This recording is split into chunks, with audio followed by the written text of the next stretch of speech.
Are we live? I think we're live.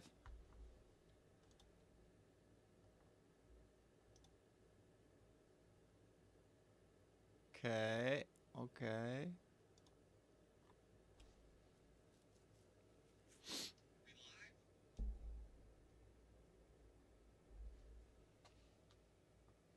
Think we're live here. All right. I'm going to wait. I'm going to wait for a couple people to hop into chat here. But I will just say I've been wanting to check out some Ren interviews. And you know, I feel like it's good to start with the Knox Hill one. I don't know why. I just feel like it's a good one to start with. I actually saw that he's got like a couple of other interviews that have even more views than the Knox Hill one. It looked like he went on kind of like a stint of interviews about a year ago. Maybe like when Sick Boy album was coming out, but I was looking up interviews and I saw like 4 or 5 from like a year ago. So I think I feel like he went on a little interview stint there. Just gonna wait for a few people to get in here before I start this. Let's just give it like 1 minute. But I'm ready to just jump in. I'm excited to see what Ren has to say. Good day. Is this the Knox Sick Boy release or the one before? Oh, I actually don't know. Oh, yeah. Okay, I saw one. This one's from a year ago, and then I saw another one that was like 8 months ago. So, do you know which one of those is the Sick Boy?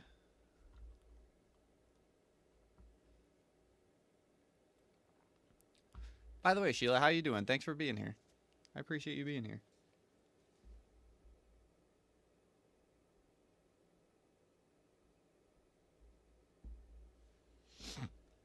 Excuse me. Yeah, I think this is, I don't know. I guess we'll find out. I don't know which one was the Sick Boy release or not. What's going on, YouTube?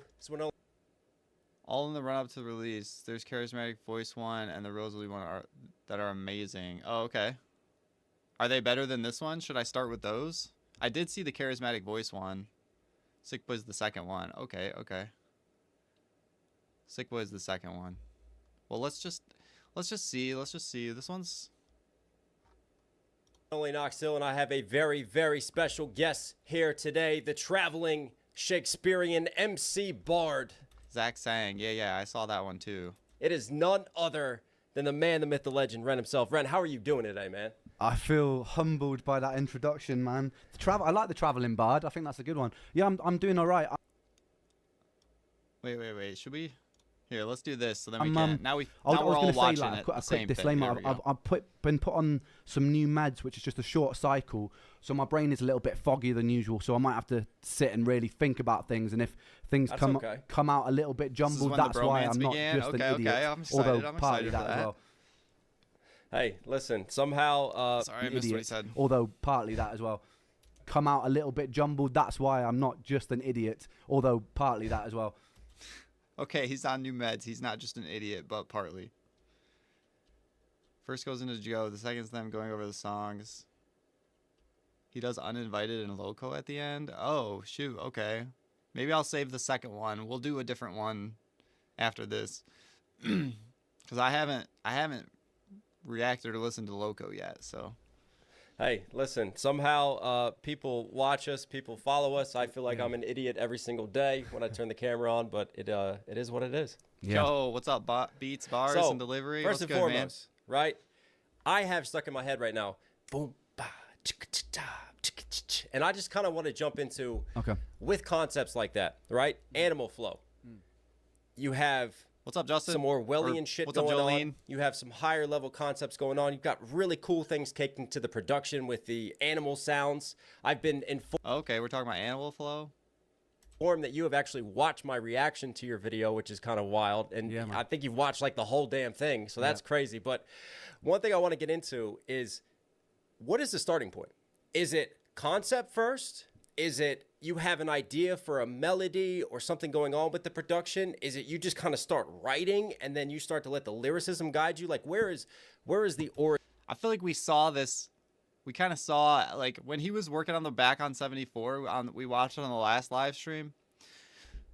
We saw him just like he was just like not even saying words. He just knew like the rhythm he wanted, and then he would like fill in lyrics where he like just knew the sounds he wanted to be there. Origin story for conceptual songs like this and tracks, because you can do it all. You know, it's not like you're just rapping. You can sing. You do the instrumentation yourself. You do the producing. So I'm curious, which hat comes on first? So first, it's kind of like taking a bird's eye view. It's like at the top is the. This is a great question because I've been curious about this as well. Like, because I've thought about the idea of making music like this, and like it's like, where do you start? How do you even like put something like that together? Overarching concept of what I want to achieve with that album or that particular thing. And a big part of it for me was realizing and looking at countercultures, right? So we had the Summer of Love, you had the punk movement, you had the hip-hop movement, which is a big part of the civil rights movement. You had the rave scene over in England, which was kind of like on the tail end of a depression and Thatcherism and stuff like that, and people just wanting to feel connected. And I think what I found very bizarre... Thatcherism? What's Thatcher? Is that like Margaret Thatcher? What's Thatcherism? Have you done Ren Spontaneous Stream Jam live from Twitch? No, I haven't. I have not. There's a lot... This is why I love doing these lives, because I feel like there's just so much that I have to cover on this side of it, on like the back end, not the front end of his music and music videos. What's up, Greek? The rave scene, as far as I'm aware, there wasn't such a strong unified counterculture as such, which is strange because we've lived as people of the world, we've lived through so much weirdness in the past decade, particularly crazy things. But the advancement of technology is crazy. But then living through a pandemic, living through what I can see if I step out is a little bit more hyperpolarization. And I always found it was quite strange. And I was like, why? Like, what is it? Is it that we're now so interconnected that it's gone the other way that makes counterculture more difficult to achieve? I don't think that's the case. So I suppose what I really wanted to achieve in an overarching theme was contributing. If I'm lacking it in music and I'm craving it, then it's like, wow, I'll just start doing it then. Because and so for me it was. Dude, and that's perfect. Like I've said before, I feel like he's like filling a hole in music that's needed to be filled. Oh, that's amazing to hear him say it. You know, Knox has like 3 or 4 different interviews with Ren. Oh, shoot. I did not know that. Charismatic voice. Yeah, I saw Charismatic voice and Zach saying, I think we're going to do one of those after this. You did the Slaughterhouse stream. He did an impromptu jam session in that one. Oh, I didn't even... Oh, okay. By the way, just wanted to share, Mark Cuban just shared a Ren song on Blue Sky with new artists I like. Can't wait for him to find Money Game. What song did he share? What is Blue Sky? Was a really important part of the overarching concept. And then when it comes down to like an individual song, with that sentiment in mind, it's just different every time. With that song, it just started with a tom drum. I just got in the studio, I had this tom drum, and I was like, record that. And so I was working with this guy Aled at the time, the sound engineer. And I was just like, oh, let's put that down. And we recorded that. And then that was just the foundation. And then everything grew from that, you know, like messing around with bass sounds and just manipulating them and messing them up. And then... yeah, Greek. Slowly is good. Slowly is good. I can't even remember the name of the song now. There was this hardcore dance tune back in the 90s. It was like Boom Da. Okay, Blue Sky's a Twitter thread thing. Okay. He shared Bittersweet Symphony live. Oh shoot! See, that's one I've been meaning to get to because I see it like up on the top of Ren's popular music on his YouTube. But there's so many. I've gotten so many suggestions that wasn't really one of them. Yeah, that's one of the ones I got to get to still. Don't want to blow past anything. Really take in each song. It's so yeah. I mean, on my free time, I find myself going back. I even was unloading my dishwasher this morning, and I played High Ren, and it literally had me tearing up, and I had like a lump in my throat. It's I get taking it slow, but the more you like consume of his music, and then when you loop back to other songs that you first heard, they have a whole new meaning. But I also liked that it's fun to like hear it for like when I heard High Ren for the first time, I didn't know about any of like how literal some of his lyrics were in that. So to me, it was more of like artistic lyrics, and it's fun to like see it from that aspect too, where I wasn't sure if he was like being literal or not. You know what I mean? So you take it from like the artistic side of it, like the symbolism of it, as opposed to like the literal meaning of it. I think it's literally called like boom da or something like that, and it had this like doom doom doom doom beat, and it's like boom da boom ba da, and it's got this spoken, and I just thought it was so cool. So I was like, you know what, I want to do a chorus like that where it's like it's not quite beatboxing, but it's also not quite rapping. It's just like melodic. You like wolves? Wolves were my dad's favorite animal. We had like pictures of wolves in our house growing up. Talking. Yeah, that's true. So we had that idea for the hook, and then it just kind of grew from there. And what I like to do lyrically is just flow, find the concept, the seed of the idea, and then make sure that all the lyrics fit that theme. And this one was it was just this sort of animalistic jungle theme, and it wasn't actually tied to Orwell until we started putting the video together. Actually, right? Yeah. Really, that's really interesting because I always pictured that. You know what's funny is I read Animal Farm in high school, and for some reason when I watched that video, it didn't exactly click. There was just so much going on, like. And I think it's a good thing that it doesn't click right away. You know, you don't want to be like, you want to be original. You had elements of Orwell in your head because of Animal Farm. Like you had the 7 commandments and everything throughout the visuals, but I just thought it just made so much sense. So that's pretty dope that you kind of retroactively went back and then inserted that to fit with that vibe. Because if you look at the lyricism itself, you're right. Like the way that you wrote, I've done Money Game part 1 and 2, so I know like when you want to get like really in depth on issues, you can get in depth. But it definitely felt like here was more metaphorical, symbolic stuff, not necessarily getting in depth. So therefore, it sets up exactly because some songs you and I think I vibe a little bit more. I mean, I love his in-depth stuff. There's definitely a need, and it's amazing. But I vibe a little more with his like metaphorical. You know, like up to interpretation kind of tracks. You know what I mean? If that makes sense. Cried at a couple of Ren tunes today. I mean, you just get very matter of fact about it, and like Money Game as well. It kind of just breaks it down as to what it is. Whereas something like this is a bit more ambiguous, and it can be taken on surface level. And if it's taken on surface level, it's just like flexing basically, and it's just like I'm the king of the jungle and stuff like that. And then you can dig a little bit deeper into it. And I think one of my favorite things about art is, and one of my favorite things about watching reaction videos like yourself or anyone's reaction videos is, it makes somebody put their own meaning on what it is, and even if that wasn't necessarily your intent. It creates a conversation, it creates a thought, and I think that's the beautiful thing is that like, so beautiful. I always thought modern art was shit, and until I started thinking about the perspective, like you walk into a room and there's just a chair, and you're like, what the hell is that chair doing there? Like, come on, why has this person been given a lot of money for this? And then that's actually so true. I went into a modern art museum and there was just a toilet. It was literally just like the most normal toilet, but. You know, it's those kind of things where it's just like seeing the most average thing in that kind of context really, it's the point is to make you appreciate like every little thing in life, you know, and the beauty of it out of context, the beauty of it. But then that's not really the point. It's the point is the observer. What is the observer thinking? I haven't done the Fred Again mashup yet. I got to do that. That's also... those two are going to be coming. Bittersweet Symphony and Fred Again mashup are going to be coming up pretty soon, I think.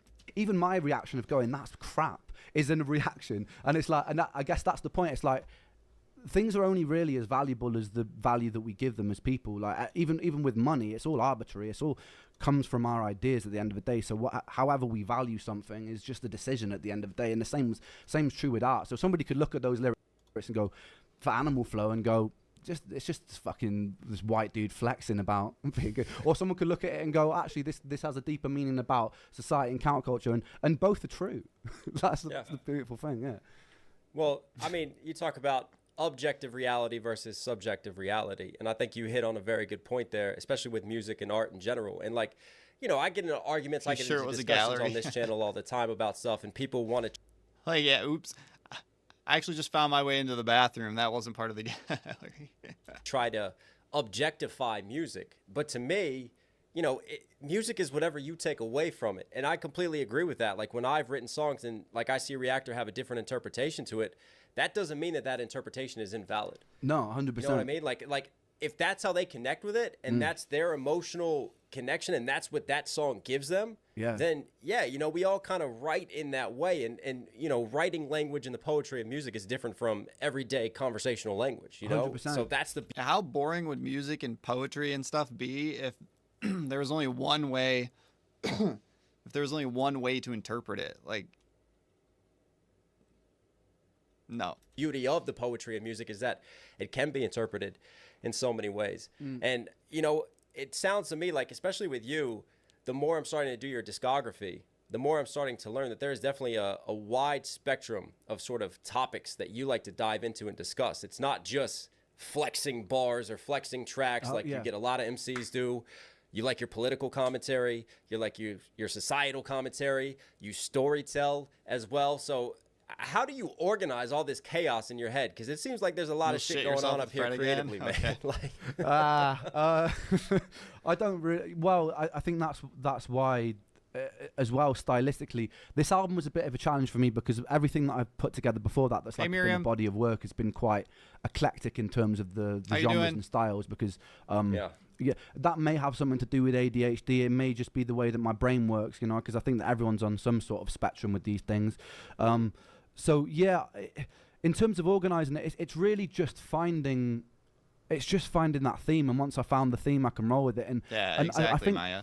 The thing for me at the moment is because I've been, it's difficult to everyone just wants to put you into a box, and so when you write something quite poignant and take your time really writing something poignant, this is me very, very straightforward about this. Like, so when I wrote High Ran after this whole album, and I've been sitting on these tracks for almost a year basically.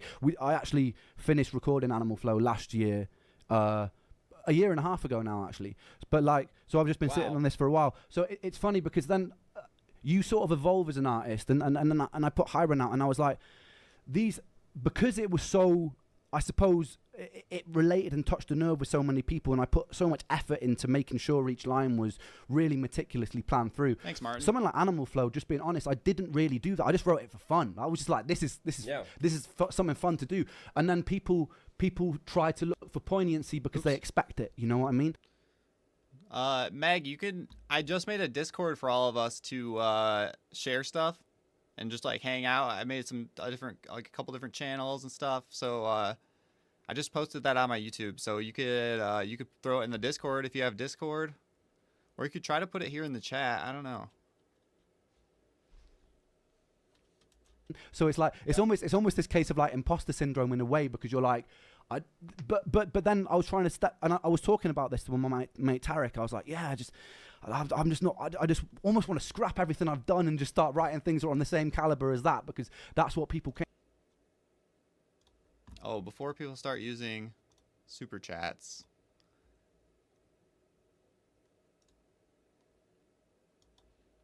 let me just do this.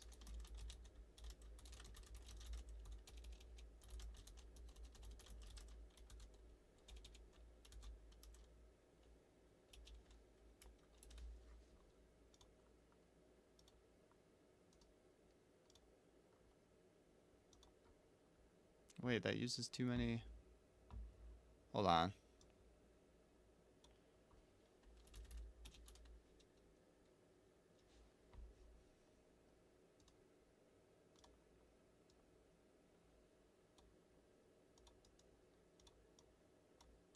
Sorry, guys. One sec.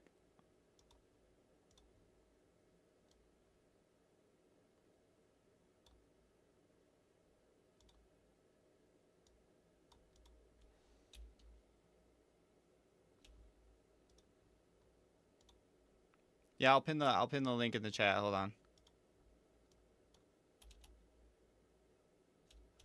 on. You can also go to my YouTube channel. I just posted it, but why is this link so long? Oh, because it's a YouTube link. Okay.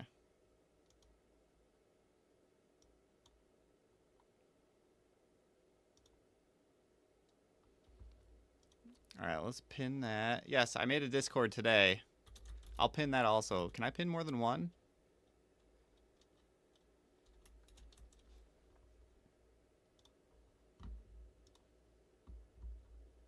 Oh, there's a couple people that joined already. Nice. Copy. Paste.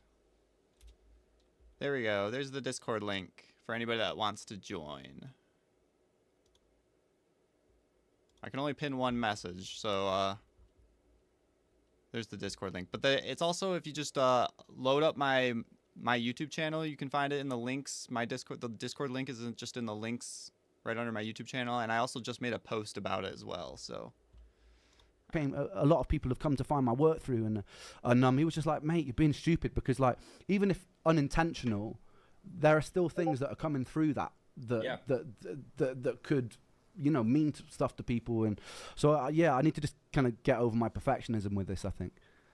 Yeah, well, again, you talk about intention versus interpretation, but also, not to discredit yourself, I mean, you still had to throw like the 7 fucking commandments in there. You had to throw in all these little Easter eggs and stuff visually, so there's still that poignancy. Well, even though you might discredit some of the song itself, and then it's not hard to make those connections from the different animal themes throughout and those metaphors to what you did. You know what I mean? That's the thing. Like, so I for me personally, like, finishing the song is 50% of the song, and then the video, because I'm always putting together and directing these videos, and then Sam is just a genius. It was actually Luke on this one, but I usually work with Sam. But Luke, the same thing, just very, very clever at.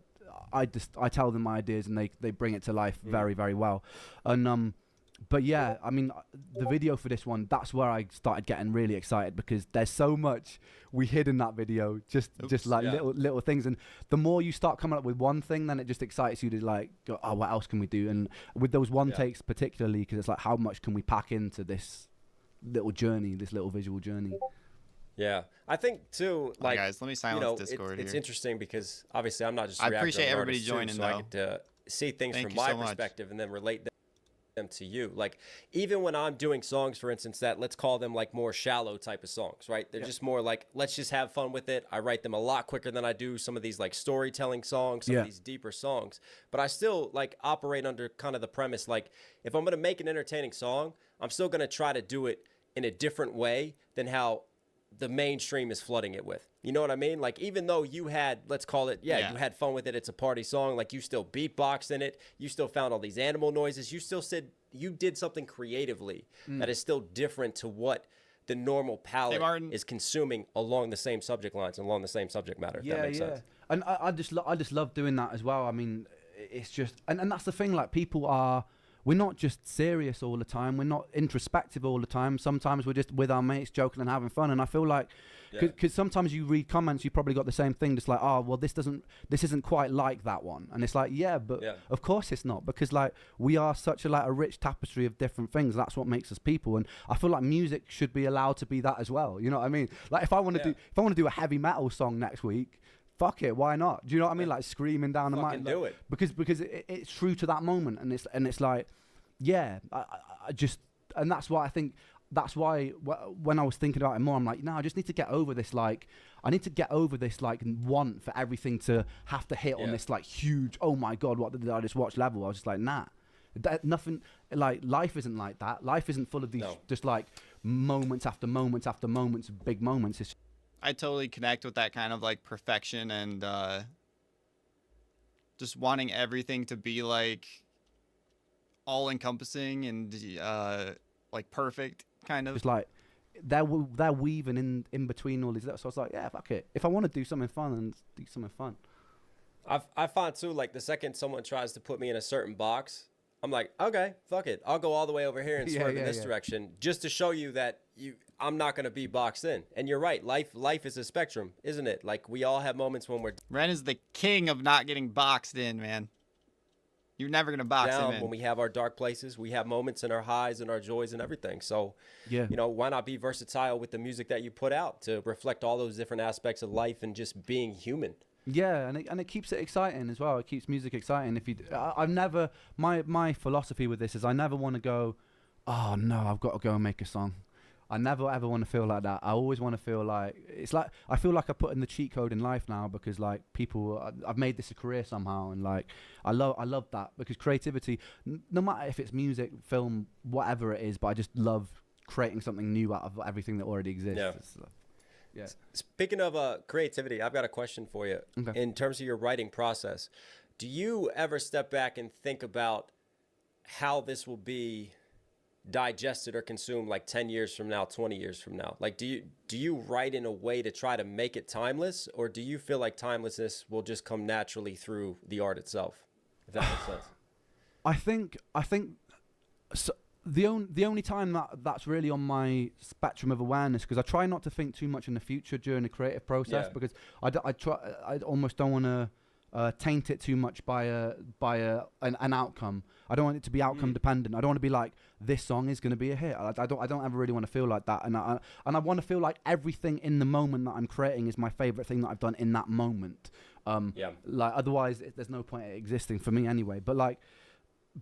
But in terms of that, the only time I've really thought of that are during more songs like ballads or stuff like that, because I just feel like there's something about a sung ballad that you can just go back. Like when I go back and listen to like Otis Redding or like these old Etta James songs, or like it's just like you can listen to that. It's like Amy Winehouse will be timeless. It's like I know real, and they also sit across a lot of tastes, like. Because a lot of people could be like hardcore hip hop purists and then listen to like a Bill Withers and just be like, God, man, this is so good. You know what I mean? Like, and for me, it's when I'm approaching songs like that. That's the only time it really comes into my head. Like, oh, I really want to make something that someone could listen to, maybe 20 years down the line. I don't tend to do it so much with my hip hop stuff, but who knows? Like, you never really know what that will be, because maybe when they were doing the old soul sort of stuff started popping off and that scene started happening with all the greats back then, they thought it was very new and exciting that people wouldn't be listening back in years to come. But that's true. I guess the thing is, like, I think about it sometimes, right? Like, especially if I'm dropping like a lot of specific like current day events or references. I don't know. It just depends on the song itself. But with rap, we say so much more in our words, don't we? Like, we just have so much more opportunities for lyricism. Yeah. And rap is current. You know, rap is about oftentimes the bubble in the here and now. So I think it's kind of more difficult versus a ballad, like you discussed, to write sort of lyricism that's more emotive, that's more timeless in that sense that anyone can connect to, because we get a lot more specific, but also we get a lot more opportunities to talk about specific shit too, I guess. Yeah, but then I've had that thought, like, there's not a lot of other musical like genres where you can play with lyricism as much as rap. Like, there's just so much freedom to play with delivery and lyrics and like double meanings and everything. All right, Greek, no problem. And I suppose it's just a way of stepping yourself, because I think what I love about hip hop is that you can cram so much story into such a small amount of space. That's one of my favorite things about it, is like, and also just the wordplay. Like, I'm in love with. It made me fall in love with the English language. I wasn't so much into English when I was in school, but then when I started writing more, I'm just like, I love English. Like I love what you can do with wordplay and metaphors and similes. And, I mean, you're very poetic. Like, you know, you talk about like internals to external rhymes, the way that you set up your structures, the way you think about how you word and stress your syllables and unstress things. I see a lot of poetry within your lyricism. Yeah, and that's what I love about more of the fun songs as well, is that you start to dissect internal rhyme schemes within schemes, and then like you'll set yourself a challenge of right, I'll write the third word of this line with the third word of the third line, and then the third word of the sixth line, and then you'll do it, which most like you get most of it, but like the everyday person, they just know that it feels good. They're not like mathematically dissecting that and going, this is why it feels good. They just know that something's happening. It's like keeping the flow time long. But I love that challenge of like being able, because the challenge is you see it almost like a mathematical or color coded thing, but then the challenge is, how can I do this and hey Kathy, my name is Parker, surprisingly enough, also make it make sense within the context of the subject matter. But I love that. I love the challenge, man. Yeah. All right, so speaking of rap, here's my question, right? On this side of the spectrum, you got white boy from an all black area. Like I had no choice with hip hop. Like hip hop was coming whether I wanted to or not. Yeah. Right? How does a white boy out of Wales become such a cold-hearted MC? Like, where does this passion... Knox, it's from being stuck in his room for 10 years. Parksker literally translates to park in Norwegian? Oh, park shed in Norwegian? Oh, park shed. Okay, I like it. And drive for rap come into play, man. It was just me. It was just kind of leaking into my house from... And I also think that... And it's why, like, lyrically, I don't try and front and put on a place that I've never come from in my music either. Yeah. But like, it still wasn't an easy upbringing, man. Like, you know, I came from working class home. Mum and dad separated, and like, and I think one thing about hip hop as well that I like is it's kind of like fearlessness in the face of adversity. That's it. Yep. That's it for me, and which transcends. Adversity can come in any shape or form. One day you may be interviewing Ren. Oh man, is it bad that the thought of that gives me a little bit of anxiety? I've never done an interview before. I mean, obviously I'd have time to prepare questions and stuff, but I might be a little starstruck.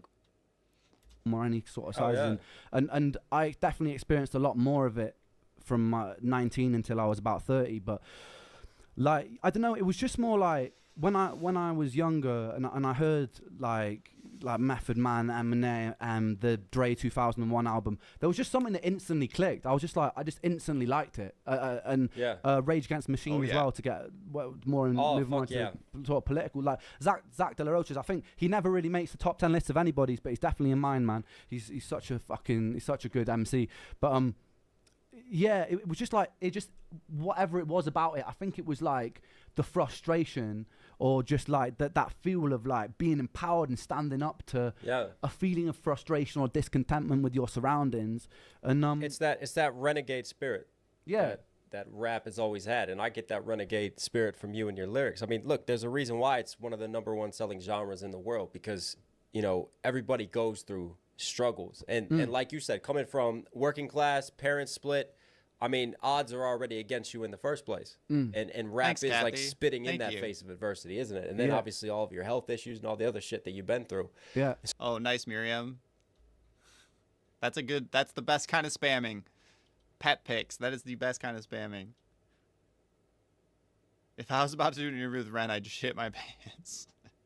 Yeah, literally, dude. So, I mean, all right, so you start listening to rap, right? You start getting into Method, you start getting into M, you start getting into Rage, but there's listening to it, right? And then when I was really young, I really wanted to get like an Eminem CD or something, you know, something that had one of those parental advisory stickers on it. My parents would not get me one. I think I was probably like 7 or 8 years old. They wouldn't let me get it. They instead let me get a Lil Bow Wow CD. You guys know who Lil Bow Wow is? That was the first, like, hip-hop album I was allowed to listen to. It was Lil Bow Wow. It was, like, a young kid rapping for kids. Then there's doing it. So at what point in your musical arc do you all of a sudden... Love music 2 through 4? Well, Sheila, today's your lucky day. 2 and 3 I already posted.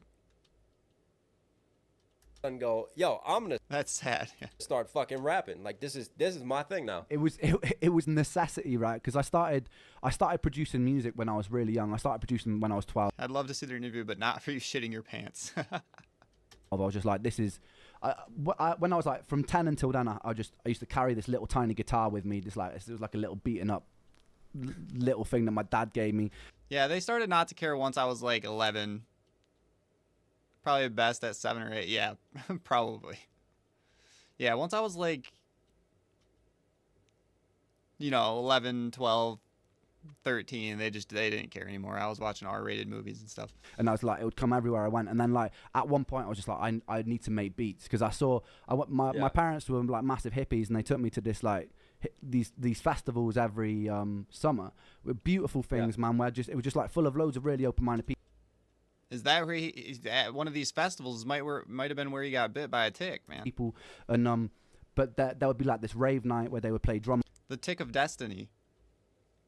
Tenacious D and the Tick of Destiny. On bass, I don't know how much you're into drum and bass scene, but here like jungle and drum and bass in the UK, where you are. Yeah. Huge. I tell you, not necessarily full on like drum and bass, but like UK hip hop that first really got me interested on that side of things. Have you heard of Mike Skinner in the streets? Yeah, like, of course, man. Mike Skinner, bro. The original Pirate Material for me was yeah. That was one of my favorite albums growing up. I'd actually say that was probably just as influential as like the Marshall Mathers LP in terms of getting into and Andre 2000. Wait, what was? That was one of my favorite albums.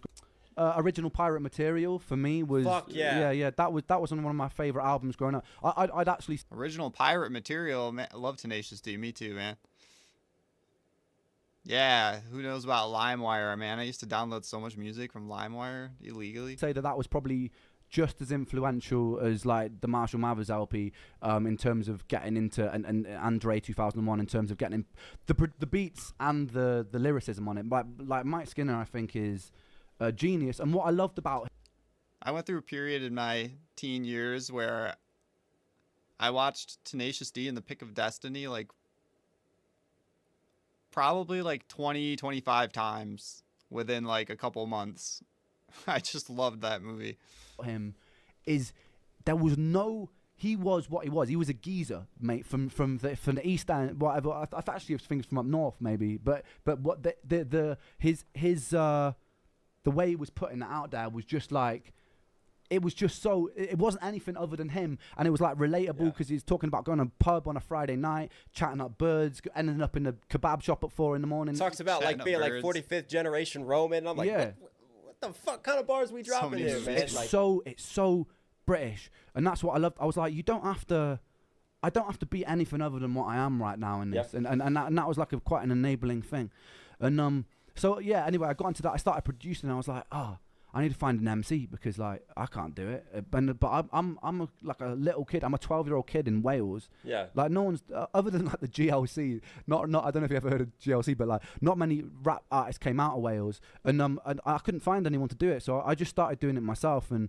I was very bad at the start, and it was just kind of like persistence, and I just keep on doing. Nobody believes that, Ren. Nobody believes that. You were not very bad at the start. Maybe you weren't fantastic like you are now.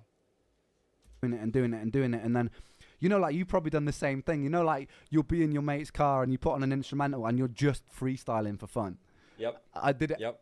So many times like that. That's what we'd be doing. Time. We'd just be driving around, or you go into a party and there'd be someone and you'd have like rap battles, and you'd be like 13 years old at the time, so probably bad, but your boys are hyping you up and they're like, oh, that's a bird, and you're fucking awful. You're fucking awful. But and that's what we used to do, and we'd all like sit in a circle and just freestyle about everyone, and that's kind of, I just loved that part of the culture of it. It was just like expression, and then you just and then with time it just oh man, D, yeah, all the Tenacious D lyrics, dude. One time before Snowball, it was like a winter dance. Me and a few friends, we smoked a little bit of ganja. We ended up going to our other friends. We went to our friend's house while the girls got ready, and me and one of my friends, for some reason, started singing Beelzebub, like, yes, you are fucked. And we both started singing louder and louder until her parents we were in the other room, and their parents were like, what is going on in there? And we were just both like so into it, like, dude. Oh, that's a core memory right there. gets easier, and you become better, and you start looking into why flows sound good, and you start dissecting people like Method, who just like rhythmically just bouncing on a beat, and you're like, okay, what's going on here? Like, why do I like this? Yeah. And then trying to we're from a similar era, so like during that time as we're growing up, remember when 8 Mile came out? And obviously Eminem's huge, and then everybody was about that battle rap culture, and that just really brought shit on, didn't it? Everybody wanted to freestyle, wanted to battle rap, and it just accelerated from there. Yeah. But no, I that was really it, man. And like it was just so, I just found it so fun. That was it. Yeah. At what point after? So now you're doing it, right? Now we're walking through it. We're getting to the origin story here of the MC known as Ren. When did you realize, like, I'm pretty damn good at this? Like, I'm gonna lay down my own vocals on these tracks now. I don't need a rapper anymore. I don't need to go get someone. Even when I was laying down my own vocals on my track, I was just so determined. So like I'd have these CDs, and this is when I made my first album when I was 13. I think I was called Syndicate. Because I've always had this kind of like counterculture thing, but I was called Syndicate. Yeah. There was a game called Syndicate. I don't know if you ever played it. It was like Command and Conquer style game. It was sick. But anyway, I called myself Syndicate, and no shit. I had this little CD of beats that I'd make. Some of it would be like drum and bass. Some of it. True, you're still a test on a party for me to figure out the homies. I don't know yet. This is just a tribute. You gotta believe me, and I wish you were there. Be you angels? And we said nay. We are but men. Rock. Ah, dude, I want to watch that now. Would be hip hop beats, just like be like this little. I was really inspired by the Prodigy back then as well, so a lot of it was quite that sort of like breakbeat inspired. And because at the time, like, we are old men, my friend. We are like the internet wasn't really a thing, so I was literally walking around these festivals with a boombox. Putting the CD in, and I would sit down and I would like make them listen to it. I'd be like, this is my album. That'll be 10 quid, please. That's £10. Yep. And I just like try, and if I sold like 4 or 5 in a day for a third. Play the best song in the world, or I'll eat your souls. 13-year-old, that's like crazy money. So I'm like, I am balling. I've got my £40. I'm off to the shop. I'm stocking up on these sweeties, man. And So that was, it was really just like, I don't know, in terms of like, I think I was quite disconnected as to good or bad. It was just more just like obsession, and I had to do it. So it wasn't really like, I'm the shit, listen to this. It wasn't really like that. I was just like, I'm proud of this, listen to this. You know what I mean? Yeah. Yeah, well, you were doing it all, but man, I mean, we are getting old, aren't we? The CD days. I remember having the trunk, man. Right? Mm-hmm. We had the trunk. We had the CDs in the trunk. We'd pop the trunk open. We had the system playing out of the trunk. We had our own songs playing, or sometimes we put on the beats, and we'd just be sat there on the corner, just rapping to the beats, like, yo, this is us, just holding up the CD, and that was the self-promotion, man. That's the hustle, mate. That's the hustle. That was the hustle. All right, so speaking of the hustle, right? So you're promoting yourself. You're going around festivals. Where is the next step? Because I saw somewhere that you were signed by Sony, all right, Mom? weren't you? So my mom's having like premonitions about angels and demons. Well, I don't know what's wrong with her. It really came from and that's when you were younger too. I mean, so we're, I'm getting the timeline. So this was before my illness started happening, but I was about 18 or 19, and I was busking because I was like, I wasn't really making enough money to live, but the first and only job that I got was in a supermarket in Co-op, and I got fucking Co-op. Yeah, that's like Walmart or 7-Eleven for my American audience. There we go. Yeah, but I was a delinquent back then, and I used to come in like on a Sunday morning. That's like a Walmart or a 7-Eleven. Knox, those are two very different things, bro. you know, which one is it? It can't be both. Like super hungover, just like in a different world, and then like I would just be, and they noticed that I wasn't working very well, and they also had CCTV footage of me throwing sprouts, and my other mate who was working there, they pulled me in and they sat me down. They were like, what's this? And then anyway, so I didn't carry on with that job. I got politely asked to leave, and then I was just like, I don't want to have to do. I want to do music forever. Like, this is what I want to do. So I was so determined to make it work that I was like, I'm going to go busking. And when I started, it was quite a daunting thing, but it really helped me with my performance, because at the start, I just people observe a lot. So when I'd be playing, I'd be just kind of watching people and trying to improve how I'm interacting with people to kind of improve my performance. And it turned from a fear into a love. Like, I became so obsessed with it, like I couldn't wait to get out onto the streets. And it was then really, you gotta lean into your fears to truly get places you want to go in life. I am slowly learning that. You gotta, if there's something you really want to do and something really scares you, makes you afraid, you gotta lean into that. That's the only way. It is the only way.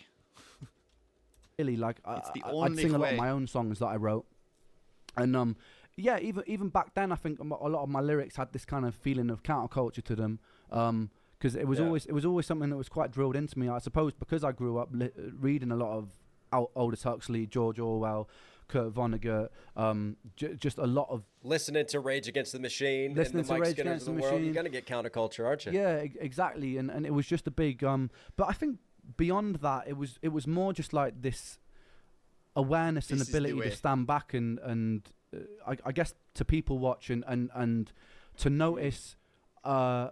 I don't know, trying to notice where people fall short, and then also realizing within noticing that I'm being hypocritical because I'm guilty of the same things, and that's awesome, within that birthed a lot of my lyrics. That's a special bond you have with your son there. That's really cool. It's about this kind of complex, like, analysis of like, shit, we could be doing this a lot better, but so could I, and I'm not. So like, what's going on here? And so a lot of the songs that I wrote were kind of, and I was singing one of these songs called "I Wish," which isn't online anywhere, but this guy Eric stopped and he'd put together Plan B, who you probably heard if you're into UK hip hop. So he just done the defamation. Oh shit! Yeah. So he just come off the back of the success of the defamation of Strickland Banks, was where Ben Drew from Plan B he started doing more sort of soul stuff. And they hit it with that Motown type shit when they wicked. Swerved into that lane. That just fucking took off. They put him in a suit. Because Ben was hard though, but like he because he came out of a proper, you could tell he was just like rough London kid, man. Came out of like a rough background, and I loved this stuff, man, when I grew up, because I found Ben way before that album came out, like Charmaine and Who Needs Actions When You Got Words and all that stuff. Like I was a big fan. So when Eric was like, oh yeah, by the way, I've just come off the back of this, we got chatting. He was like, I love your lyrics, I love to take you up to London, and we would get in the studio together. And then he told me the Ben thing, and I was like, I'm there. Like, next train into London, I'm going, because like Let's go. I was a big Plan B fan. I think I took a lot of inspiration from him, because like things like the Ill Manners movie, I don't know if you've ever seen that, but yeah, exactly. Like he's a visionary. He's not just a rapper. He does a lot of things. He's a great actor. He does a lot of stuff. But hey so man, I went up to London, and that was kind of it. It was a really affirming time for me, because like to get somebody, it's funny because of my, I guess, quite turbulent relationship with the industry. It's funny because to have somebody working within those fields, I mean, I wouldn't really say Eric's an industry type though. He's just kind of just a brilliant guy, sick musician, but almost to have that affirmation of someone working on very successful stuff being like, I love your stuff, it was a massive confidence boost, and it was like something that in my mind I was like, this is probably beyond busking on the street if I lean into this enough, you know. So yeah, that was kind of it really. That was the thing that I was like, I am ready to go, and I'm going like full speed ahead. And I suppose the bittersweet irony was it was really close to as months after having that belief that I got struck down with this illness and just couldn't do anything. Like what for years I wasn't able to get out of bed. I wasn't able to. My brain would be so foggy that I couldn't write, wouldn't pick up my guitar for months on end. It's just like, yeah, because you were misdiagnosed, weren't you, with what was it, the fatigue syndrome? Chronic fatigue syndrome. Yeah, and then obviously not until later on, Lyme disease. It was discovered, exactly, right? yeah. So, it took you went through 7 years of time of getting your whole body chemistry all fucked up and all tooled around with for the wrong reasons. Exactly, and I think that comes across now, sort of the things like Sick Boy and stuff. I think there was a lot of, and even till to this day, I'm trying to find a way to release it cathartically and not in a way that's makes me bitter. But like, there was still a lot of anger for the fact that I had to take so much medication that I didn't need, that had so much side effects, and and I tolerated so much that was actually detrimental to my recovery, because I suppose, and I don't blame any individuals for this, because it's not like I wouldn't even blame the first nurse who just like was like, oh, maybe you're depressed. Yeah, I was going to ask, do you think it's a human error, or that is a systematic error that led to this misdiagnosis? I think it's a systemic error. And look, there's we haven't quite nailed it yet. The beauty of public healthcare in England is that you can go and break your arm, an ambulance will come and pick you up, and you won't get billed for it. The beauty of privatized healthcare. Really? That's like $1,000 ambulance at least in America. Is you will go in, and because they're taking your money, they will be compassionate, and they'll spend a lot of time with you until they figure out what's gone wrong. Not always, because I've heard stories of people in America that have had just as bad problems with Lyme disease misdiagnosis and been billed for the the honor of that. So like, it's not always the case, but I do think that like there needs to. I don't know the answers to this, but it almost feels like healthcare is an industry. It's a very complex industry, because even things like patents, everything is double-edged sword. Like patent, of course, the person that comes up with something should be rewarded for that, but then patents also crank up the prices of medications, and all of a sudden you have HIV PrEP and stuff like that costing people $7,000 a year, and if they don't have insurance, then they're screwed. It's so like. There's a lot of double-edged swords. What's up, Pixie? How you doing? It fundamentally comes down to feeling like profit within the medical industry should almost be like somehow remodeled, so that like people who are working within the medical industry, I think, should be paid better than anybody. That's public healthcare. Should be paid better than rappers. Should be paid better than anyone in the world, because they're definitely footballers, sports music. Like loads of people make more than an NHS nurse makes, and I think that's a travesty. But like, I mean, pay the best.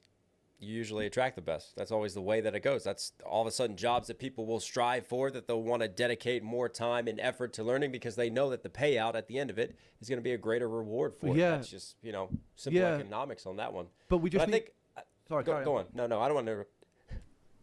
You go, sir. All right. What I was going to say was, they're both too humble, man, but I wish Ren would have continued his thought. Knox, you got to let Ren talk, man. You got to let him talk a little bit. No, he's doing good. Was, comparing American to British systems, I feel like a lot of your music gives a voice to those underprivileged, right? And the systematic thing in the States is that, yes, privatized healthcare is fantastic if you have it, if you have the money for it. But there is a large portion of our population that does not have the money for it, that cannot afford it, and that often misses and loses out because of the way that our system is set up. Whereas no matter your income level within the United Kingdom, if you have a serious issue, you're going to get seen and you're going to get sorted. That's the difference. Yeah, although it's a kind of grass is greener side, because we're now so overstretched. If I went in for a mental health issue, I'd probably be on a years-long waiting list. And then when I'm seen, because of the fact that they've got like 30, 40, 50 appointments that day, it's a bit of a conveyor belt system, so they're not going to spend that attentive care with you. So there's pluses and negatives to both, but I think. But at the moment, because we're in a bit of like a recession at the moment in the UK, more and more resources, and because of post-Brexit and stuff, more and more resources are being pulled out of the NHS, and we're really seeing it. Like, if you end up in A&E in the UK on a Friday or Saturday night, it is chaos at the moment. Like, it's absolute chaos. Well, that's why all the nurses and doctors are now striking, and you've got huge issues with that, because they're demanding higher pay for dealing with this, especially the result of COVID and all that. But anyways, we're veering, we're getting into a deeper, different conversation. What I want to bring it back to, right? So you have this moment that's almost. I kind of like that, man. I like the conversation to just flow into whatever direction it naturally goes, man. It's all right. They've got a path they want to go on with this interview, but like, I want to just see a totally free flowing conversation at some point. That'd be really interesting. It's like I fucking made it. Right? Because you're literally on the cusp of your music career and like really breaking through. You have someone who is successful, who believes in you, You have a label who obviously believes in you, and it's like, I'm here. And then all of a sudden you get sick. So not only do you lose your health, but essentially you lose your music career. And for a lot of people, right, Bren, that I don't know though. I feel like this. I'm starting to think that I don't know if Ren could have made the same kind of deep, meaningful music without going through what he went through. It's possible, but I'm not sure, man. Please react to Knox Hill featuring Ren Fentanyl. That's part of the reason I'm getting through these interviews, because I want to see their bromance forming, you know, and then I'll react to that. Knox Hill's a good interviewer for not being that kind of journalist. No, yeah, right. Yeah, he's that's good. it. Like, you're not recovering from that. You could spiral out. I mean, you could get really depressed. I've had people that have fallen out of the music industry, and yet all of a sudden, all these years later, guess who's blown up? Guess who is absolutely taking off independently, right? So persistence fucking pays off. But how do you find your way through those waters, through those, you know, being so damn close to everything you ever wanted and dreamed for, and then it's snatched away from you? How do you keep going after that? Like, where do you dig deep into? I think what it was it was a quite a similar time. I was 19, I think, and so one of my best friends who I'd grown up with since I was 8 years old, like the sort of mate that you stay in their house for like a week and you're just there playing consoles together, you know, like, and then like throughout school we'd like it was a year below me, drift apart, come together, but always just like mates, man, through that. And then like towards the later years, just like got even closer. And then like, so I came back from Bath one Christmas and we were sitting, he'd just gone through couple of consecutive breakups, and we were sitting in the pub together. And this was on Christmas Eve. We were sitting in the pub together, and he was like, "Oh, Ren, man, and like I'm feeling super down." But he was like the comedian of the group. He's the one that like everyone would just laugh. And he was just like, some days I just want to like walk out into the water and just like I just want to walk until it drowns me, man. And like, but he said it in such like a nonchalant way that we were just like, all right, mate. Do you know what I mean? Like, he was just like very just like, because that was his humor. It was like quite a dark humor. And then yeah, it was a couple of days later. I get a call. It's like 3 o'clock in the morning. I get a call from my girl mate Ella, and she's like, "Ren, like Joe's on the bridge. He's just phoned me. He's just saying goodbye. He's saying he's gonna jump." And I was the closest person who lived to the bridge at the time. So it's 3 in the morning. I'm pulling on my clothes, kind of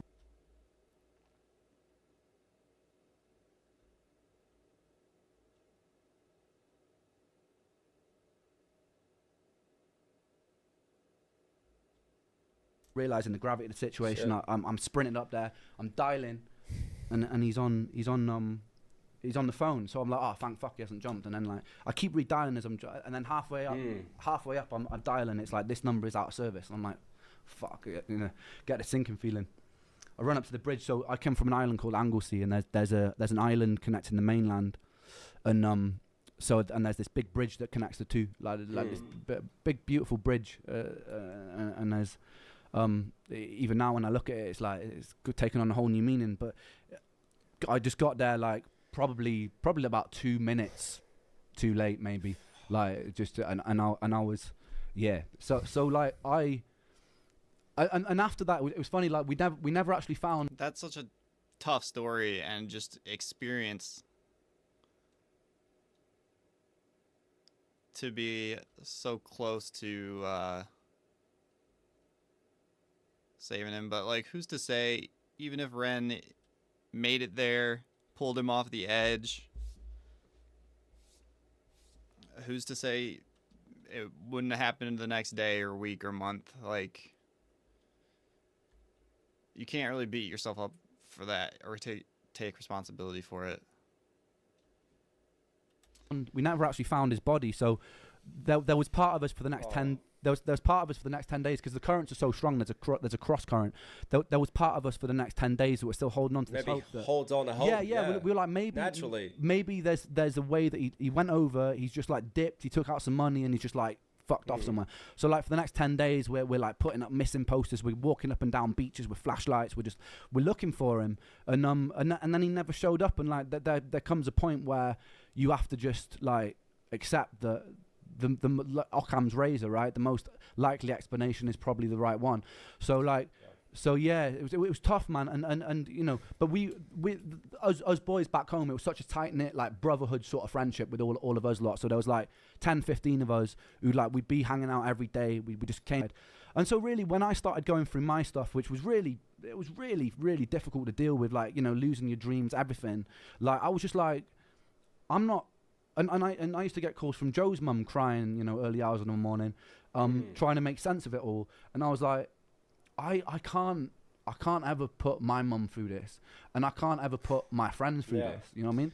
Like, so that was mainly the thing. I think it's because I knew. I get that. Yeah, I get that. Yeah, man. I knew what it was from the person on the receiving end of that, and I don't blame him. I'm not angry with him. Like, he did what he did. It was a rash decision. I don't actually believe that he intended to. I think it was a call for help that went wrong.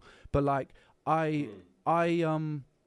I knew what that felt like, and so I was like, I don't really want to ever, no matter how hard my suffering gets, I really wanted my illness to kill me. Like, sorry to get very deep about this, but I wanted to be absolved of the responsibility because I was in so much pain. I was like, I really hope that I just die, because then I don't.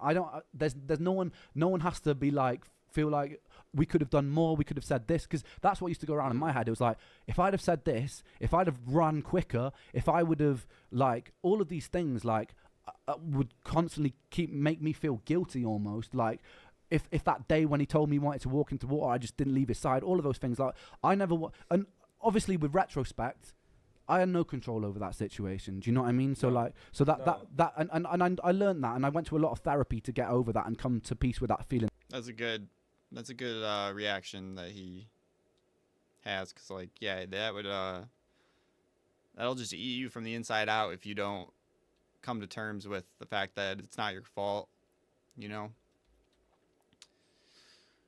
Of guilt, but like, I never wanted to make anyone feel that feeling of guilt that I felt. So that was the thing, mate. That was kind of the catalyst. Like, yeah, wow, yeah. I mean, when I was at my lowest and really struggling with a lot of shit, that singular thought, I think, is what eventually pulled me out, is seeing what suicide did to others. And I had a girl I was really close with, and her father was in the military. He suffered from post-traumatic stress. He didn't do very well, and I'll never forget the conversation when he called her just before that was it for him.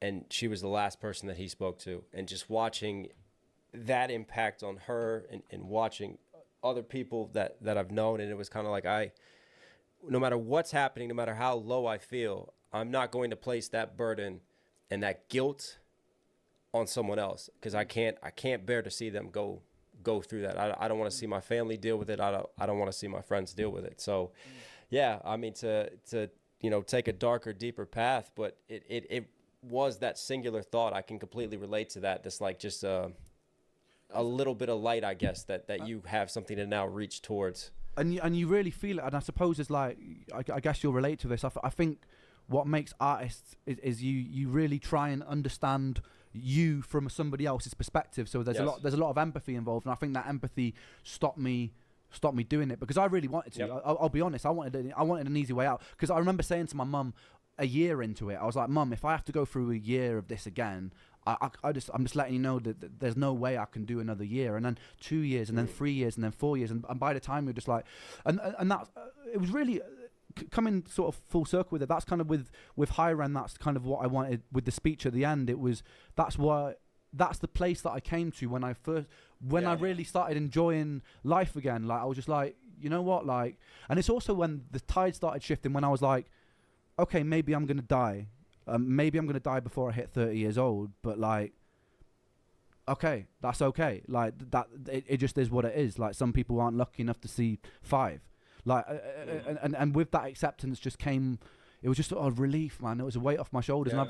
And the funny thing, that almost sounds a little bit morbid, but it stayed with me. And I don't, if someone was like, a lot of people are running away from death, right? If something happened tomorrow, sorry, I'm not scared of that. Like I'm not scared of dying.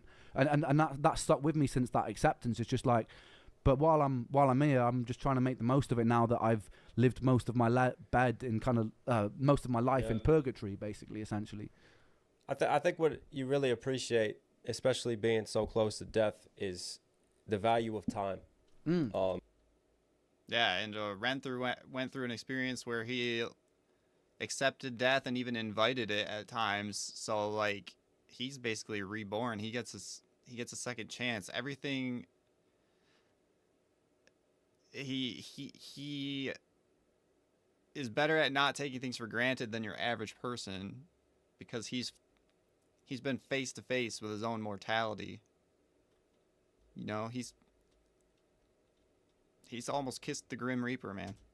And how, you know, we're just floating around on a rock in space, and our time really is finite. You know, so make the most out of the time that is here, because so many people take time for granted. They don't even realize it until it's too late, isn't it? Yeah, that's it. And also this kind of like paradox that I wrestled with of like, there's a liberating feeling thinking that we are feeling like we are just insignificant little tiny blips in time. Like if you look at the timeline of the Earth and drop a little tiny grain of salt, that will probably be the time that we're alive on this big scheme of thing as a species. But then not just that, that's like, yeah, the whole time of the entire humanity, not just your life. Also as well, like that's almost like quite nihilistic, is that we're also really, really important because we are alive right now and we are having this experience. And there's something I don't really know where my spiritual alliances lie, but there's something for me quite spiritual about the fact that I am a human being having a human being experience right now. So like, I'm just gonna go with the gut feeling of what it's telling me to do, you know? Yeah. And so have you ever written specifically about that in a song, or is that kind of untouchable for you, music wise? Which experience? Sorry, narrow it down.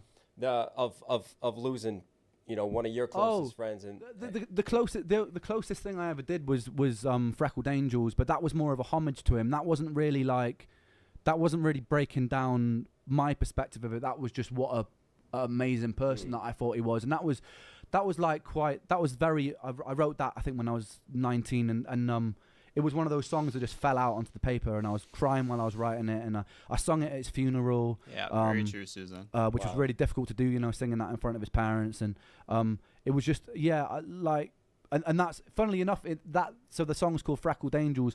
My mate Phil, who was Joe's mate as well, he was the first person to get a Ren lyric tattooed on them. He got the whole chorus tattooed down his ribs. And and then my mate Mikey, who was also one of Joe's best mates as well, he started a restaurant chain, which is now like one of the most successful restaurant chains back home in Anglesey, called Freckled Angels. So like there was a lot of like things birthed from that, which from his legacy, I think, which was quite a beautiful thing. Yeah. I agree with that. I think when you can take someone's memory and someone's legacy and then transform that into something productive, I think that's the way that you really do pay homage to them and do them justice. You know, I mean, and look at the path that it led you towards, and then dealing with all these thoughts, and then High Ren is born, and then we know that High Ren is the song, isn't it? That is really like kind of the official song that took you from like a growing well level to just absolutely blasting off into the stratosphere. Yeah, 100%. There was definitely. I just wanted to mention as well, because I forgot this as well, which I think this. Go on. Just to add into the legacy as well. Joe. So there was Joe, and there was Sega. Now, two of my best mates, and they were my first actual fans in the world, and that was the coolest thing. Like in terms of hype people, because anytime I'd have a song, they'd know every lyric, they'd sing along top of their voices. And actually, so talking about belief, like I just completely overlooked that, but I'm glad you reminded me. Like it was that actually preceded Eric believing me, was like having my boys, like I'd write a song at home, and like next time I'd play it, they'd know every single word, and they'd also be like, oh, we'd be at a party drinking, they'd be like, Ren, play that song. You've got to play that song. And then they'd be like singing the top of their lungs, and they'd just be like, one day, mate, you're gonna be up there. Like you're gonna be up there one day. And that belief from your boys, it's such a friends, man. Yeah, friends. Like I mean, so important. My boy Max, for instance. Hey, Kitty, what's up? We would play open mics. We would do battles. Then when we started the show circuit on the East Coast, I mean, we'd be in the fucking hood, right? And we'd be like the only two white boys there. but it didn't matter where the location was, if there was no one at the show, if there were, if it was full of people. He never, ever missed an event. He was there every single step of the way. And, that just support and that loyalty from it's so good. The bonds are endless, aren't they? Yeah. Because I like in the industry, I'm always a bit like against yes men, but when it's yes men and it's your boys from back home, even if you're doing something that sucks and they're hyping you up, it gives you the confidence to carry on. So in that regard, I believe in the yes man. Like when it's your mate, you need that. Because it just gives you. I think you have to have that confidence and that self-belief, because you're never going to make it in this industry. You're never going to make it as an artist, because we're going to hit a wall at some point in time. Whether it's external, whether it's internal, there's always going to be walls put in our way. And I think it's just persistence. It's just somehow finding the will to keep going, to keep creating content and keep trying to do your best with that content each and every time, no matter your energy levels, no matter what's going on in your life. 100%, man. Yeah. Whew. Well, I'll tell you what, man. So coming back to it, because sorry, I went on a little bit of a tangent. I just wanted to big him up some more, man. I just wanted to shout him out some more. But got to. Joe Hughes, man, legend, mate. And then So yeah, it's funny because I've been building up, I would say, a bit of a cult following up until that point. Like my it was still quite a modest following, but it was enough to be like being like, this is going somewhere, and this doing something really, really cool with it. Like because with the tales of Jenny and Screech and Money Game and stuff like that, there were little moments where I just have like people really connecting to these things, but then it was really like it started growing exponentially when I released Higher End. That's when I was like, holy crap, like. This month, I've had more growth than I've had last year, and I'm like, in the whole year, and I'm like, what is happening right now? Like, and then all these. That is the high rent effect, man. That's the high rent effect.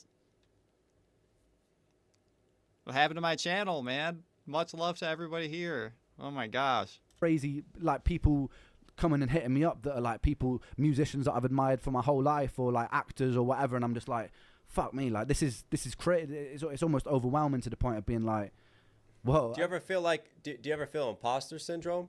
Do you ever feel like is the only time is this actually happening? Not so much in terms of the because I'm almost quite disconnected from the in terms of like fame and attention side of stuff. Not really, because I like it, because it's like I've now got a platform to hopefully make my contribution to what I think is a positive change in the world. It might not be right, but I'm a clumsy human, so I'm gonna try my best. But like the time that I get imposter syndrome is because it was exactly what I was saying before, because I'm not sure if imposter syndrome is the right word, but when I put out something like Higher End, and that's actually the last thing that I wrote that I've released. Everything that I'm releasing now is stuff that I wrote about a year or a year and a half ago, 2 years ago. Interesting. So it's like, it's not so much imposter, it's more just like, fuck, I wish that I knew that this was going to happen in advance, so that the stuff that I'm writing now, but then this is what I was talking to Tarek about, and he's like, you're being stupid because like people are enjoying what you're doing, but like that they love that. You know what you're going to give now, and there's going to be a time delay on it, but look, all of this is already successful, and you've only developed more as an artist. You've come up with new ideas, new stuff. Like, because I was going to ask you about that, and then we just got into other lines of conversation, because I struggle with this sometimes too. Like, if I've created something, we both know there's a time delay between creation to filming video to editing to preparing the marketing independently to try to figure out how you're going to push it and all that shit. So there's always a delay. It's not like we write it and then it's dropped tomorrow. It never ever happens. But I do struggle sometimes with like having longer delays on my music, because I get so impatient with it, because I want to share like where I'm at, like with my pen game, with my artistic level here and now. I mean, how do you deal with that? That's a whole nother level. Yeah, and it's because I'm mixing it and like 90% of the time producing the beats as well. I've listened to that song to death as well. So when I've listened to it to death, I've recorded it. Yeah.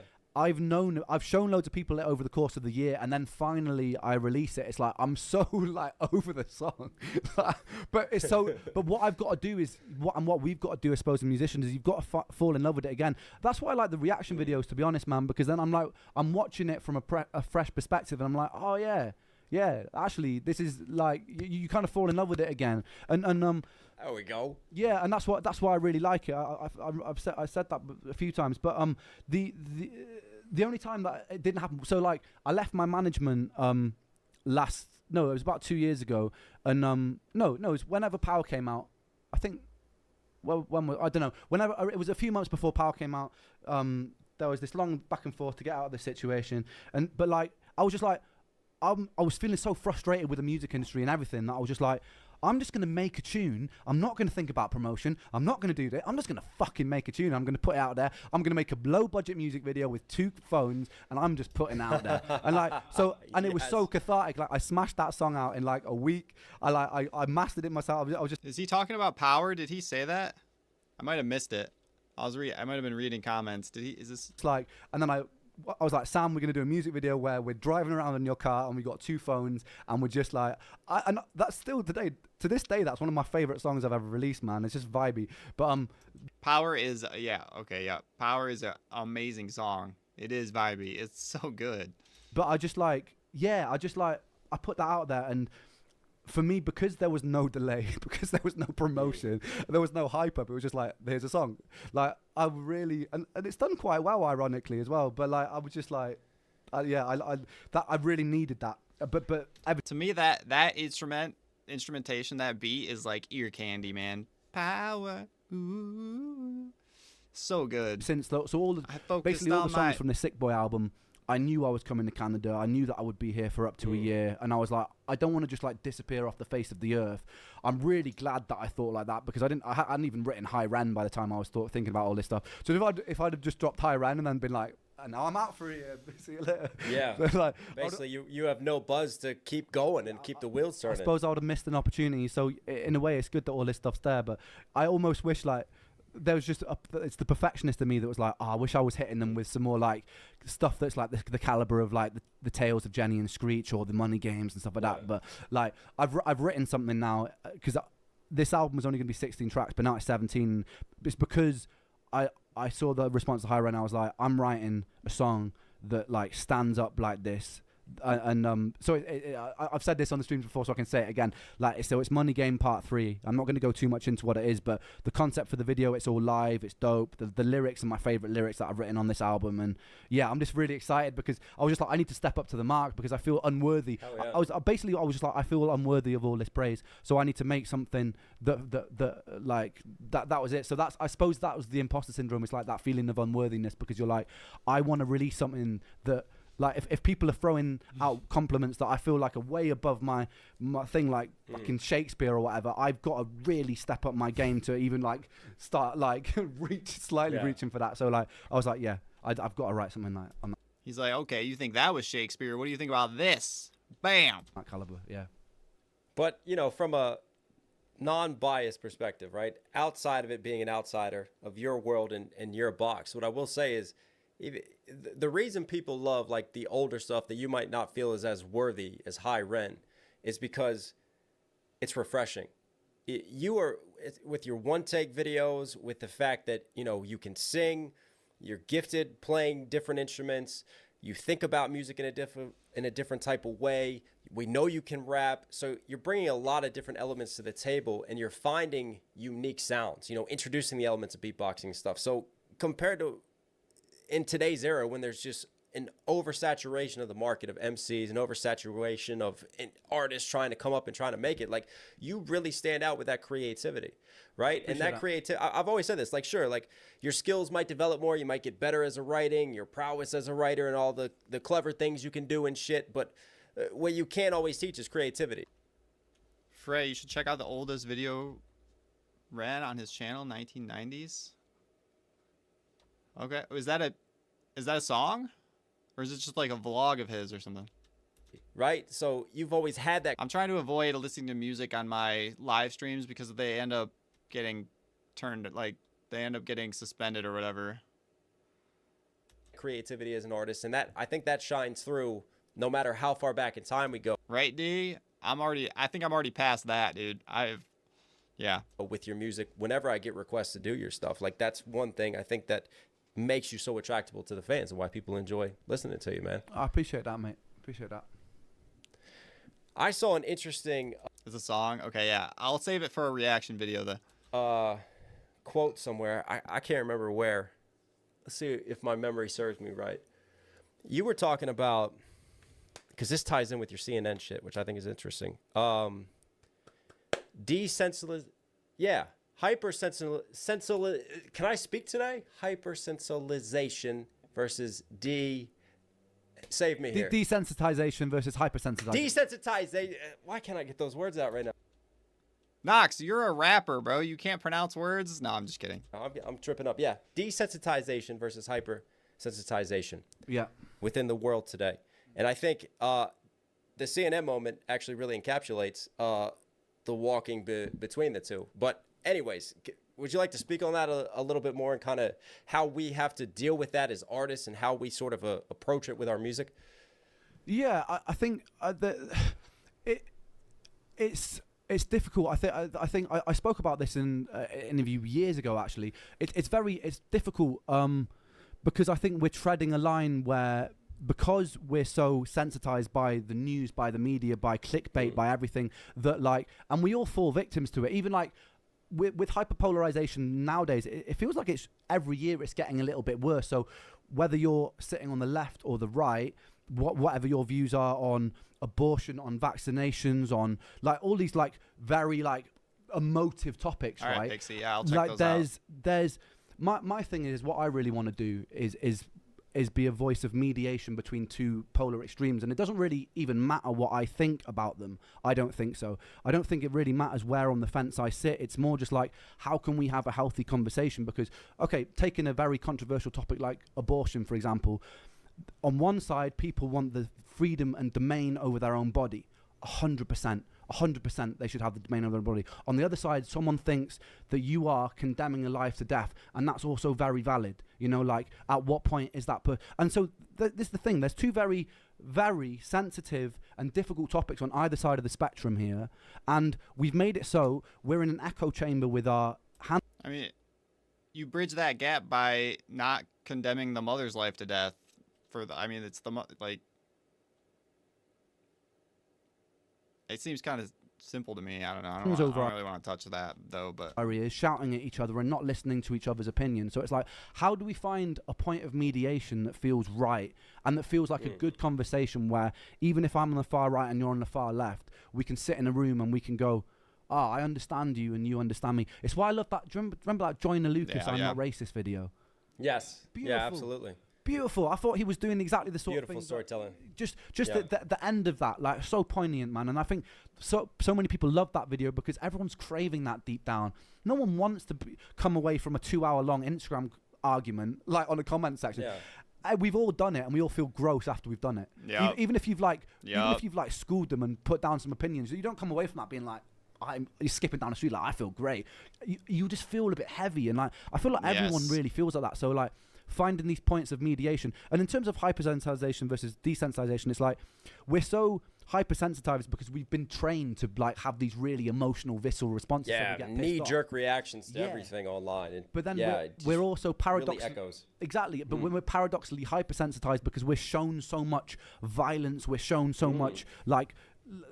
I'm not saying there's anything wrong with it, and my music does the same thing, but we are so subject to like so much information from the internet these days that we can see anything. You can watch someone being beheaded online if you search like enough, and it's just like we're so desensitized that it's like, so as an artist, because we've seen so much, people are either going to get really outraged or they're just going to be completely apathetic, and it's like, to be an artist in that environment is an unusual thing because it's wild. And then you have like CNN, ironically using hyper-polarized clickbait to talk about the dangers of, desensitizing children and young teens on TikTok. So there's that juxtaposition of that right there. Beautifully ironic, man. Yeah. And obviously I covered it, you covered it, but yeah, I mean, again, how this is how the world is right now, and it is crazy. It's like one extreme to the other. So how do you find that common ground to bring people together through the music? Very, very quickly, it just popped into my head as well. Then I'll answer that question. Go on. The other thing I think that we're facing is attention spans, because we're creating so much short form content that's why I think everything is. Yeah. That's true, and it's getting shorter and shorter. Now short reels, like 15-second videos, 8-second videos. And you're just sitting there one after the other, just totally ADHD. Man, I hate it when I start doom scrolling. I just come back like 30 minutes later and I'm like, where did it go? What have I'm just totally just like a zombie. And again, an antithesis to that, a fucking 9-minute long music video. Did you hear about the CNN issue? No, they mentioned it a couple. What? Can you give me a little brief? What is the CNN issue? Attention spans of gnats. Yeah, with only one location. Yeah. Do you know what I mean? Yeah, like, you're fucking crazy. Like, what is wrong with you for doing that? Well, that's the thing, and it's like I want to do something like that because they're doing it in cinema, and music isn't as being as ballsy. They're doing it. There are some scenes in some like there was some really good scenes in Better Call Saul. I don't know if you watched that, but it was the reason I liked it was more subtle than Breaking Bad, but there was some really like drawn out scenes, and I was like, I love this because it's so like.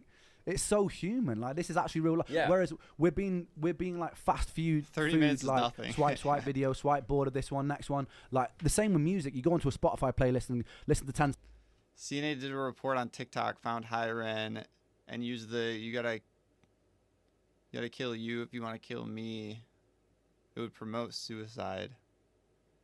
That's just actually the most stupid brain rot thing I think I've ever heard. CNN did a report on that.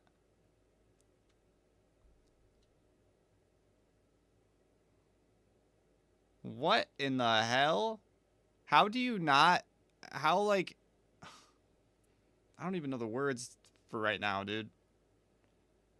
How do you take that out of context? Like, it's obvious. It's like, oh my God. It's just... Seconds ago, nah, not my vibe, next song. And it's like, so what is the antidote to that? But then, yeah, so I think we were also battling that as well. Partly. Yeah, I mean, react. They tried to cancel him. It's probably like... all the big boys that are all friends, all these multi-hundred-millionaire billionaires in the music industry and the entertainment industry that are friends that are like, yo, this independent guy is not giving us our piece of the pie. We got to take him down. It's greed, man. It's ugly. It sucks. I hate that kind of stuff. CNN did a piece on the dangers of TikTok. Asking them to remove the piece. Oh, nice. Okay. Is it? Does anybody have any information? I heard TikTok could possibly be banned in the U.S. in like a week. If the owner doesn't, it's like if the owner doesn't dissolve his ownership or something, it doesn't sell his ownership. Let's watch I Love You CNN from Ren. All right. Yeah, they probably didn't listen to the song. Like, and if they did, like, we know they're not going to understand it. Action channels, for instance, like when I started my channel, the only channels I saw were short form content. You know, people making faces, maybe they'll say a couple words and that's it. And all of a sudden I come in and I start breaking down shit for like 20, 30, sometimes 40 minutes. And I have Sometimes I can't watch Knox Hill's reactions because they're so long. It's a little bit, like, I appreciate what he's doing, but it is a little bit drawn out sometimes.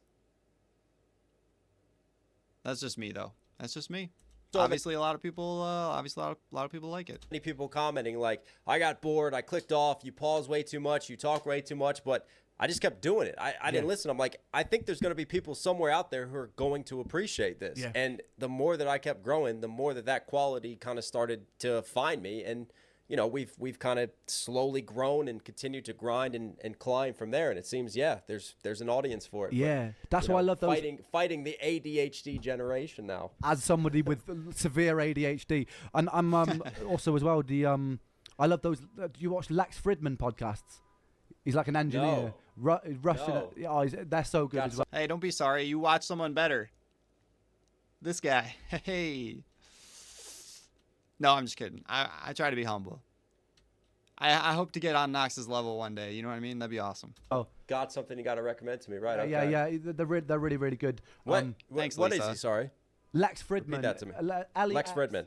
And I think it's Fridman. But yeah, he's really good. He did one with. I like Lex Fridman's podcast. I've watched a few of those. He was one of the lucky people to get Kanye in the midst of all of that controversy. Really? That's a very. Oh, I bet that's interesting. Yeah. Should we shoot on a new Yep. Looks like we'll do one more. We'll just do one more and then wrap it. Yeah. So, how do we do that as musicians? How do we find, that common unite? What did they just say? I'm a little confused. Should we shoot on a new what? We'll do one more. Should we shoot on a new Yep. I bet that's interesting. Yeah. Should we shoot on a new Maybe they have like a limit on their data size, their file size that they're. I don't know what they're doing. Yep. Looks like we'll do one more. We'll just do one more and then wrap it. Yeah. So, how do we do Speaking that of humble, as need to react to that with musicians? Eden How do Nash, we right? find, that common uniting ground in such a hyper-polarized world of team choosing and one side versus the other side? So I think it's about being careful about the subject matters. So something like High Ren, right, it's not really saying anything too far on any one side of the fence. We're talking about humanity. We're talking about the inner critic. No matter who you are, whether you grew up rich, in poverty, in an area of great privilege, in an area of great prejudice, like we are all victims of ourselves at some point in our lives. And so that's a great quote. Yeah, to find a point of common ground is an excellent place to start building a bridge. And I think that it's crucial that we start to build those bridges in any opportunity that we have, because I think that hyperpolarization, it's the enemy of truth, because all of a sudden you don't know what's true, and the truth is actually becomes secondary as less important than us being right and our opinions being right. Yeah. And when that happens, we suffer, because we should all, I think ultimately, on the left, on the right, whatever, we should be striving towards the thing that makes us the most comfortable, and also that ensures the greatest possibility for a comfortable future for the survival of our species. That should be like I was saying about an overarching theme of an album. And like this is what I want the sentiment to be. I feel like in any decision humans make, that should be the overriding. Before we make an example, it's like trickling down. Like first principles theory. Elon Musk works a lot with that. It's like you break it down until you get to the very like most purified part of the source. It's like I feel like the most purified overarching thing should be like, how do we, with these decisions, is this going to make collectively the human experience better in the future? And is this... Ren is like a modern day philosopher, man. And it's crazy. I'd never heard of him when I first watched High Ren. I was like, what in the philosopher is going on here? I connect with that so much, though. Collectively going to ensure that we have a longer future and survival as a species. All right, Rudy, I will. And so those questions should really come down to every question. Us. I like the way he says us. Us. Yeah, me too. We make, be it pollution, be it king of the world, what we're doing to the natural kingdom, be it any of those things, to look at it not in a biased way, because there is a lot of bias in it, and they manipulate so much data. Even stuff like humans' carbon footprint, you do some digging, that was actually pushed by the oil company to make the individual away from the oil company feel responsible for them polluting the planet rather than these big oil companies, right? So like there's a lot. I think that any time that these decisions, the thing is with my song like Money Game, about realizing the hypocrisy of it all, when you step back, I also know that I'm a contributor of this. So it's like, and for me to point the blame at too many places is actually me being a bit of a hypocrite. So it's like, how do we create a system whereby, because ultimately, say this company, this big corporate company, becomes the biggest company in the world. Yeah, they get all the power. They're at the top. They can make all of these big fundamental decisions that trickle down through parliament, that trickle down through governments, and they have ultimate power. What then? What then if the future of the human race is screwed because we're messing up the habitat that we live, or if we're making decisions that aren't based on how can we improve our future as human beings? And I think, like, fundamentally, every decision that we really need to make has to ask that question first. I mean, not to the point where it's exhausting, like every little micro interaction, because we're clumsy beings. We can't live perfectly, and we never will. But if we kind of make that the main narrative between these big decisions, I think we're doing ourselves as a species a great service. Really do. Yeah. Wow. But I mean, Unfortunately, there are a lot of selfish people in the world. There are a lot of short-sighted people that, whether it's because of fear or greed or other circumstances, they just kind of get tunnel vision and they focus instead on the future of our human race, Yeah. kind of the here and the now. So my question, which I've never been able to answer, is it nature or nurture? Like, is greed an inherent biological human behavior, or is it one born from our environment? And are those things inseparable? Is our environment there because of our inherent biology? It's a very difficult question. It just keeps on going back. It's a chicken and egg question. That is a very profound question. What do you guys think? Do you think greed is a nature or nurture kind of thing? I don't know. So, yeah, but I think because I feel like this very strongly, and I have for my whole life, I feel almost a responsibility to try and relay that within the music that I've had. And I feel like music, you know, the story of Trojan horse, the story of Troy. I feel like music's such a good Trojan horse to be able to deliver your idea of what you think is good. And coming back, that's a good metaphor. Music is like a Trojan horse, because it's always like a surprise what you're gonna get, especially with Ren. To this hyperpolarization. I like that concept. Coming back to this hyperpolarization thing, I think that like everyone really deep down, we just want to feel happy. Like we just want to feel good, and it really frustrates me when I take a bird's eye view of this and being like, we're kind of shooting ourselves in the foot by this constant like me versus you. And we really drill that in with elections. We really drill that in with, because everyone's trying to push those emotional buttons, and these politicians are talking about topics that they know are going to get people riled up, because that's how you get support. That's how you get more support in the polls. So it's really like, for me, it's like, how do I as an artist try and offer an antidote to this where people can step away from it and feel the humanity, badly nurtured. and yeah, not I feel feel like it's this a little like bit of both constant too. clashing polarization. Because especially too, trying to be independent,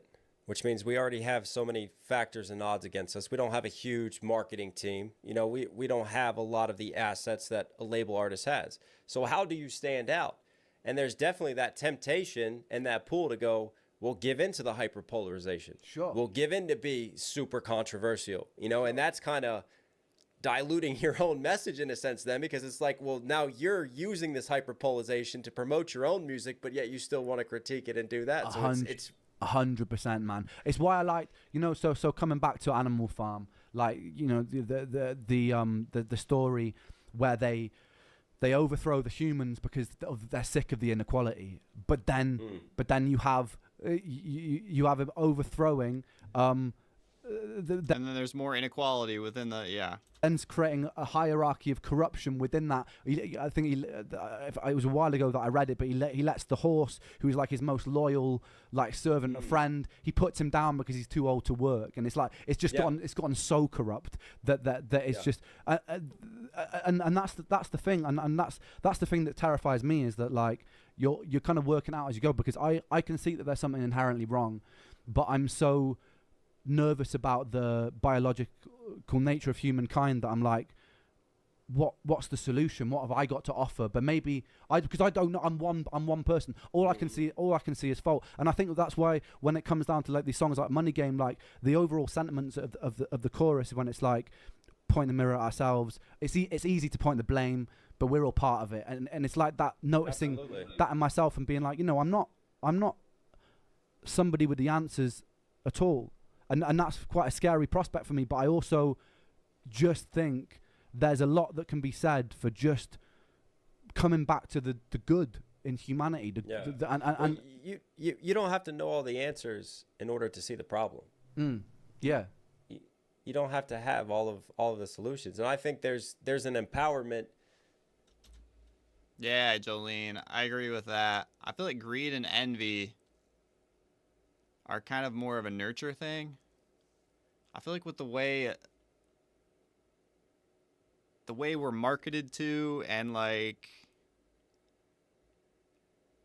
shown things, we're like wired to be envious, and envy is what like runs the world. Because you're always like, you end up being greedy because you're envious of someone else. There's always someone that's gonna have like more than you.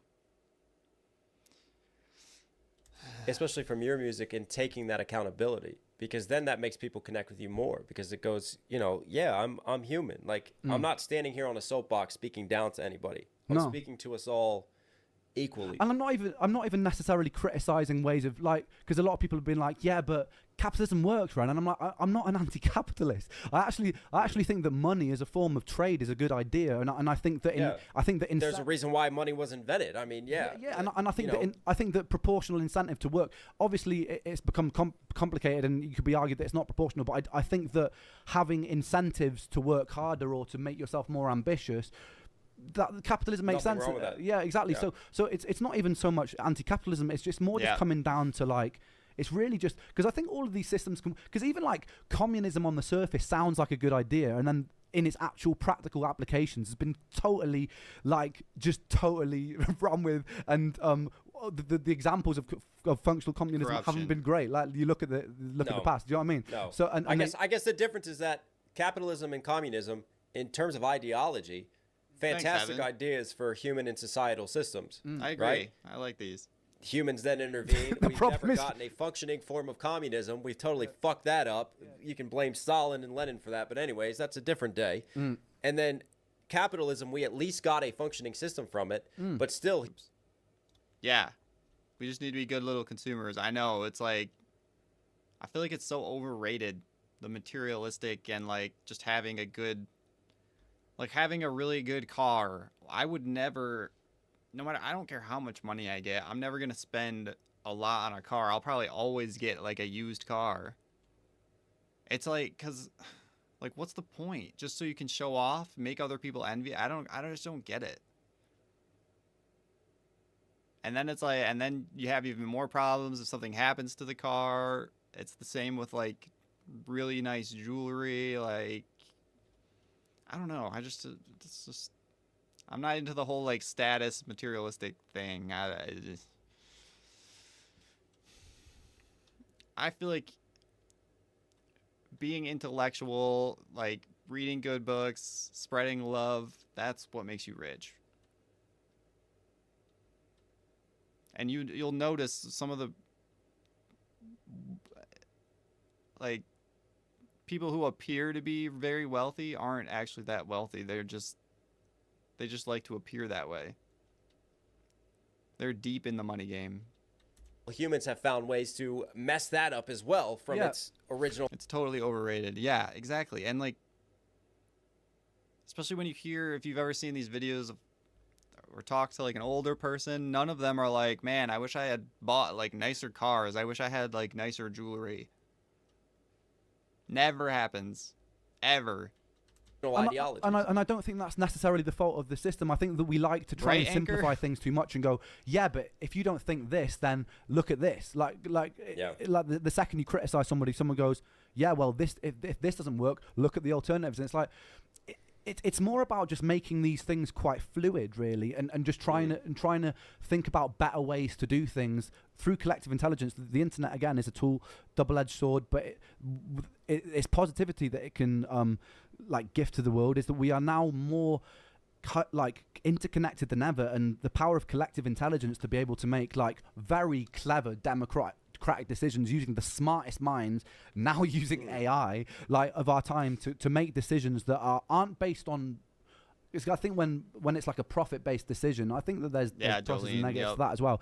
But when it's based on that overarching principle that I said to you, I think that we would benefit massively from that. Exactly. I know it's a very, like, sort of utopian sort of mindset, but I think there needs to be people that think like that sometimes as well. Like, it might be a little bit, oh yeah, the world's not that lovely, but I still think it could be, man.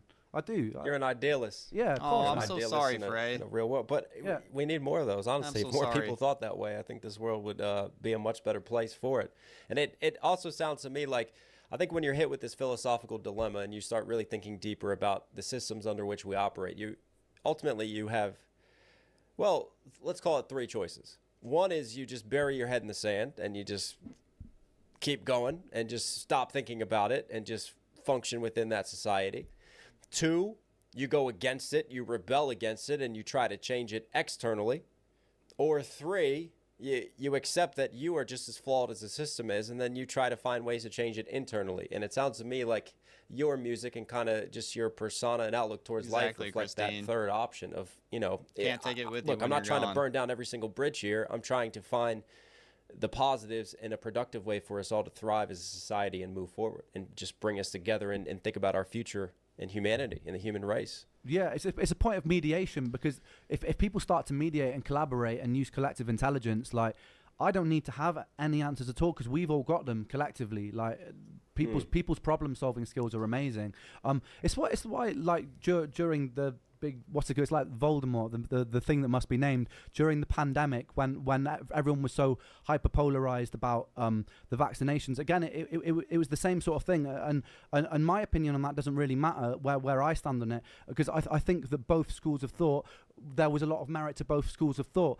That what I found really sad about the pandemic was, I think it was a real opportunity for us to go, as a species, we are here unified in the force. In this, you know, it's like Independence Day, where the aliens come, and we're like, right, we've got a real opportunity to, regardless to of unite. We've got to overcome this situation somehow. Yeah, this is a global situation. It's not going away anytime soon. And I think what was really heartbreaking for me about that is that the hyperpolarization that it birthed towards the fallout and coming out of that was quite extreme, because I think that the narrative of where you stood on the fence with the vaccinations and a lot like defined your entire character. And people made judgment calls based on just your feeling of vaccination, no vaccination, mask, no mask. Like that was like your identifier. It was insane. I don't really think, I know this is quite a bold thing to say, I don't really think it mattered where you stood on it. I think that the most overarching thing was more like, why is this dividing us so much? I think that was the most important thing that people weren't really talking about during that time. Like, why? Like, and it was, because I think that was a real opportunity that we maybe missed out on, and I would hope that we would make the most. Maybe it wasn't bad enough, because I feel like that's just human nature. It's like, it's so deeply embedded in us to like be part of a tribe and conquer another tribe, like be an enemy to another tribe. It's just so deeply ingrained into our psyche and our relationships and like our way of being as primates, you know. It's just like, it's what you did. It's what chimpanzees do. It's what like all prehistoric pre-hominid species did. It was tribing up, and you know. But we've reached a point where we are like past that as a species, but our biology hasn't caught up with that. We still have our like primitive brains, lizard brains. Yeah, exactly. The way that I see it is like you keep on taking cookies out of the cookie jar, like you're gonna eventually be like, oh, where's the cookies? And I feel like we're really like, we're getting to a point now where there are natural things that are happening. There are the weaknesses in our infrastructures as society are becoming more obvious, and it really needs to become a time where we're like, it's like prevention is better than a cure, right? There has to be a turning point. There has to be kind of a wake-up prevention point, is better than a cure, but I think prevention is better than a cure. But I think that we're so like monofocused that it's probably going to take something quite. It's going to take the cure. It's going to take the cure. Absolutely. There's no way we're going to do prevention the rate we're going. And it's Knox, let him talk, dude. I don't want to hear your thoughts. This is a Ren interview. This is not a Knox Hill interview. Sorry, I'm joking a little bit. Sad, but I think that it's going to take something that's going to make us suffer quite a lot to animal change. Flow. The positive of that, there's a line in the Red Hot Chili Peppers song that goes, "Destruction leads to a very rough road, but it also some brains are creation." pretty far behind. Love that line. I feel like maybe this is a bit of like an ominous like prophecy, but I feel like we maybe will need to go through something quite severe for us to go. We need to start working together. We need to start focusing on what's important, which is our survival. I agree. And again, looping back to the hyperpolarization of everything, you have a situation like this that should in theory unite us and bring us together against a common enemy and have a common goal. but instead all this over sensationalization just divides us further. Yeah. And, you know, social media can be a beautiful thing. This interconnected world can be a beautiful thing. It can also be a very dark thing as well. And, you know, there's always... Uh-oh, I shouldn't watch Justin Hawkins if I think Knox talks too much. Uh-oh, okay. No, I know. It's really not bad. It's only been in like a couple moments, and even then it's like not that bad. I'm being a little facetious. I like to have fun, you know, I like to tease a little bit. There's pros and cons to everything. So going on to social media, and the question I'm curious about, because, you know, being an artist myself and dealing with a lot of these things, unfortunately, I could tell that you are an overthinker, and you go through a lot of these concepts. He's a thorough thinker. To me, overthinking is, you know, it's like debilitating in a way. I don't feel like Ren is debilitated by I feel like he's just very thorough with his thinking. And very deep thinking. I wouldn't categorize it as overthinking. I know what he means though. You go through a lot of these emotions. Obviously, you empathize with a lot too, being an artist. How do you deal with this? Honestly, knowing Ren, he probably likes it if people fill some empty space or like keep talking. I feel like Ren is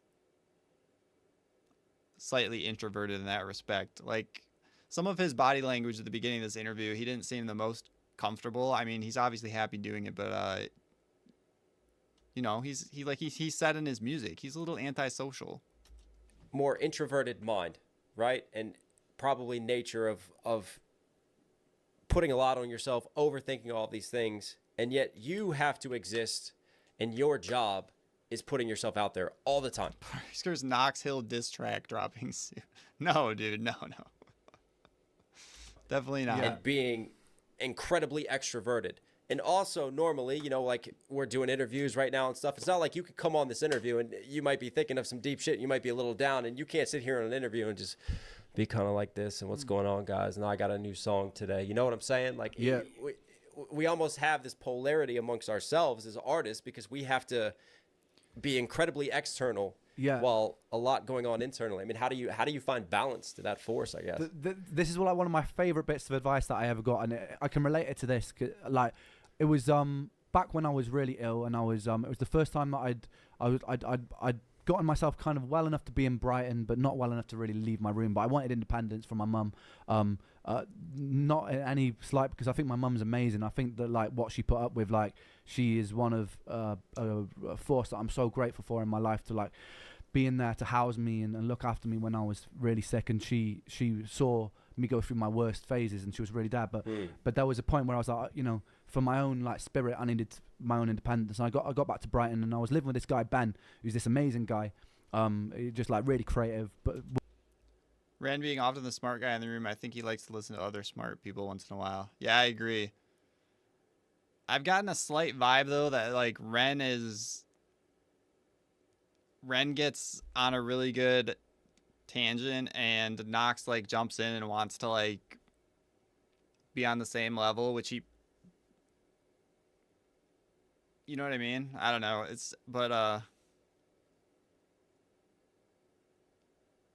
That's just me. I'm a little too judgmental sometimes. It's something I'm working on. I'm working on it, man. We're all working on things. Works in theatre, and I was like talking about like, oh, you know, I want to get on the street and do some busking again, but I was like, I hadn't performed for so long that I was like, what's your work, D? Oh, by the way, do you care that I call you D?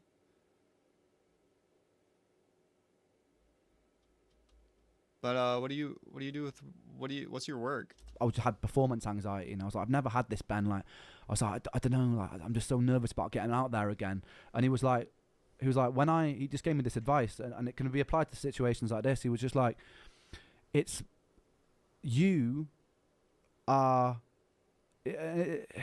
almost like it sounds depreciating, but it's not. It's like you're not really important in that scenario. The important thing are the people who are watching you, or the message you're trying to give out, or a feeling. If you're trying to make people happy, which your songs will, then it's not really about you. It's not really about. You need to stop thinking like, how am I being perceived, and you need to start thinking about, is that person having a good time, And I think when you take the lens off yourself and I stop worrying about me, how I'm coming across, if I'm going to be, if something I said was clumsy or not, because if I start thinking like that, it's just, I don't know, it's really self-sabotaging. So I think I relate to that, and to me, it's like part of a philosophy that I've tried to envelop is like, yeah, not thinking about myself so much and like how I'm being perceived. It's more considering how other people are feeling and what I can do to help be. And like, part of my philosophy is that I am not even sure that, like, okay, from reading Sam Harris's book, like Waking Up, A Guide to Spirituality Without Religion, he talks a lot about the idea that the self is kind of like an illusion. Like this self that we build up in our own head and perpetuate with our own thoughts is really just that. It's just like this illusion, and that there may not even be like a self. And he goes on to provide examples as to why there may not be a self. Like there's this experiment that they do where they split your two brain lobes in half. And I don't remember the details, but it's like you almost become like two different selves once your brain lobes get split in half and they're not like communicating with each other. And then he uses some examples from like meditation and things, but like yourself is really just an idea you have in your mind, and there's like a different you that exists in everyone else's mind. But the ultimate idea is that the self is like an illusion. Really what there is just underlying consciousness. And that's what we are all part of. Like there's not really self and other, there's really just all the same thing. It's all a consciousness experiencing this world. It could be applied to social media. It's like, even on days where I'm like, oh, I don't feel like promoting my song today, I'm just like, I think that it's more important that, especially now that there's like even more people watching, like if I'm serving a lot of people and taking like an hour, 2 hours out of my day to chat to you, to post something on Facebook, to share a song, to do something like that might. Yeah, I know a little bit what you mean, Lady GX. I know what you mean. I pick up that vibe a little bit sometimes.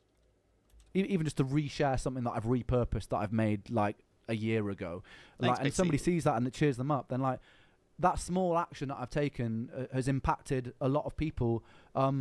Maybe superficially, maybe quite profoundly. I don't know. I'm not really in control of how it happens, but thinking of that as more important than me and what I've got to gain, that really helps me with that, because then like I'm just like, and then also it has this paradoxical effect of making me feel better anyway, because like that's cool, today I was even like, I woke up and I was like really foggy headed and I was like, oh man, I've got to speak for like a couple of hours with Knox. I hope I don't come across like a twat. And I was just like, yeah, then I've got to remind myself. I'm just like, it doesn't matter. Do you know what I mean? Like, yeah. Like, it's more important that's it really. I'm not perfect at that, mate. Like, because I still have days where like I'm dreading doing something, and even while I'm doing it, I dread it.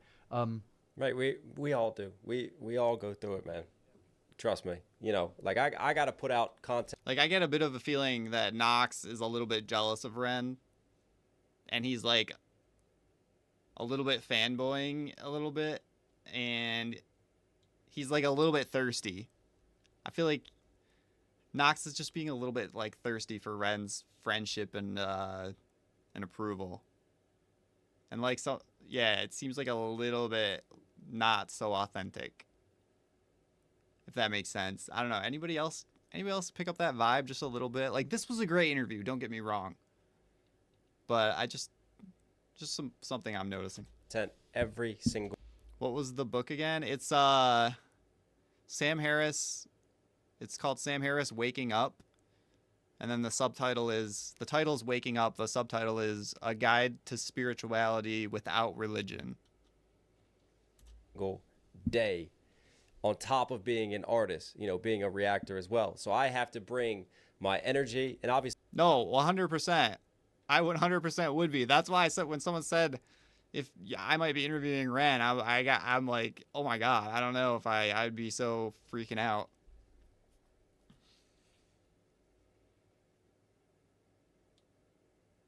Yeah, no, 100%. You see, I've created an expectation level because people expect me being at my best, mentally processing things as quickly as I can, concising down you can see it in my analysis, giving it to them, yep, pitching it to them, and doing it in that way. And yeah, I mean, you know, so many days where I'm like down, but I think you're right. That's a great fucking point and sentiment. And I think for any artist out there watching, it's not just about us. No. It's about the people that are here now on this journey with us and this community that we're trying to nurture and build. And, you know, that is one of the, you know, we're selfish, okay? As artists, we're selfish because obviously we want attention. We are attention seekers. We want to play to the largest crowd possible. Not me, dude. Not me. Definitely not me. We want as many people to hear our music. So there's that selfishness. But at the same time, we're incredibly unselfish as well because, well, artists that really want to have a message that empowers people, that want to leave a positive outlook and try to leave the world a better place than how we found it, because we want people to walk away with something better, something different. I think what a lot of people can't relate to in this position as well, like my position is, so sometimes say like I'll look through my Instagram inbox or message inbox or whatever, and I'll get a message and it'll be a message I haven't seen for a year, and then another one and it's like, you're so arrogant, you haven't replied to me. And it'll just be like abuse, and I'm just like, or someone, and I'm just like, what people don't realize, I think, in our situation is we have to communicate with people more than anybody else. Like there's literally today, if I look through my like 24 hours inbox, it's like there's probably about 400 or 500 messages from different people. I'm probably going to look at about 1% of that. But when people start like demanding your attention, that's when I get a lot more overwhelmed than that with trying to put out content. It's just like, because I'm just like, fuck you. I'm just like, honestly, that's how I feel, because I'm just a little bit like, you don't understand what it means to be like, I'm trying to like give so much of myself to uplift people, and then people are like, you are not giving me attention. I want your attention because I said something, and even though I'm always appreciative like of a nice comment or something nice that's being said to me, and I try and read and respond in the best way that I can, but because there's so much of it, I wouldn't have any time to make music if I was just a people communicator. Do you get me? No, so what they watch you for, it's ironic because what they critique you for is it's the same reason why they watch you. Like if all of a sudden I spend all of my time to responding to every single message on this inbox, right? Respond to every single email and just, you know, every other fucking place that people are talking to me, I'm not going to get time to make content. No, and the whole point is people want to see the content. And to me, you know, it's more efficient because when I'm at my best making this content, people get the greatest enjoyment and I can reach the most people out of it. That's the thing you're going to... The more you give, the more people want. That's so true. That's like human nature. That reminds me of the more you get, the more you want. That reminds me of, I just watched this like Louis C.K. little short clip. He was talking about how they did when they just added internet on planes. Like it was like a new thing. They had internet on planes. He was like, oh wow. He was like searching his laptop and stuff. Then the internet goes down. It like gets shut off, and someone next to him's like, this is fucking bullshit. Like, and he just said like, how quickly we think we're owed something that we didn't even know existed like 10 minutes ago. Like, it's just, yeah.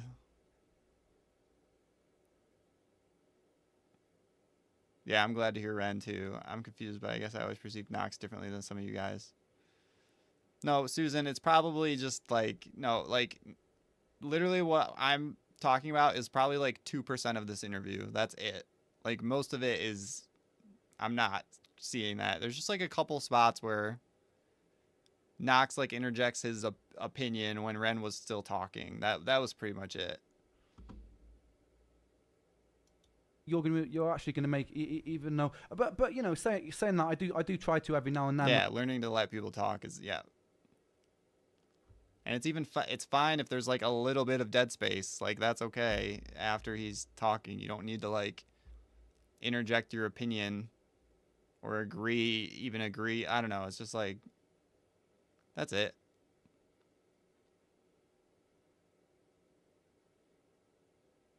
when I can. But yeah, I think definitely, definitely, me Jolene, too. definitely. Me too. I always try to set aside time to respond. And actually, when I'm at my lowest, that's when I really turn to like kind of see, like right here, like Ren, we're not, or Knox, we're not here to talk about you or like how you. But it's fine. I'm sure Ren enjoys it. It's fine. I'm just being too judgmental. That's yeah. It's really more about. It's more about me than it is about Knox. This is a great interview. I think me too. Me too. I always try to set aside time to respond. And actually, when I'm at my lowest, that's when I really turn to like kind of the inbox and, you know, scroll through the mean and all the hate because that just comes with the territory. But then you get those amazing comments, you know, that just like remind you and center you of why you're doing what you do. When you can just inspire like that one person and have an impact on their life. And you're like, yep. That's exactly why I'm fucking doing what I'm doing. And then you just keep going from there. Yeah, for real. Can I ask you a question?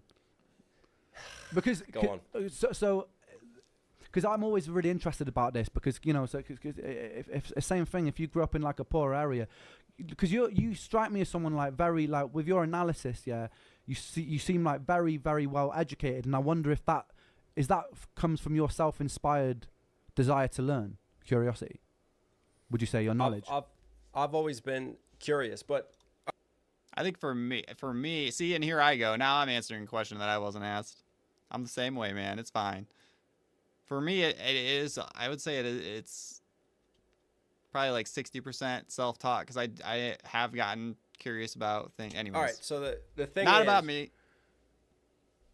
From where I'm from, one of the things that always kept me out of trouble compared to like some of the kids I grew up with that are now either dead or in jail was besides music, I also had sports. So I was also an athlete. So I was a really good athlete. I was good enough that, you know, I was offered scholarships to go play at university. So I got to go pursue a higher education thanks to sports. But that always kept me out of trouble. It kept me focused. It gave me something to do.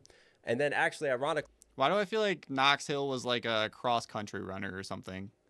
Like, that's, like, maybe the only sport I can imagine Knox Hill playing. What sport did he go to college for? When I got hurt and had a really bad injury, that's when music really saved me from that. He's not in the same wavelength as Ren. There's no light behind those eyes. Darkness, because all of a sudden I was... That's a harsh comment. That's a harsh comment. I don't know if I agree with you on that, but... doubting my future and my career on this side of things. But I've always loved music. I've always created. I've always read a lot. Although, yeah, I kind of get what you're saying, though. Written. So I think it's a combination of education, but also just curiosity. Like I read. Okay, so that's basically, that's basically just running, right? That's just all running. Read every single day.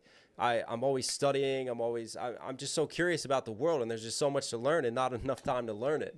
So I think it's a combination of those things. Nice. Does that make sense? No, I was just interested.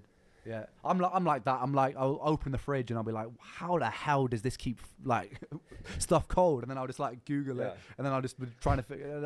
But that's it. And then you were gone on a fucking scientific journey after that. That happens to me all the time. Like I have so many notes and so many things like trying to remind me to stay on track because I do struggle with that. It's so easy for me to get curious about something, and then we are on a journey, and hours later it's like, what the fuck was I doing today? You're like, oh yeah, I've just been standing by the fridge for 20 minutes. So, no. Dude, that's the ADHD is like, oh yeah, I was trying to get something to eat so that I could go do something. Instead, you're spending time learning about how a fridge works. I'm sure you have plenty of moments when you're like going to do something and then you have a different thought or maybe a little bit more than running at the just a little bit. Maybe an idea or something creative happens and like you just totally forget what the fuck you're doing. And like my wife will walk in and I'll have like something in my hand or like something spilling and she's like, what are you doing now? And I'm like, I don't. Yeah, we are being too harsh towards Knox. We are 100%. I have no idea. Yeah, man, that's the story of my life, mate. Fuck yeah, man.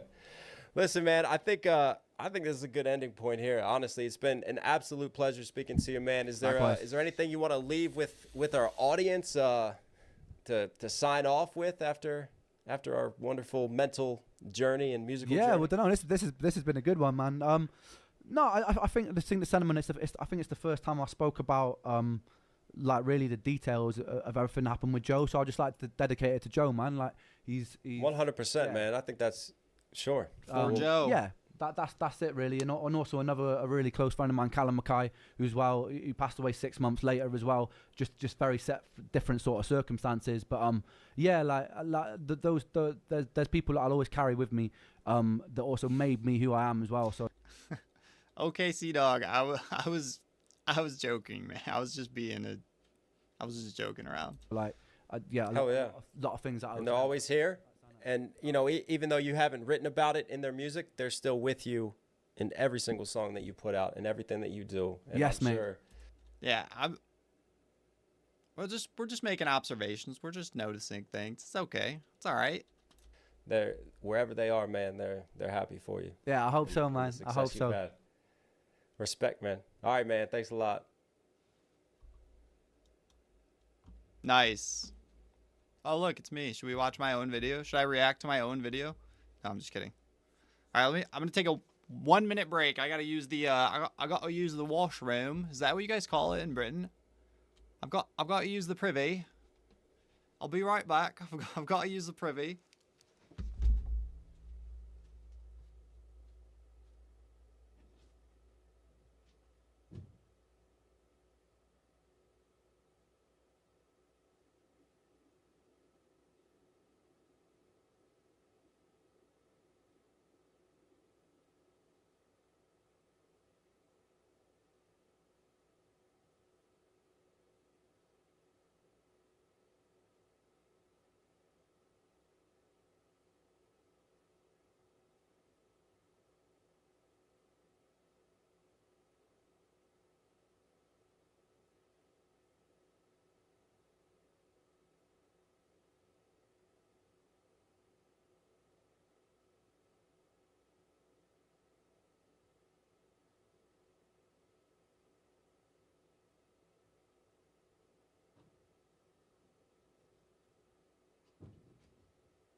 The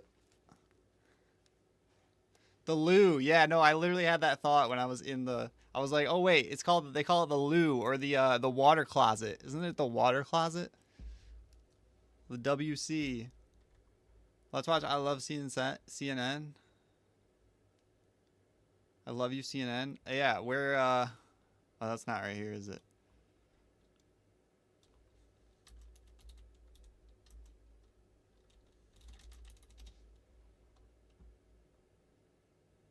This one?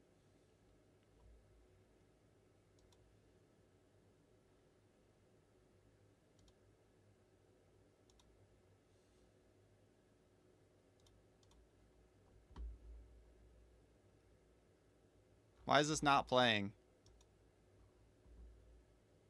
No one says water closet. We call it the loo. The loo. I'm going to start saying that. Why is this not playing?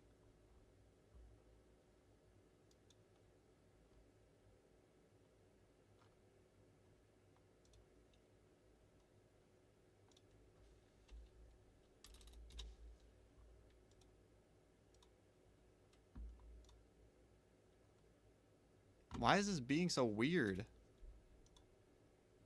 Okay, here we go. So, a fucking incredible thing happened.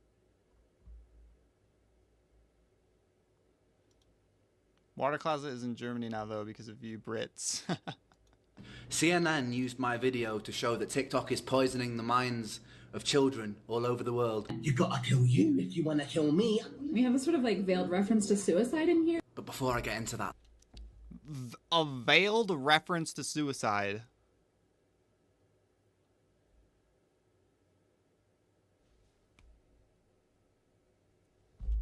there's just some amazing things about this video that I wanted to share with you.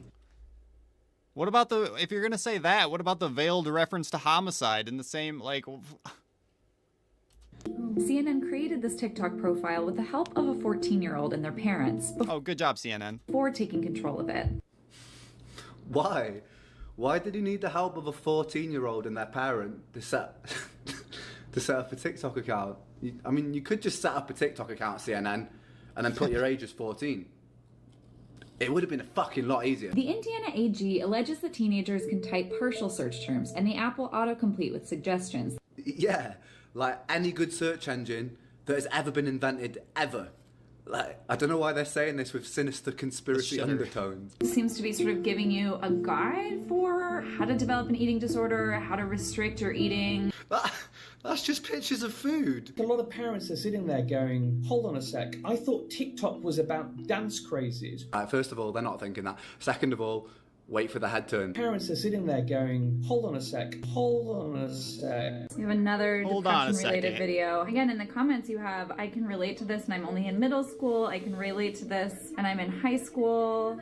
Okay, we've got hashtag suicide, hashtag don't kill yourself. Explaining my depression to my mother, a conversation.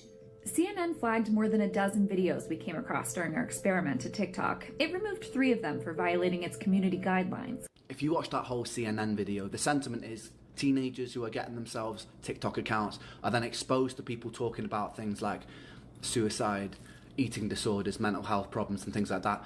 The ironic thing is it looked to me like all the videos that they chose were actually resources for people trying to support people who are having suicidal thoughts or eating disorders or mental health problems. And CNN had taken all of those and gone, hold on a second. Do you mean to say that the mainstream media takes things out of context? No. Never. The mainstream media would never take something out of context to support their own agenda. They would never spin something like that to support their own agenda, would they? TikTok is making our kids want to kill themselves. It's like, all the videos have used of people who want to help that. So it's, yeah, I understand, right, that by being exposed to a lot of that sort of stuff, maybe somebody can start romanticizing it, okay? I do understand that. But I feel like CNN are just criticizing it to criticize it. They're offering no real solutions to that. And they're not acknowledging the benefits of young people being able to share and express themselves and talk to each other and relate to each other when they might feel scared to do that in like a school environment or a public setting. But CNN don't seem to be offering any solutions other than total censorship. You know, like, if we just sweep that under the rug, we don't have to think about it, so it doesn't exist. Of course. Yeah, that's actually going to make things worse, CNN. You guys suck, even though I kind of, like, I don't hate CNN, but, like, it's better to talk about things. It still exists. You just haven't given people the resource to be able to share about it. And look, you're trying to bubble wrap all the people who have never experienced trauma to the detriment of the people who have. And my song in that bit of great reporting was also taken out of context. It's a song about accepting your inner critical thoughts so that you can live a more peaceful and happy life. My thing is, if you're going to criticize something, and by accepting your inner critical thoughts, Ren means killing them. Metaphorically, of course, like, come on. At least follow it up with something with a little bit of substance or a solution rather than just moaning about it. And also consider the fact that if these topics are trending and being fed to people within search algorithms, it might not be causative, it might be reactionary, because we're living in an epidemic of insecurity that's caused not just by the fact that we're constantly under a microscope 24/7 in social media, but also things like over-sensationalization in the news, channels like CNN. And really, we all need to take responsibility to lift each other up, because that's the way that we're going to heal. Thank you. Yes, let's lift each other up. Wait, can I do this? Media, but also things like over-sensationalization in the news, channels like CNN. And guys, really, let's just have fun for a minute. Let's just do a little Bo Burnham here. We're going to heal. Thank you. Yes, let's lift each other up. Wait. What's going to happen here? Wait, can I do this? Oh no. Wait, why was that? Now I can move now I can move it up here. Let's just do a little Bo Burnham here. Wait, how is this here? Yes, let's lift. Wait. What's gonna happen here? I gotta stop. This is gonna get out of control. Oh no. Wait, why is that? Now I can move it up here. Let's just do a little Bo Burnham here. Oh no. How is this here? What do we do? We're going down the rabbit hole. We're stuck. Wait. What's gonna happen? We're stuck, guys. I gotta stop. Okay, we're done.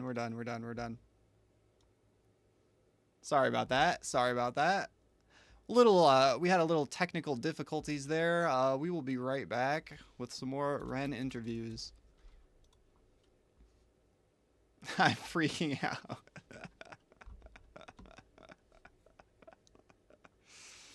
Oh. Oh, wee.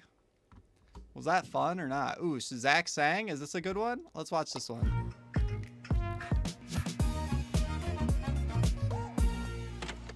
Hello, beautiful human. I am Zach. That is. I'm glad you guys enjoyed that. I'm glad you guys enjoyed that. I had fun there for just a minute.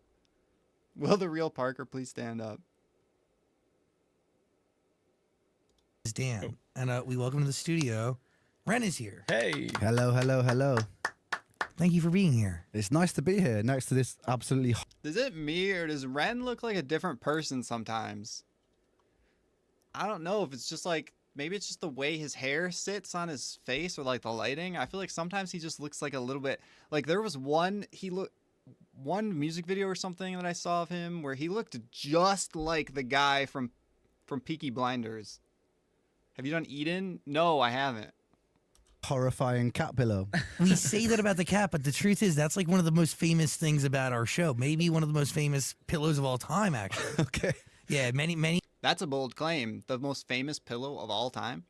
Yeah, many people like hold it. Like Can I cradle it? You can do it. Yes, whatever you need to feel safe. Yeah, this is my And the cat's in the cradle and the silver spoon. emotional support pillow now. That is. Thank you. It's pure purpose. Yeah, thank you. By the way, your speaking Okay, so it's not just me. Thank you, Lou. voice is incredible. Thank you. You have a great tone, and it comes through in the music you make because a lot of Your voice is incredible. You have a great tone. And also when you're singing, your voice is incredible and you have a great tone. it is done in the style of poetry. Is that kind of correct, or am I totally off base? Yeah, I think I weave a lot of poetry into what I'm doing, for sure. A lot of spoken word, a lot of hip-hop. I mean, some of the best hip-hop. It has its... He's probably a little more nervous. This is an in-person interview. I would be a little bit more nervous as opposed to like the last one he did that was just like virtual. And he's got to deal, and you know, he's got to deal with his illness at the same time. Its origins and that really is rhyme and poetry, what rap stands for. Your story is so Rap stands for rhyme and poetry? Why did I never know that? music means something really different to you. Mm. And I think it all stems from like, I don't even know where to begin, dude. Like I've been listening to your music and then we have just, your story is like, just in our brief, it's 10 pages because you've been through an exceptional amount. That's true. In a way that like people go through things all the time, and health is something that is completely and totally out of our control. I just want to say I'm already loving this interview. We're a minute in. Let's go. But in moments where you've tried to manage, Are you in a snarky mood? Maybe. Yeah, maybe a little bit. and go after figuring out what was holding you back health-wise, you've just been steered in the wrong directions, which would ultimately lead to you.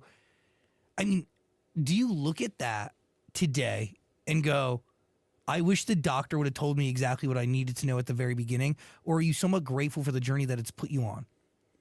It's a difficult question, man. It's a very difficult question because and I guess it comes back to whether you see things as a gift or a curse, which is a choice. Hey, Amy, thanks for being here. You know, if there was a parallel universe with a Ren that hadn't gone through those things, would I be the artist that I am? Would I be right? I wouldn't be talking about the topics that I am, but how would the course of my life transpired?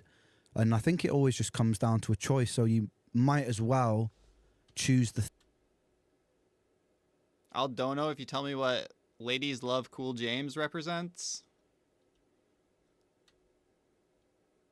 Ladies Love Cool James? I mean, obviously. Unless there's something else that I don't know.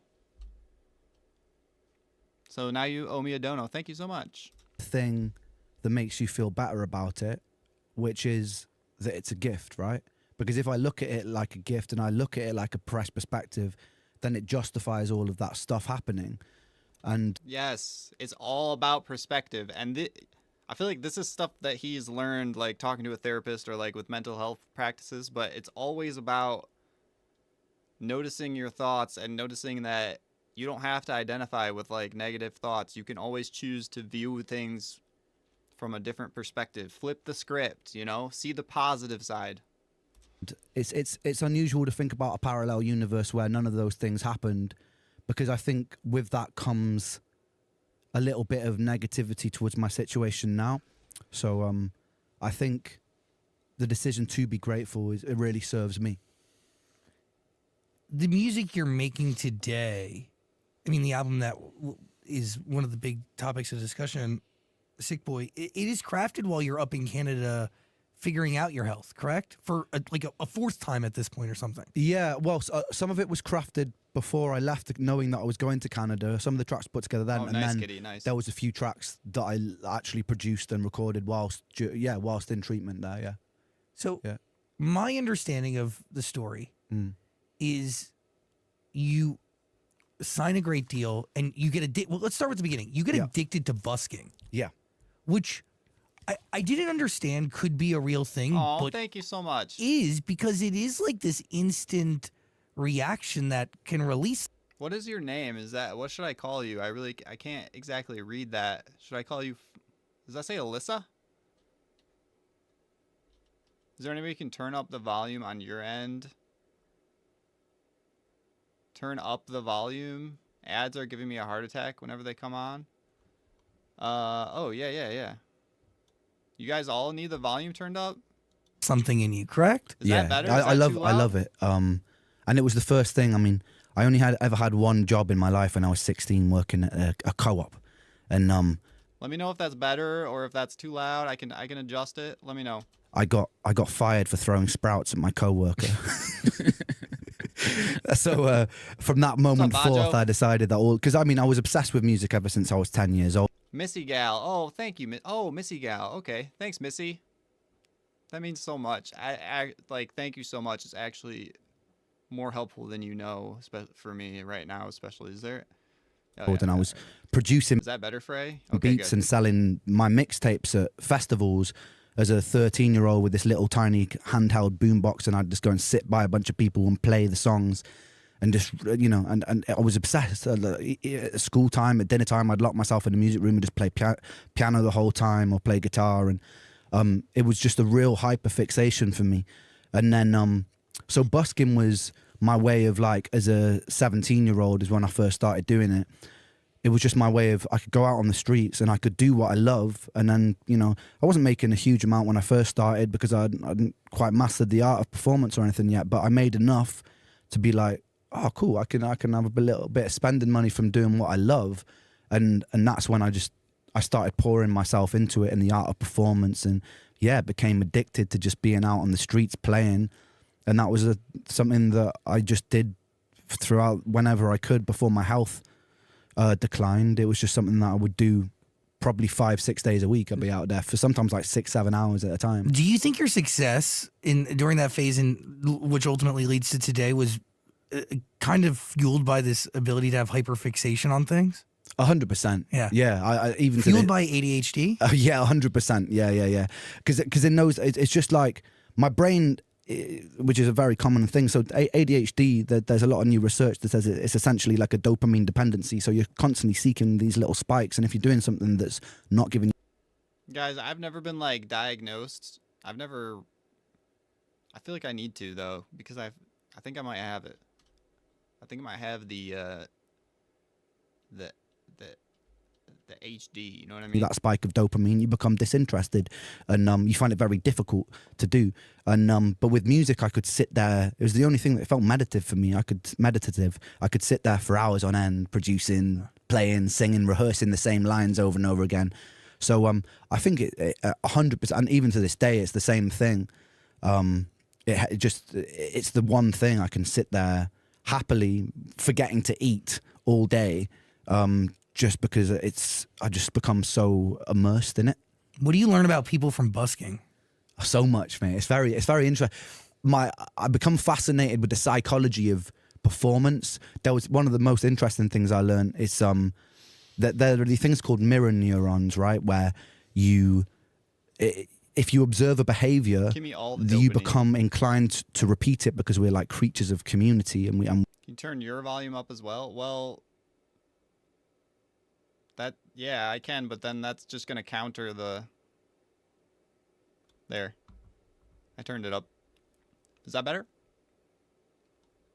I feel you should be louder now. Okay. Is that better? Is that too loud? I can move the mic closer to my mouth. Oh, Maureen, nice. Thanks. Thanks for getting Discord for us. It's the same here, Parks, the AD part. in those talent shows, when you watch somebody like gasping or crying at a moment where someone's singing, you feel that emotion just by seeing that person in the crowd.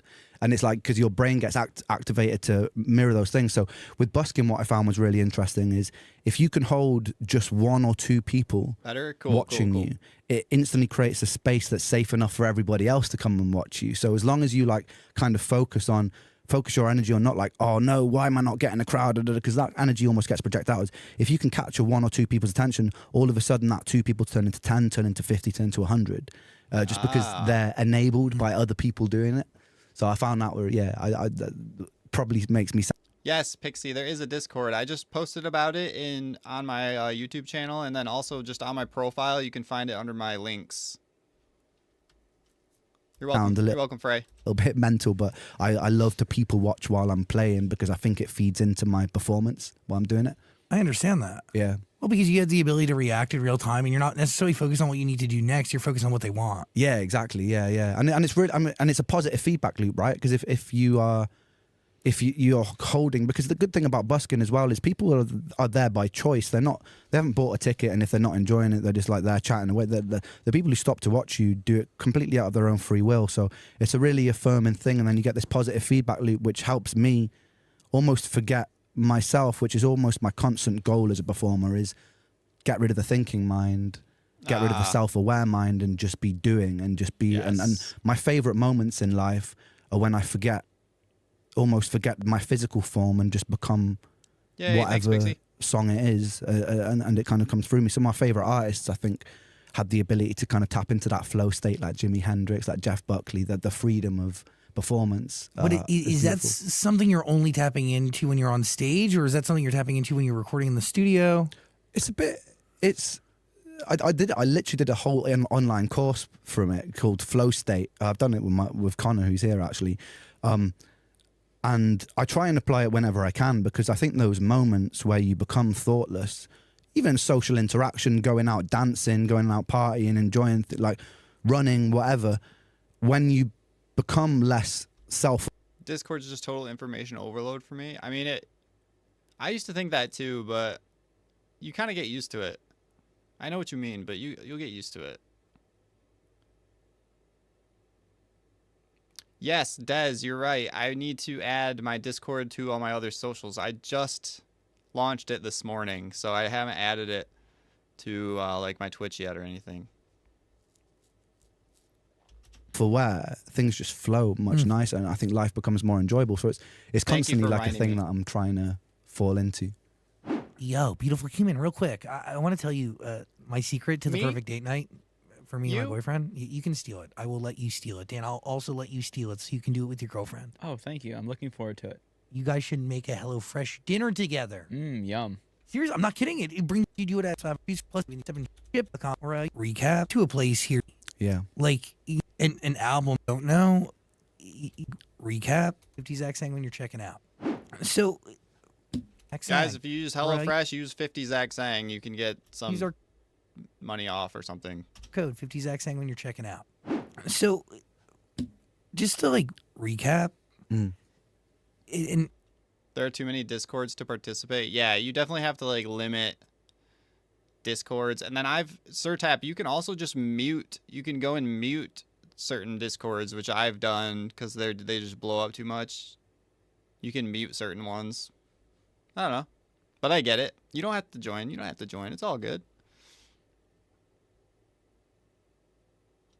All right, nice, Tammy. Thanks. If you don't know, we get to a place here today, an album that is an incredibly intense journey. Yeah. Like, one of the things we've talked about a bunch is like, it's 2 things, right? Like, physical health is incredibly important. Equal to the importance of physical health is mental health. Yeah. And the two very much, it's like they're so deeply. They feed into each other, man. The better you feel mentally, the better you're able to physically exercise. The more you exercise, the better you feel mentally. They're just so intertwined. And sometimes When you're like not having a good day, sometimes the best thing to do is get up and move around. Get up and move. Go for a walk. Go for a jog. Do a little workout. It can be kind of like meditative, you know what I mean? Connected in so many different ways. You end up losing a record deal early on for things that are completely and totally out of your control. Yeah.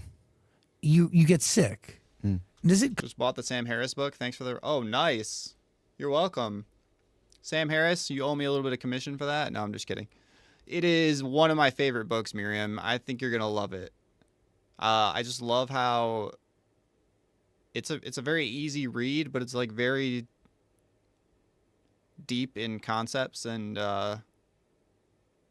it is one of my favorite books. It's actually one of the probably handful of nonfiction books that I've actually reread.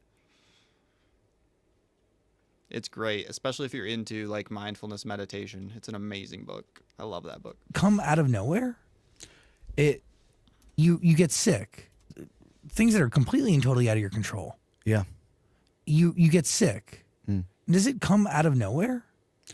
It's funny. I mean, I in terms of the physical symptoms, yes. In terms of, I think, mental health and feeling like a little bit of an outlier and an outsider, I think that was just a constant theme in my life.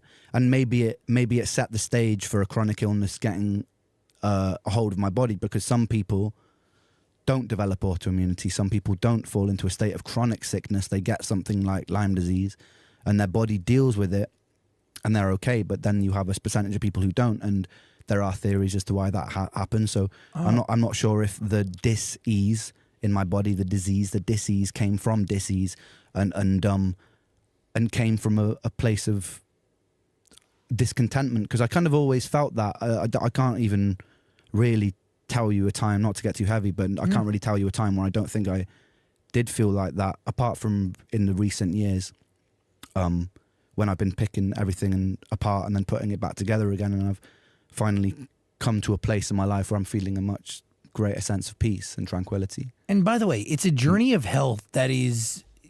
Putting the pieces back together. I think I reacted to Ready For You, was it, recently, which I'll be posting soon, where he said, you know, like putting the Lego pieces back together. It's being supported by those who appreciate and feel... Bookrex channel on the Discord. Yes. I also have a Discord suggestions channel on the Discord, and that's a good idea. I actually had that thought, 'cause someone else asked about which books I'd read, and I was gonna do like a books I've read channel, but I like the book recommendations channel even better. Then we can all recommend books to each other. Yeah. I will make that. Sent some pay. Oh, thank you, Martin. Love the channel. Wonder why it's still this small, but you really have a lot of loyal viewers with so many. True. It's so true. And I really appreciate all of you guys. This is the best kind of like community that I would want, though, is like, you know, it's probably because I've just started. I don't even know if I've been doing the reactions for a whole month yet. I think we'll get there. But I like a tight knit, loyal community. You know, it's great. Understood by your music. I love it. And you're giving, and you have given them your music in return, Thank right? You, like for GoFundMe donations for treatment, you would give them the album in return. 100%, yeah. And yeah, it's so important to me. And now, luckily, I've gotten to a place where I'm financially independent, and it feels really nice to be a voice for those people, be a voice for the voiceless, be somebody who can tell their story, because my story is so many people's story. And when I started doing the health blogging before, when I was too sick to make music, I realized that there is such a underground community of people who aren't seen, who are just suffering under the surface because they're not dealt with properly by the medical industry, but they're too sick to really speak up about it. So it feels really nice and empowering to be in a position where I can tell their story too. And in a nutshell, you were wrongly diagnosed. Like, they thought you had something called ME. Yeah. Well, I was first initially diagnosed with bipolar, which was a misdiagnosis because my symptoms would come cyclically. But I just want to thank you again, Martin. Thank you so much. Bonjo, that is actually so true. And I don't know if you were here earlier. I said I listened. I have a little Ren playlist I started when I was doing the dishes, loading my dishwasher and stuff, and High Ren played, and it was like hit me even harder. I like almost started tearing up. You're right. It definitely is. It takes on a whole new life once you know the backstory, have heard about it, the chapter of his life, and you know the different some of the songs he's done. You know, I just watched this interview again last night, but I'm here to see it again with you and all these beautiful. Oh, nice, Tammy. Thank you. Thanks with for being bipolar, here. Which was a misdiagnosis because my symptoms would come cyclically and in waves when I wasn't looking after myself or when I was eating the wrong thing, but I didn't know that at the time. But that's also connected to Lyme disease. Yeah, exactly. But I didn't know that. So they were like, oh, well, some days you feel a bit better. Some days you feel like really like mentally foggy, brain confused. And they were like, well, it sounds like hypercycling bipolar. So I was put on citalopram. I was put on some different SSRIs, which made me a lot worse. Because I had underlying MCAS, which is this allergic condition, but I didn't know that at the time either. So I just fought through it because I was like, well, the doctors tell me it will even out eventually and I'll be fine eventually. And so I just went through the mill with all these things. Valium was the worst one because of the withdrawals, but I was bouncing from doctor to doctor. And then eventually, as I was deteriorating, they said, well, you're tired loads of the time. You're in pain. Maybe it's like ME, fibromyalgia. And then I'm on a waiting list for a year, and I finally get to see that doctor, and then the treatment is resting more, and it's like I've been in bed for. It's honestly, it's really the level of care is so bad for people who go through those things. So you know, I was really hopeful for this appointment for a whole year. Went to the appointment, and it was just really disappointing, and that was a cycle that went on for years of just like getting my hopes up for something. And then getting my hopes obliterated and my physicality being worse off. And it was something that I had to constantly pick myself up from the ground until the point of breaking point in 2015, where it kind of culminated in going into fully blown psychosis because I think my brain had just had enough. Well, and you literally tried to do everything at one point. I mean, you explore fecal transplants. Yep. yeah. That was the highlight of my life. That was having somebody else's excrement put in my backside was yes, what a journey that was. It was another thing because there's a lot of science behind it, right? So you're implementing someone else's microbiome into your own. So at the time I was like, because I had so many digestive problems, I was like, maybe it's gut based and maybe it's just like this dysbiosis that's throwing my whole body off. So and one of the most researched things, and it was healing things like Crohn's disease, it was healing a lot of autoimmune conditions, even MS was being slowed down by having these fecal transplants. So you know, my music wasn't known at the time. I spent 6 months raising £6,000, which was the price of it. You know, don't come from a poor family, so they couldn't help me. So I had to do it myself. Really, I started doing these health blogs and reaching out to the chronically ill community, and eventually I raised the money. And there was so much hope. This is just before the psychosis. There was so much hope for that 6 months. At the time, I was so ill and so underweight that I couldn't get out of bed.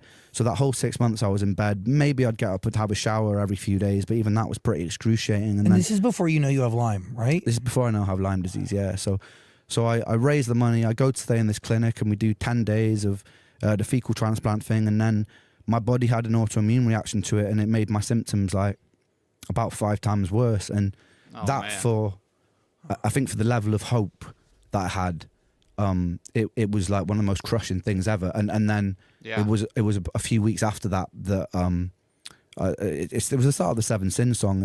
That sucks when you think you're finally on to what could make you better, and it just makes you worse. When you're like seeing a little bit of progress, and then all of a sudden you're just 5 times worse. That just sucks. It was a few weeks after that it was the start of the Seven Sins song. I was literally lying on the kitchen floor, like with my hands, sort of like with my nails digging into the floor because it was in so much pain and so much. I don't know, just I was just so bitter about the. What's up? I'm leaving. Okay. I'll be gone for a couple hours. Okay.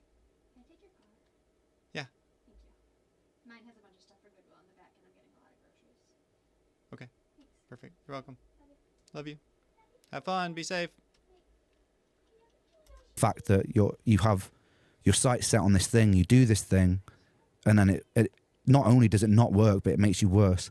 And yeah, I just remember this thing, and then my mum came down. She came down the stairs and saw me in this state, and then I just felt myself. It was really strange. I kind of felt myself fall through this tunnel. It was almost like quite a spiritual experience, and all of a sudden, it just like all that pain and everything. It was so bizarre. I still can't really understand what happened, but it's like all my pain stopped, all the weird feelings stopped, and I just felt this weird sense of euphoria. When I came to, Hey, Sir Tap says hi.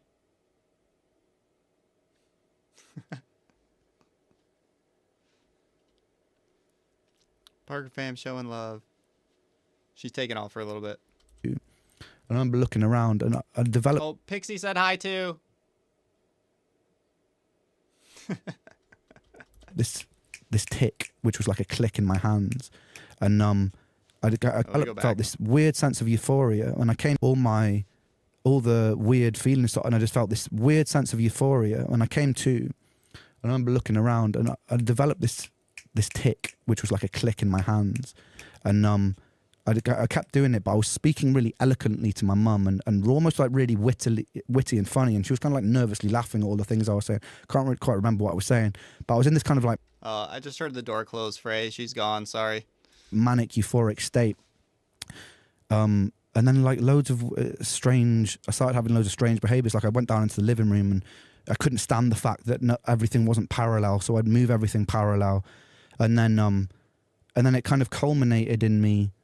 Well, that was the first. There was a few days of euphoria, and then it turned into just like this intense feeling of dread that I couldn't explain. And I'd wake up at like 3 a.m. sometimes, like screaming as loud as I could, like literally scream. My mum would. I feel like he's just got like weird. He's got like total imbalances in like chemicals and stuff. Like, I don't know. Wake up at like 3 a.m. sometimes, like screaming as loud as I could, like literally scream. My mum would run in. It'd be like these night terror things.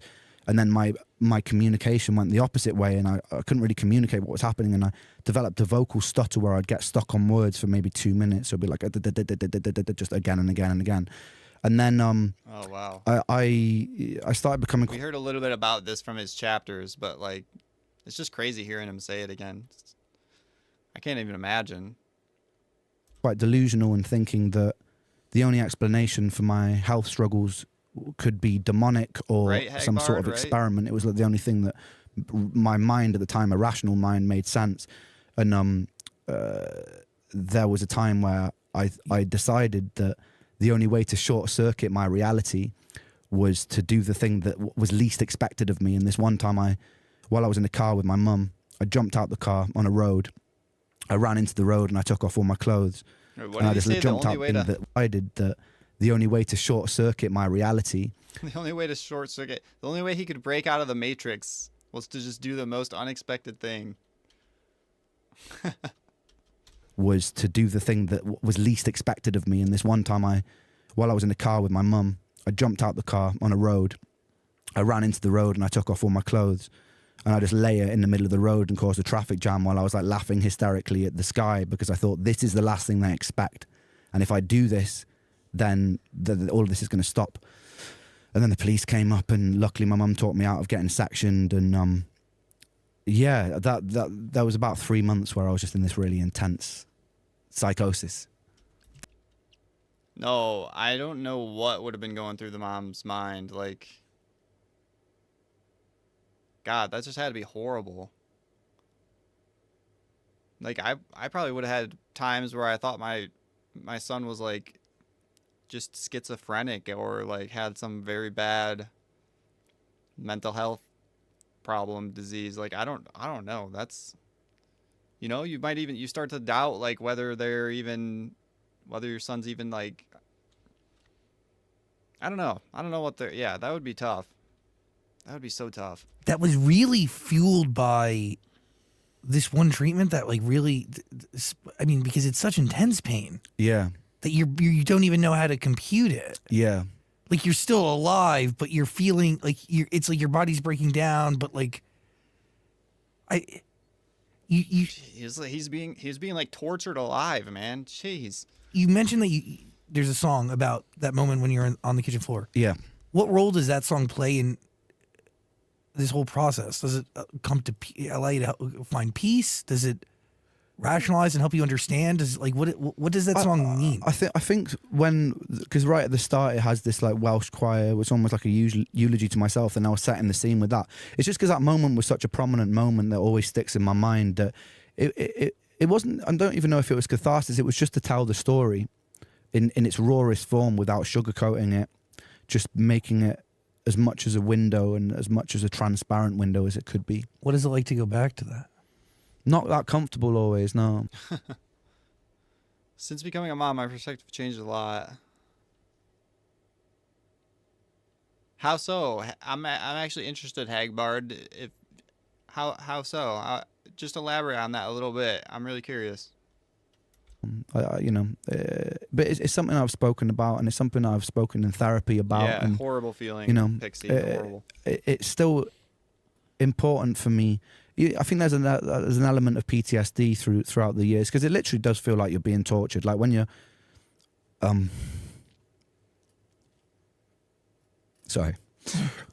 when you're lying in bed for that long, it does feel like you're being tortured, and your captor is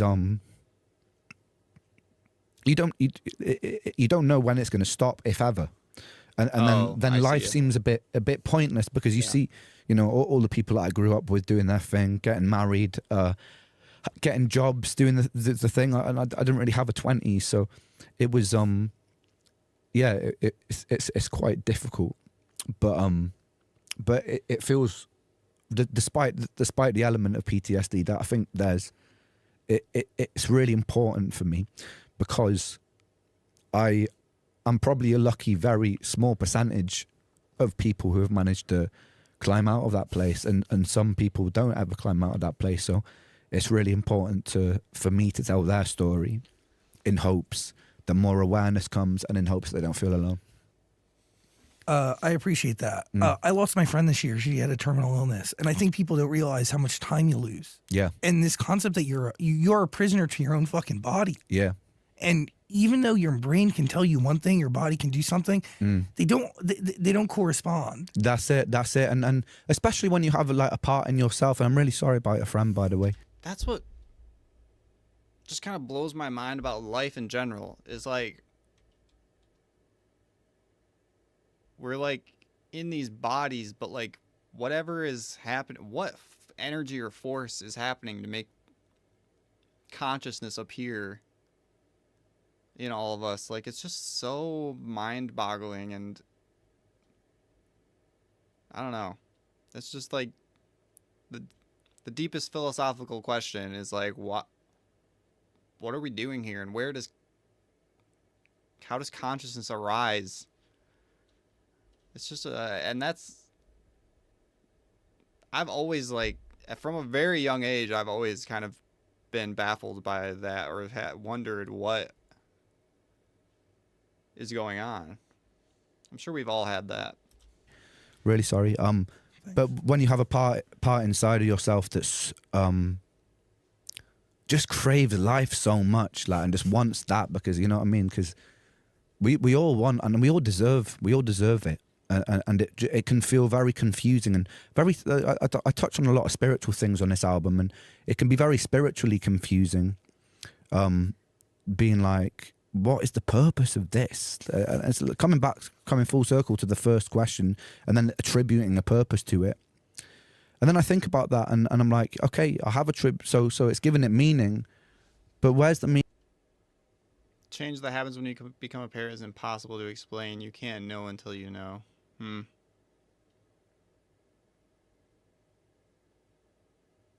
For the people who don't, you know what I mean? Like, where?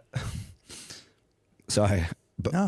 Where is the meaning for the people who just suffer and die with this? Like, where's the rationale in a spiritual sense? Like, what justification is there for that? Or is it just meaningless, and is it just what it is, and it's a very sort of like Nietzsche view of everything, that it's just things just happen. It's just part of the whole cycle of life. And yeah, it's something that makes me have a bit of a tug of war with my own spirituality of what I believe and what I think, and something that I quite still haven't landed where or what or why. Probably eternally, but yeah, I hope to, in whatever way, in the path of my career, carve out a space that hopefully eases some of that suffering for people, just because I know how insidious it can be. And it's coming through in these records. But one of the songs of yours that it's not on this body of work, but High Ren. Yeah. It is so brutally honest, and it's a conversation amongst yourself. And I mean, are you crafting that record thinking back to where you were mentally at that time, or are you crafting that record from a space where, like, what you hear is where you were? Do you get what I'm saying? Yeah, I think with that song, because I mean, it's impossible for my house stuff not to leak into stuff, just 'cause it's been so much a big part of my periphery. But that song was really, I mean, the core of it was really just the human plight, not the plight of the chronically ill person, but just the human plight of these two duality, the ego and the self-doubt, and the overconfidence and the overdoubt. It was just really like the doubt of me as a creator. And it was quite fun, actually, at times for me to just poke fun at that, poke fun at myself and not take it too seriously, you know? And yeah, I think that's why it did so well, because it was on a human level just relatable to a lot of people. Totally. Because you don't have to have gone through a big life full of trauma to be able to have a voice inside that's like, you can't do that. Especially in today's age, man, like with like the barrage of like we're put under a microscope, and social media has made us all performers. Like all of us are now entertainers. Because no, I haven't. Pink, I have not. Ren says more tears on behalf of others than himself. Definitely a unicorn. Yep. He does it from a place where he knows what they've been through. It's a little bit of both. It's like behalf of others and what he's been through. I have not done Chris Sleep or Charismatic Voice. Not done that yet. No. Under a microscope, and social media has made us all performers. Like all of us are now entertainers, because we're all just showing little snippets of our lives, which I think is a new thing for the human brain to process and get to terms with, of like being so observed makes you very self-aware. And within that realm of self-awareness becomes a lot of self-criticism, right? So, and I think that's why. And also as well, I mean, it's a 9-minute song, which is a bit of an antithesis. It's a bit of a juxtaposition to what is successful these days, which is short, fast food content. Yeah, 3-minute songs. Well, because you're telling a real story, and honestly, it's the details are so vivid, and the way you produce it, I can see you talking to yourself in a mirror. I can see the duality, like the two sides of you. Yeah. Super wild. Yeah, thank you, man. Thank you. Exquisite song. Yeah. Really fucking exquisite. Appreciate that. Is that a stream of consciousness, or how does that work? I had the concept for years, actually. I hadn't done anything with it. I knew I wanted to do it, and I actually had a whole 4-minute long song which I scrapped all of the lyrics for, which was a similar sort of concept. But then I came back to it years later, because I'd gotten better at guitar, I'd gotten better at lyric writing, and I was like, oh, I want to bring this concept to life. I think it'd be a really cool video. I never really expect it to go the way it did. And in the end as well, the end was a lot bleaker at the start. It ended up with me offing myself after the negative voice gets too much. And I remember showing my friend, and they were like, Ren, why are your songs always so bloody depressing? And I was like, that's a good point. And so I went away and thought about it, sat with it for a while, and then I wrote that last verse, which ended up being my favourite verse on the song, which is a lot more hopeful and bringed a lot more, which was actually more true to my story at the time as well. So it was, yeah, I'm really glad that they pulled me up on it in that way, actually, because I think it's my favourite thing. It is the kind of acceptance of the dark and the light, rather than one winning over the other, because it's not even really the light winning over the dark of the hope. It's just more that those two things exist in parallel duality, and they could exist, and they should exist on any given day, and they always do. That's the thing. I think this we're obsessed with the narrative of good versus evil in Hollywood, in stories and everything, and it's always like the battle of good versus evil, and whether in a horror film or in a superhero film, one always wins. But I don't really think that's the truth. I think that it's more akin to the yin yang symbol, where both exist inside each other, and there'll always be a place for both and a need for both. What a beautiful. And you can't have one without the other.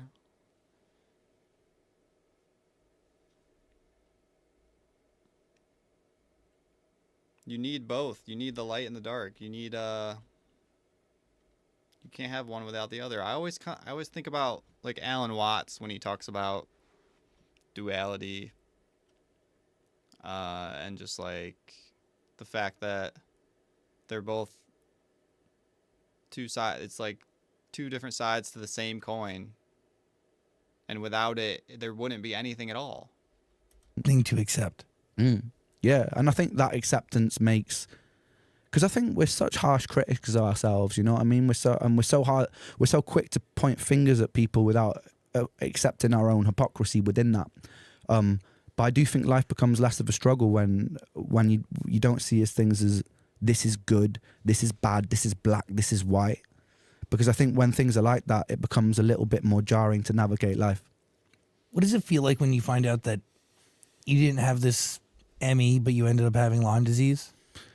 It was a really weird one, because when I first, because so what happened? So I was in the psychosis. Yeah, I love Alan Watts. I feel like I've listened to all of his talks, and then I like try to find new ones, and I'm like, wait, I've heard this one before. I love Alan Watts. That's right, and there's part of me that's still lucid, and I'm researching online, because I was always researching online. Before that, I was taking countless different supplements and trying different things that weren't working, but I was like, I found this condition. This subsect of kids with autism had this condition called PANDAS, PANDAS, which is caused by the Streptococcus bacteria that gets inside your brain and causes all these psychotic-like symptoms. And I was like, oh, I wonder if that's with me. So I convinced my mum to take me to a gastroenterologist, and I faked a stomach bug because I knew that I'd get penicillin because that was active against Streptococcus. I faked this stomach bug. I go to the doctor, and gives me a course, and I tell him, oh, I've taken penicillin before, I cleared it right up. Gives me a course of penicillin. I get home, never taken it before. Take it for 2 weeks, and then my psychosis goes away, and my symptoms like diminish by about 50%. And I'm like, what the hell? And then they creep back up after it, and I'm like, and I've taken so many pills at this point that I know it's not placebo. So because I'm no stranger to the placebo effect, and so I go, this is infectious. This isn't my brain. This isn't like a miswire. There's an infectious element to this because I took an antibiotic and my symptoms. Dude, he's literally like doctoring himself. This is crazy. He's like lying to doctors to get a thing. He's figuring out that it's some kind of infection because of how he's like process of elimination. He's investigating his own medical condition. This is sad that it had to happen this way, that like professionals couldn't have done it. It's got better. So I saved up and I go and see an infectious disease specialist in Brussels. About 6 months. Can't have a rose without the thorns. Saved up and I go and see an infectious disease specialist in Brussels. About 6 months later, and I tell him all my symptoms before he even does any blood tests. He was like, "We're going to do some blood tests, but I'm telling you right now, you've got Lyme disease." It was like, wait until it comes back, but I'm almost certain. Tests come back positive for Lyme disease, and all the biomarkers of it as well. There's certain things in your blood like the CD57 and different inflammation blood counts, and it was this strange thing because I was so relieved that all the years that I went and sat in a doctor's office and say, no, there is something wrong with me. And they're like, Ren, we've done so many blood tests and there's nothing wrong with you. It's psychosomatic. It's all in your head. And it was like such an affirming like thing, but it all... That's gotta suck.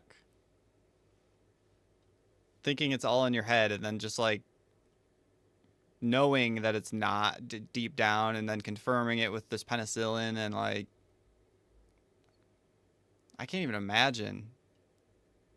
That's the kind of thing that would send you into psychosis, is like getting gaslit like that. That's crazy. With you, it's psychosomatic. It's all in your head. And it was like such an affirming like thing, but it also made me feel really angry as well because I was like, why didn't somebody take the time to do what this guy did right at the start? Why did I have to do all this? So I felt a lot of anger for the medical industry, but I also felt so much relief because I finally had an answer. And then I had to find out that it's not as clear cut as you've got Lyme disease, take these antibiotics and you're better, because it had been in my body for 8 years. So I treated the Lyme disease, I take the antibiotics, and I'm just left with like all this autoimmunity and all this like stuff, residual stuff from having an untreated condition for so many years. So like it was a real mixed bag because I had a path to wellness now. That was the great thing. And it gave me a lot more determination. But I also, there was a lot of like resentment there for the years of like medical neglect and the times that people with 100% confidence looked at me and were like, Ren, there's nothing wrong with you. Yeah. So one doctor even said, have you tried getting a hobby while I was in the thick of it? And That's terrible. Yeah, I have tried getting a hobby. It's called strangling you to death. Yeah. Yeah. Wild to like try to even just wrap your mind around. Yeah, it was surreal. But the good thing was, and then I started blogging about it. I kind of got a second wind after that diagnosis because I was like, I am going to get better. There's nothing that's going to stop me. Nothing's going to get in my way. I start blogging, and a stem cell doctor finds the blog. This was something very outside of my financial capacity at the time. He felt a sense of empathy, I guess, because his son was a musician. Funnily enough, it was hit right here in LA. He goes, if you can get yourself to LA, I'll give you a stem cell transplant for free, and I guarantee you it's going to make your life a lot better. I bagged my mum for money for flights. She gives me flights. I stay with a family who were going through the same treatment. Funnily enough, a set designer for the Fresh Prince of Bel-Air somehow. Just a guy I found on a Facebook group. They're a lovely, lovely couple. By the way, like Lyme disease, there's a big community of people who go through it. And Yep.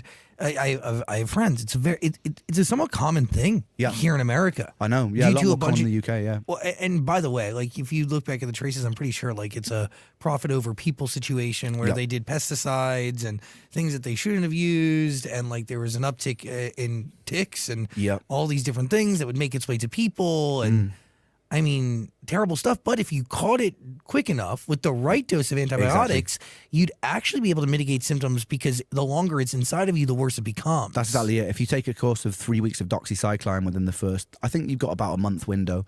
Most people make a full recovery. Yeah. And again, like other famous... Man, if Ren ever falls off of this music thing, which we know he never will, but just if, he could be like a Lyme disease doctor at this point. I think he'd be a pretty good one. Cases of this is like Avril Lavigne. Yep. Yeah. Yeah, Avril Lavigne. I think I heard something about Justin Bieber. Lavigne. Yep. Wait, what? Make a full recovery. Yeah. And again, like other famous cases of this is like Avril Lavigne. Yep. Avril Lavigne and Justin Bieber got Lyme disease? What? Yeah. Yeah, Avril Lavigne. I think I heard something about Justin Bieber. You've got what's her name? It's not coming to me now. Justin Bieber probably just found a tick crawling on him, dude. Not even embedded in him. I don't know. I'm just joking. But yeah, there have been a few cases where celebrities have come out and spoke out about it, and there's still so much misunderstanding about it. Whether it's like, because in the medical industry, there's still an argument whether is this just post-Lyme disease and an autoimmune thing, or is this a chronic infection, whether it's persisting but evading tests that antibody tests, because of the way that it operates in your body. It's almost like a stealth bacteria. So, and there's still a big debate about that, which leaves the patient in the middle. And I don't even know which side of the fence I sit, but it leaves the patient in the middle without answers, and that's the most difficult thing. Is I know I was just making a joke. That's me. A bad joke. The scientific community, that there's a couple of schools of thought, and then you have the patient, and the patient is left with no clear answers, which is why I think there's a desperate need for more resources to be put into what's actually going on, because it's tough. The other thing too is like stem cells. A big discussion about stem cells and the ability to use them. Yeah, those are. I mean, rumor has it in LA they use them for almost everything. Yeah, and like my chiropractor's like, yo, if your shoulder hurts, like I'll inject you with stem cells. Right. Like, but it is game changing because of the way what it is. I mean, you're essentially injecting new cells to replace the unhealthy cells. Right. And I was advised against with normal doctors. They were like, nah, just don't go there. It's not researched enough. We're not. And I took a gamble on it because I had nothing to lose really at the time. I didn't think I was going to live to see 30. So I was like, well, there's this real big opportunity. It felt right. It was one of those things that felt right. And yeah, I went and did the stem cell transplant, and 6 months later, I just got a lot better. I was able to go out singing, playing on the streets, go to the gym, hang out with friends, and it was incredible. But is that scary to do that all again? It was very bizarre. I just want to do a disclaimer as well and say that some people that did the transplant got worse, because I always feel when people are like, do you recommend doing this? I'm always a little bit hesitant, because I took a gamble, and some people took that gamble and it didn't work out for them. So I think it's important for me to say that. But for me, luckily, it worked out, and it was, I don't know, it was. There was I remember there was a little bit of performance anxiety the first few times I went out again, because I was like, well, I'm learning how to swim again. Yeah, it was bizarre, but I think I was just so relieved that I just took to it very quickly, and it was very quickly. I think it was only 6 months after my stem cell transplant that the first video that we filmed, busking, after years and years of not being able to make music videos and stuff. This song Blind Eyed I did with my friend Sam. We went out on the street, we did this video while we were filming another one, and just started videos everywhere from these busking sessions, just started going viral all over the internet. And it was like, oh damn, like, because at the time I would kind of like surrender the fact, was like, oh, I'm 26 now, and you know, I had this opportunity when I was 19, you know, I just want to do music for me, really. And I didn't really know if there was another chance, and all these videos start popping off, and yeah, it was really incredible, actually, for me. Yeah. At 27, you think you're going to die, but the reality is at 27, you get a whole restart to your career in life. Yeah, that's right. Yeah, and which is, it's kind of ironic, innit? Because 27 Club, it's like the age where most of these amazing musicians died. Some of the most iconic musicians died at 27, and 27 felt almost like a rebirth for me. So there was a nice flip on that. Really special. Yeah. Is Sick Boy your story?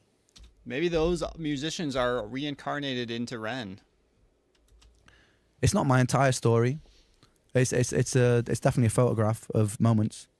Yeah. Moments that range from when to when. Yeah. From that whole period, I think, you know, because you've got Sick Boy, the actual song itself. That's to do with my frustration with certain interactions with different doctors and stuff. Masochist. Masochist is about rebirth for me. It's about samsara. It's that Buddhist cycle of destroying, and that everything does eventually disappear and everything gets born. It's this constant cycle of destruction and rebirth. Some people took it very literally and were like, this isn't masochistic, this is sadistic. You're just talking about killing everything. You know, because there's a lot of bold lines in there. But that, you know, they're all metaphors for cutting off various ties, and it wasn't about being shocking to be shocking. For me, that song symbolized rebirth, but in a way that is quite self-destructive, by shutting yourself off from everything, which is a tendency that I had to do with my illness, because I think the thought of attachment becomes very scary when you're ill and you realize you can just lose everything. I mean, I was attached to the idea that I would be a star at 19, and you know, that all blew up in my face, and so it's just about severing ties from anything that could cause pain. And that's any hope and dream, because it's the obstacles are too great to overcome. Which is why it can become quite masochistic, because but in that, that's hard. And gaining almost like a satisfaction from being the person in control of severing all those ties. I think that's one of the things. Yeah, because it's you before it's your illness. You know what I mean? Yeah, and that became a bit of an unhealthy theme in my life, was like leaning on destructive things because I had the power to choose them rather than my body choosing them, because my body was being so destructive in my experience of life. So if I go out one night and smoke 100 cigarettes in an evening, I've chosen to I am the person in control of that destruction. But the other destruction is not your choice. Exactly. And there was something quite empowering about being the person that chooses when I destruct. So I had quite a few unhealthy, some that I still carry, unhealthy coping mechanism, just because of that power, this feeling of empowerment that I'm in control of this destruction. I'm gonna be honest, like having this conversation allows me to see my relationship with my best friend, who I lived with for many, many years, navigate her terminal illness, right? It was terminal, but it was also chronic, right? Yeah. And think actions she would do that were the worst possible decisions get new meaning even from this, right? Like, yeah, and it is hard when you are someone who wants to do it before your illness does it for you. Yeah. And it's not just hard for you, but it's also hard on those who care about you. Because 100%, because in the long run, ultimately it feeds into the illness being even worse in some ways. You become your illness too. Yeah. So it's definitely one that I'm trying to find a lot more zen and a lot more balance with. I haven't quite mastered the art of that yet, but I'm aware of it, and I think that's the first step. Totally. Yeah. All right, thanks, Tammy. A song like The Hunger, you wrote that in 2015, but why did it fit now? I think at the time I wrote. Oh, The Hunger was so good. The Hunger blew my mind, man. In my bedroom when I was just kind of like too ill to get out and about, and it was just a bit like a fun hip hop track for me. But How many songs were you able to write from bed?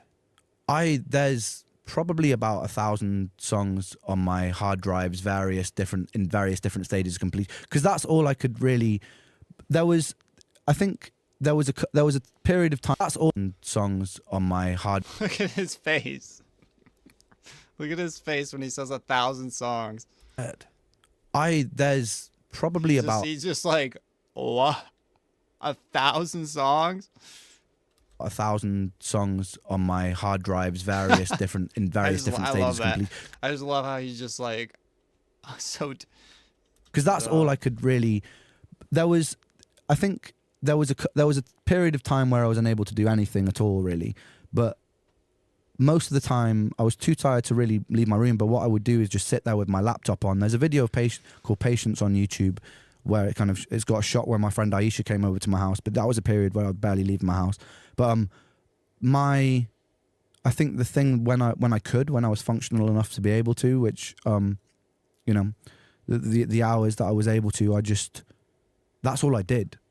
I just write, just produce beats and just write. So there's a huge catacomb full of music on my hard drives. Ren's secret vault. His catacomb. Which maybe I'll revisit one day, maybe not.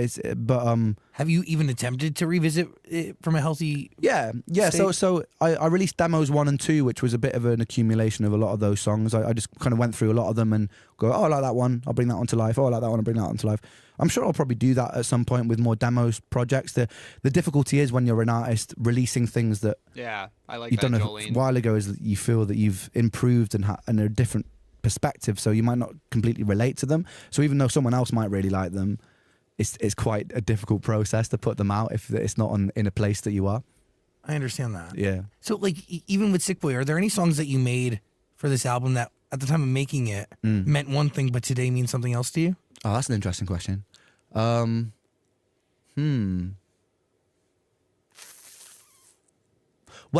I think Suicide was an obvious example because that it was never meant to have the end on it.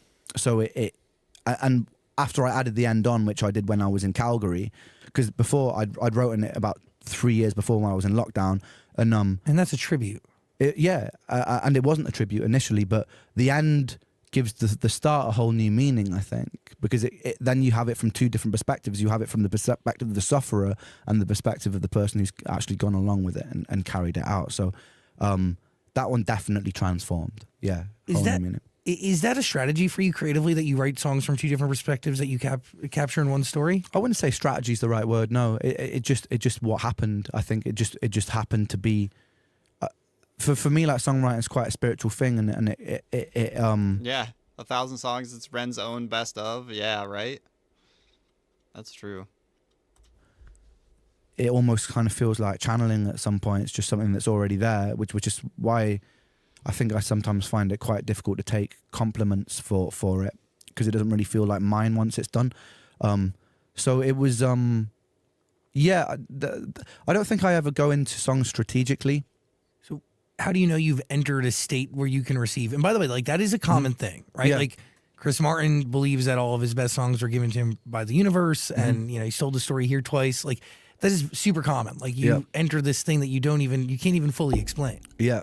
Yeah. It's like sometimes your thoughts just come to you and you don't even know where they come from. It's a very interesting concept. So it's kind of because sometimes it's like all the words and the rhymes and everything are there. It's strange. It feels like with lots of things in life, there's a conscious, I'll do this to get this result. But sometimes with music, it's like, and which is why it sometimes doesn't feel like mine. It's like I'm not actually doing, I'm just taking. You're taking from you, though, or taking from something bigger, or a combination of the two. I don't know. Maybe like you could argue for the both. It could just be like a subconscious, sub-perceptual thing where you've written so many lyrics that it just, your brain is working behind the surface, or maybe it could be some more esoteric type thing. I'm not really sure. It's definitely a little bit of both. I mean, you've got to have that. You've got to have that base level of like experience and practice for things to come to you like that. Like someone who has no experience writing lyrics isn't just gonna sit down and write like an amazing Ren or Eminem verse.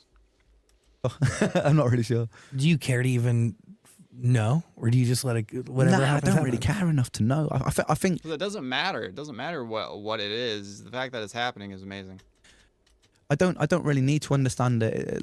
Just kind of like I don't really need to understand why I'm here. I think my favorite thing that I've keep referring to recently is that the end of one of those Bill Hicks shows before he died. I love Bill Hicks, man, where it was just like, it's just a ride, man. Just, you know, it's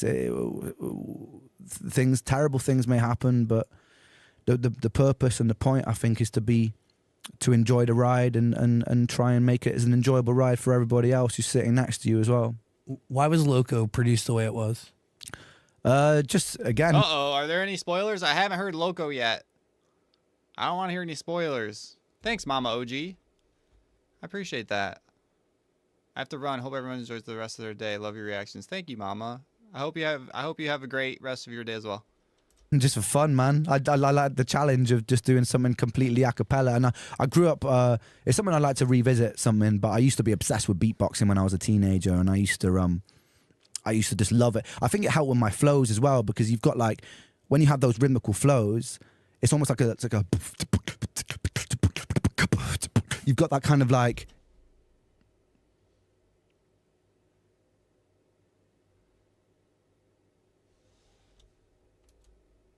it's almost like you've got that kind of, that was so good. What the fuck? Like, it's almost like you've got that kind of like, you've got this, so you can hear counter melodies because you've got the hi-hats, the snares, the cymbals in the words. So when I'm writing, having that kind of, because rap is a bit like a drum kit. I always see like, that's so true. Rapping is, dude, if you are good at drumming, if you're a drummer, you can rap, because rapping is like percussion on top of the beat. You heard him beatbox in The Hunger? No, I know, but like it's different to hear it real time as opposed to like a practiced recorded thing.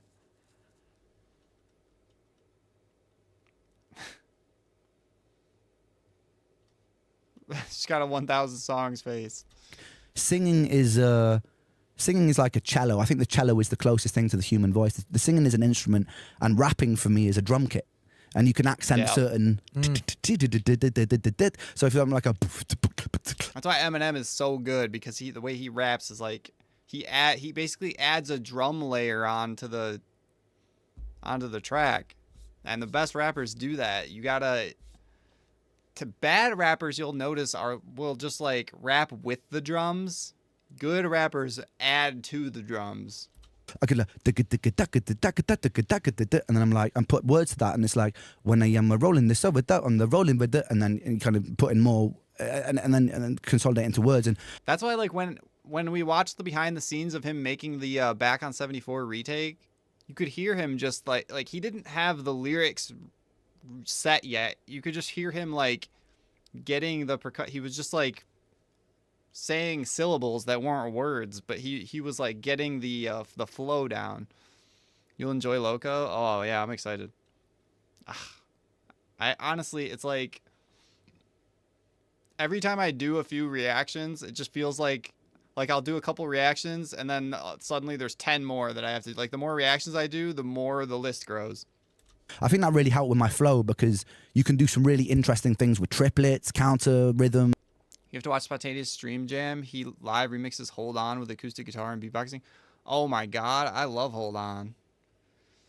Two bloodshot eyes, hold on. Two bloodshot eyes. And it's more straightforward to the floor patterns, and yeah. So with Loco, I just wanted to build a track that was totally from the voice. How do you determine which story deserves which type of sonics and vocal performance? I think that just comes back to the other thing as well. I usually start with either a drum loop or a melodic loop or a guitar pattern, right? I did do 7 sins, Douglas. Yes, I did do 7 sins. And the Ren rabbit hole is deep. That really kind of infers the feeling. I'll find something that I really like. I'm just playing around on a keyboard or my guitar or whatever. I find something that I really like, and that almost like puts me into this feeling of what the song should be about. And then sometimes I'll just write stream of consciousness. I'll just write until I find the theme and I stumble across it accidentally. Then I'll get rid of all of the things that I've written and then write again that fits inside that theme. Because for me, it's like finding the seed, the concept makes the lyric writing process so much more fluid. Again, it's in the video bank. Have you been able to do anything? Have you been able to do anything about the whistling stuff to react on live? What do you mean whistling? Been able to do anything about the whitelisting?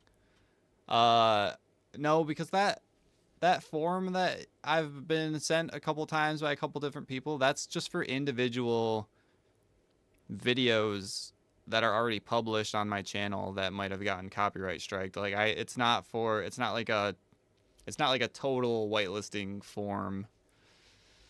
And also I've gotten striked for even guys like when I watched the Sick Boy hitting #1 video, that whole stream I wasn't able to monetize any of that 3-hour stream. Get this, because there was a song playing on the radio in the background of that video when Ren freaked out about when him and his friends, they hit #1. There's a song playing in the background of that video on the radio. And I got copyright striked for that. So they got all of the monetization from that video. Yeah. This is tough. This is tough, dude. Shot the sheriff. I did the live one. I did the live one with the red suspenders. Yeah, I did do that. Yeah, it's like so stupid. And then also there was like another song. It was like something really stupid. Like when he was like when it was like the da da da da da da da da da da da da da da. That apparently is a copyrighted song. Like I don't know. I just can't even keep up. Can't you mute it? Yeah, well, there's like I submitted a dispute, and then it got retracted, and then now it like doesn't let me mute it. I don't know. It's like, yeah, it only takes 3 seconds. I know, it's like just ridiculous. It's like, how can you claim all of that whole stream when I literally listened to it's like the background. Anyways, I don't want to get into it. Yeah. What are you thinking, Dan? It's well, ridiculous. I was gonna ask how you rap so fast on songs like Wicked Ways, but I think you just answered that question. And now you did it. Oh no, yeah, they heard me singing it. It's copywritten. Live streams are different. They are different. Question. Yeah, well, it's partly that, and it's a lot of coming back to the hyperfixation. I'll look into it, Sir Tap. I think I'd re-upload it with an edit. Yeah, I could do that. It's just like almost not even worth it at this point because everybody's watched it that's gonna watch it. It's all good, man. It's all good. We're here to build something awesome. Like I'm not gonna focus on that kind of petty stuff. It's fine. We're all good. It's a lot of just repetition. I'll start with a metronome on like 100 BPM, and then I'll pump it to 110, then I'll pump it to 120, and I'll just keep on.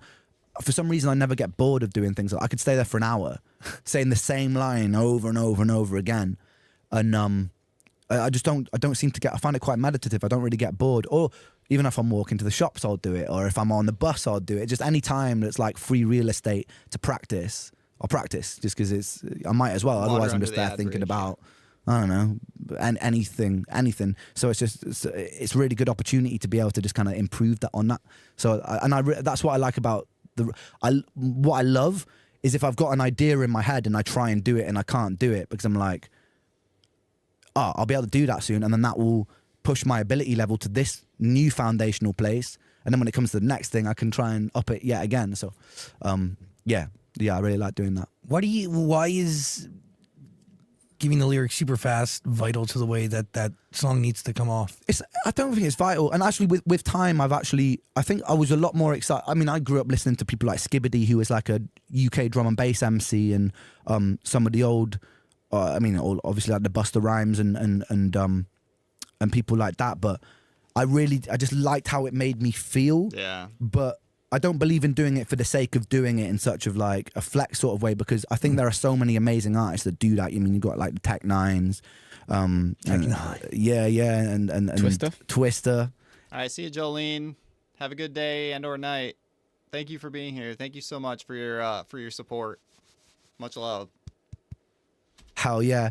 For me, it's not about being the fastest, really. It's just about sprinkling it in places that makes it sonically interesting, because it's the same with my production. There's a danger at one point where you can become a bit too overindulgent in that, and you drown it in too much of that stuff. But for me now, with time, it's being like, how's it going? Okay, this little moment will just raise in intensity if I bring this in here. So, yeah, but I do enjoy it.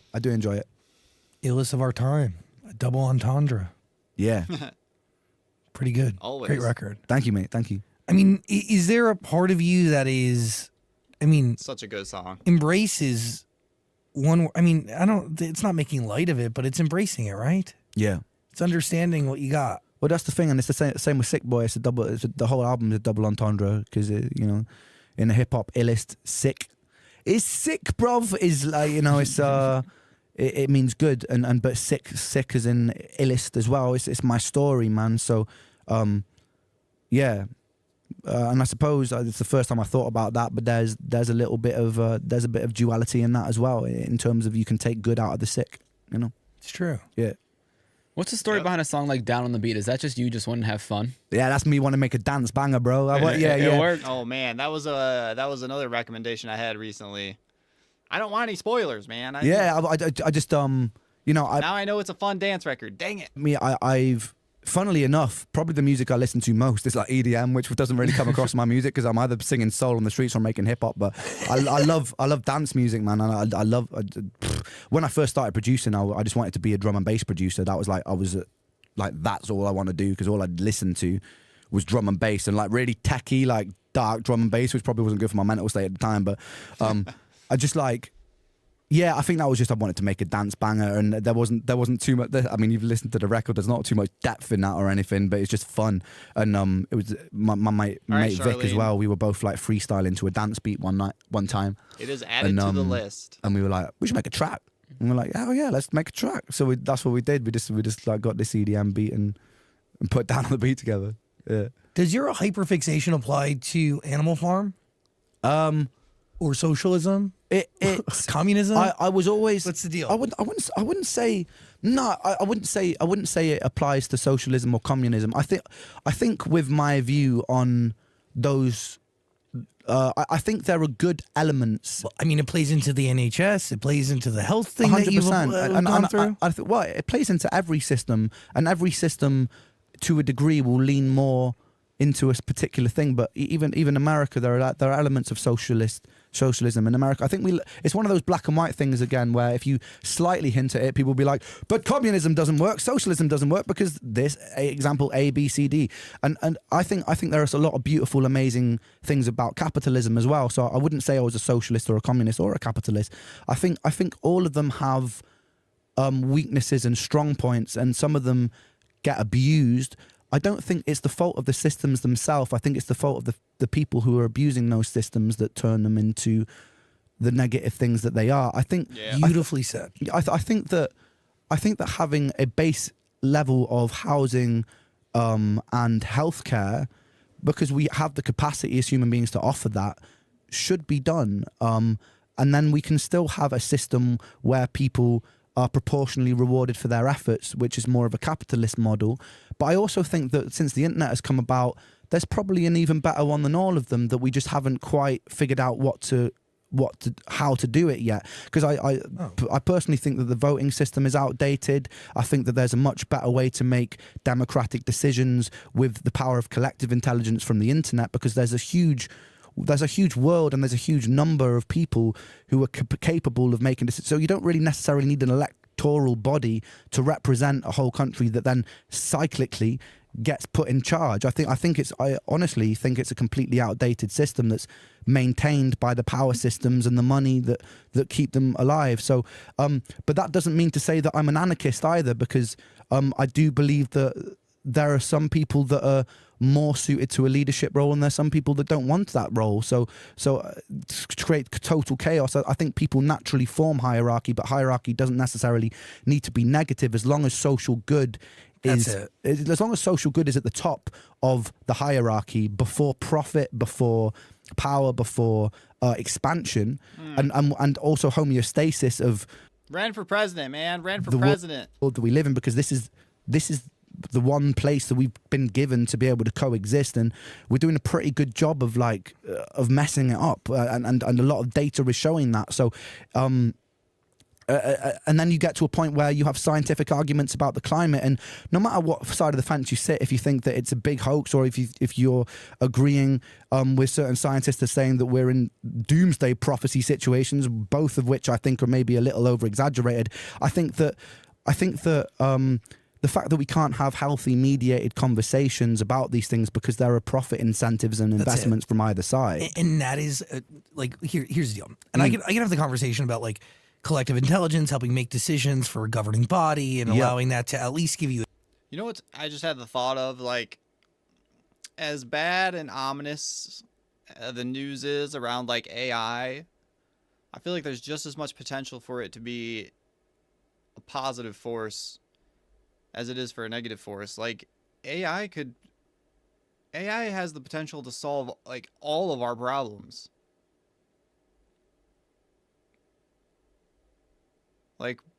If we're able to harness it and keep it under control, and not let it put us in the matrix, AI has the potential to advance humanity a million X. There's AI that's solving protein structures that would have taken 30 years, and it's solving it in 10 minutes. AI might come up with a solution for harnessing carbon out of the atmosphere. We might, I don't know. Or destroy us all. Yeah, one or the other. Or it could destroy us all. A temperature check of where you should be going and the legislation that's right, and etc. I would love to talk about that. Yeah. But I think first and foremost, you have to inject a moral filter through every single decision and action a government body will 100%. ever make. Yeah. In addition to that, the foundational mandate. Also, the other question is what if AI proposes the ultimate societal structure that's some kind of form of capitalism, socialism, I don't know, or something like that. Would we even have the courage, or would the elites, the people in power, allow it to come into fruition? If AI proposes the cure for our society, where everybody would be the best level of happiness, that would be a shame if we didn't listen to it. But I feel like it's possible we don't even take its advice.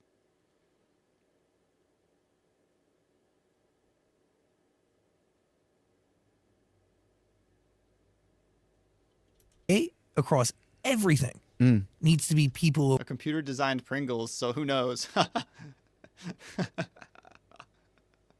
that is the funniest comment. Oh, I love that. A computer designed Pringles, so if it can do that. Over profit. 100%. And the idea that people are a nation, a state, a city, a town's greatest asset. And without people, nothing will ever fucking work. Yeah. And the ironic thing is, I think if that shift, which is a very, very foundational and significant shift, if that were to happen, the people at the top in power, the ironic thing, I think they would be happier anyway. And I think there's this desperate protection of trying to maintain this system because it's really working out well for the people who've got a lot of money and power. So there's a desperate need to protect it. But I think with that shift, if it's done in the right way, everyone, even those people who have got perceptually everything, actually get happier too. And there will always be people who try to exploit a system. Yeah, that's true. But unless there's a system that can't be exploited, that still works for everyone. I don't know. You never know. you never know. You never know, man. And really, I know it's a very simple thing, but happiness is really what it's all about. Oh, dude. Yeah. In America, for instance, I believe We'll have to be very specific with AI. I mean, I think it will be to the point where AI will not even like we'll be like ants to AI. We won't need to be specific. It'll just have to it'll be so beyond us that we'll just have to like listen to it. I don't know. This is scary. These kind of scary thoughts to think about. that talent is equally distributed in this country, but opportunity isn't. So much is made up by your zip code and where you happen to live and the bubble that's around you. On top of that, I do also believe that Imagine it used masochists. selfishness can breed selflessness and selflessness can breed selfishness. Yeah. Because the ability to run for office and bring about a better day for your family should in turn bring about a better day for your neighbors when done right. Yeah. Historically, greed gets in the way, and you have situations where, like, just like let's look at a microcosm of America real quick, and let's take a trip to Florida, where you'll find Marco Rubio, who his district has the Parkland shooting years back on Valentine's Day.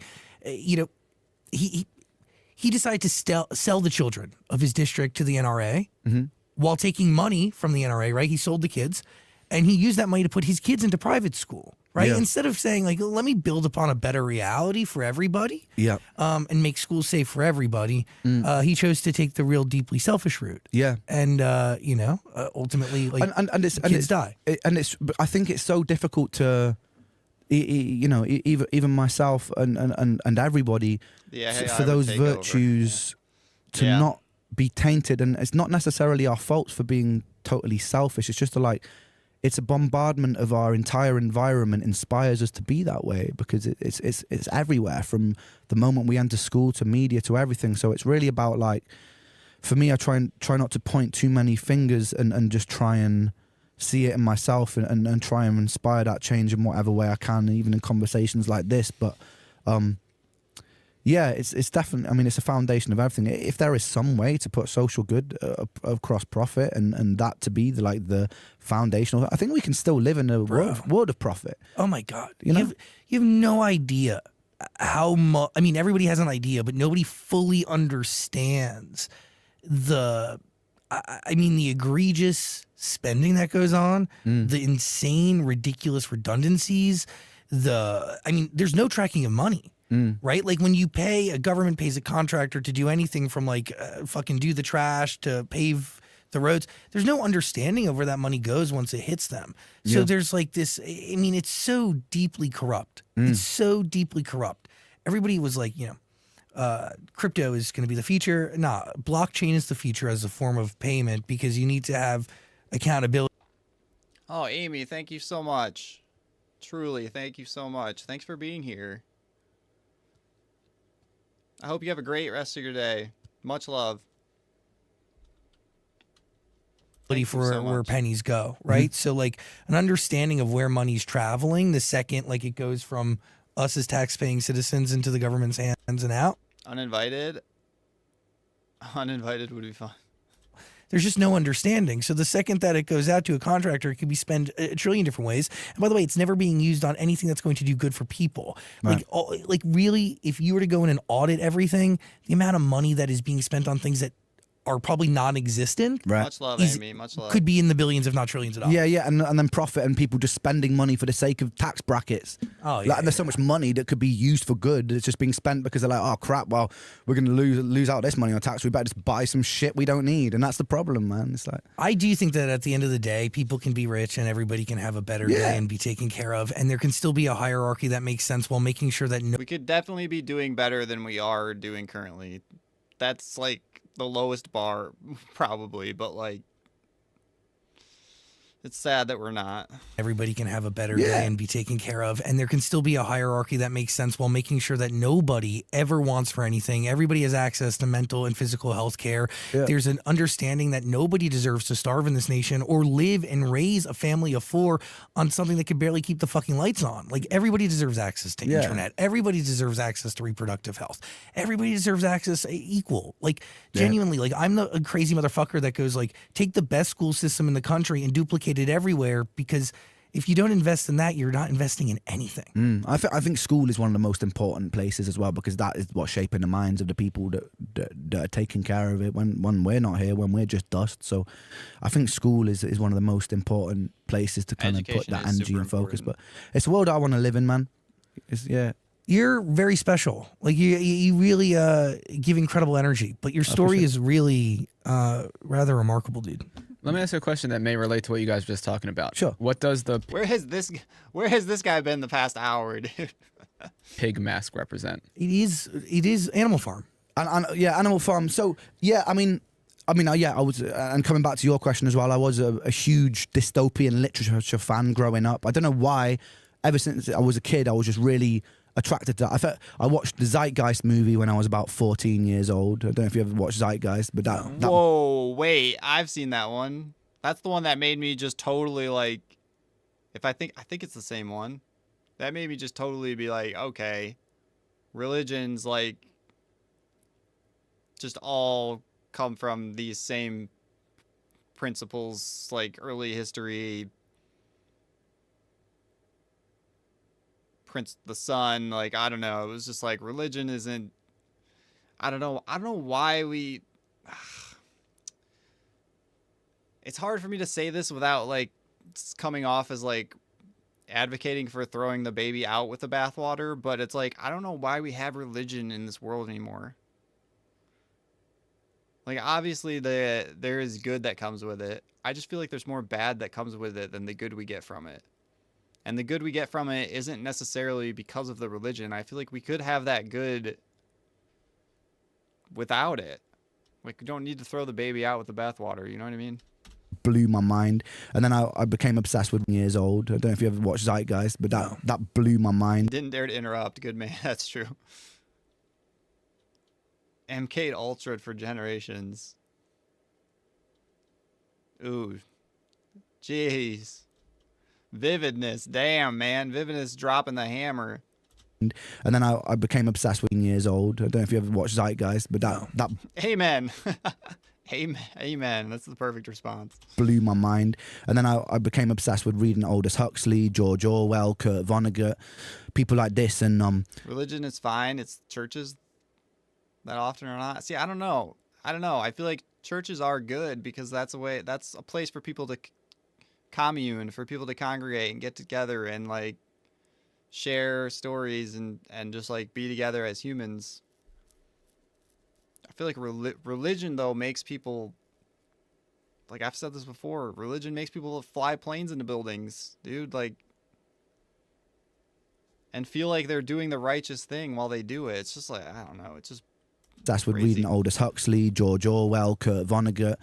But I know what you mean. There are some churches that are like very corrupt, taking money, abusing children. Like, yeah, I know what you mean though. Like this, and that really leaked into my way of how I was viewing the world. And Animal Farm, yeah, it's the story of these natural hierarchies that we form, and how the animals were subject Vicky, to fall not the building, the falling, just how the humans were. Yeah, exactly. And, the pig for me, the pig mask. That kind of pops up in those things. It's almost like an uncomfortable companion who represents a lot of things. He represents greed. He represents my illness, but he's also so familiar in all of those situations that it's like the thing that I'm frustrated with and have been at war with. He's been there for so long that he's also my friend in a way. Or, you know, like Donnie Darko movie where you've got the rabbit there and he's an ominous character, but he's also a comforting character for Donnie in that. And it's kind of like that, really. It's like this thing that is always there with me on this journey that is fucking my life up, but at the same time there's a comfort in there because without him. And it's for anyone to think about, if I was just to wake up tomorrow and wouldn't have to wake up and swallow a bunch of pills and I was just 100% well, it'd be a surreal, obviously it would be great, but it would be a very surreal transition to not have that familiarity of just like, even now I'm sat here and my shins are hurting, my feet are hurting. It's to not have that familiarity when it's all that I've known, because I don't even really remember what it's like to feel completely healthy. So it's bizarre because there's a weird comfort in it at the same time as being a discomfort. I totally understand that. Yeah. Yeah, because it's, I mean, for a bunch of different reasons. Primarily, it's an escape, it's a reason, it's an excuse, but also it's like it's a reservoir known, as yeah. well. It's a reservoir of material, I suppose. I don't know. Oh, that's strange. interesting. Yeah. Yeah, it fuels this. Yeah. It fuels the album that you can listen to right now. It's waiting for you on Amazon Music. It's called Sick Boy. All of Ren's music, by the way, is waiting for you on Amazon Music. There's going to be a link in the description below. What are you thinking? I did want to ask, with like all the treatments and medication, does that affect your brain and how you like create or see different things? 100%, man. And sometimes it can be quite debilitating. I mean, it's why, I was holding off on the heavier part of the treatment I'm doing in Canada. I haven't done it yet because we had this album coming out and I was like, I don't want to. And it's a funny one because then you're having to like almost not sacrifice, but you're having to put at certain times, ask the question, do I not lean into this so heavily? So I held off on a big course of antibiotics that I'll be starting in a couple of weeks because I know for the fact that my brain is going to go to mush for a few weeks. And but when you become aware of it, it's easier to navigate because I've had over a decade of messing around with allopathic medicine, so I've come to know how to react. But yeah, there are some times where the first 3 months of this year, just in a dream world after starting all these new treatments and stuff, and I wasn't able to really create during that time. And this is still on the journey of curing, or to the best of your ability, managing Lyme disease. Nice Yeah. vividness. Yeah. I mean, Lyme disease is theoretically out of my system now, as per the test, and as per the test of what Dr. Hoffman, the doctor I'm seeing, has said.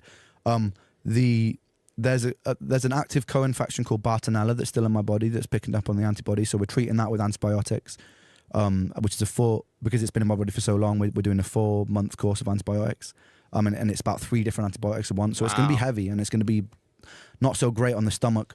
Yeah, that's like you're gonna kill off like all of your. Damn.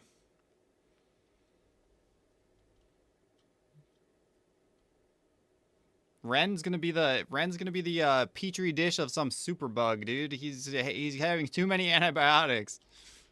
But it's a necessary evil, and hopefully after that, there'll be another level of health that I've reached, and hopefully one that I'm. It's really funny, with these chronic infections, because your immune system's not really dealing with them. You go through this thing called the Herxheimer reaction, which is like it's all these bacteria dying off, and you release inflammation in your body. So it just basically makes. I don't know if you guys have ever had COVID, but you get super foggy in your head, and it's like that constantly. Basically, you just get super foggy, and like your personality gets blunted, and just become a bit of a walking dead. Hey, you can't be on a promo run promoting an album. Exactly, man. Yeah. And I get emotional about stupid things, and yeah. So I thought, you know what, I'm gonna enjoy this album coming out, and that's what I've done, man. Last week was mint, mate. We went out to Banff, we did some partying. You should be very proud. Yeah, I feel super proud. It's really nice the fact that we've done this pretty much independently as well, and having all the people involved in that team, because it felt like a real shared celebration. Like we were all buzzing, we were all out there. We went and got the biggest steak in the world because my diet's super limited. So that's one of the rare things I can eat in a restaurant. So we got this 40-ounce tomahawk steak, which I like. Oh my god, I'm so hungry right now. That sounds fucking amazing, dude. Oh my god. A tomahawk steak, I would just grab it by the bone and just totally caveman that shit.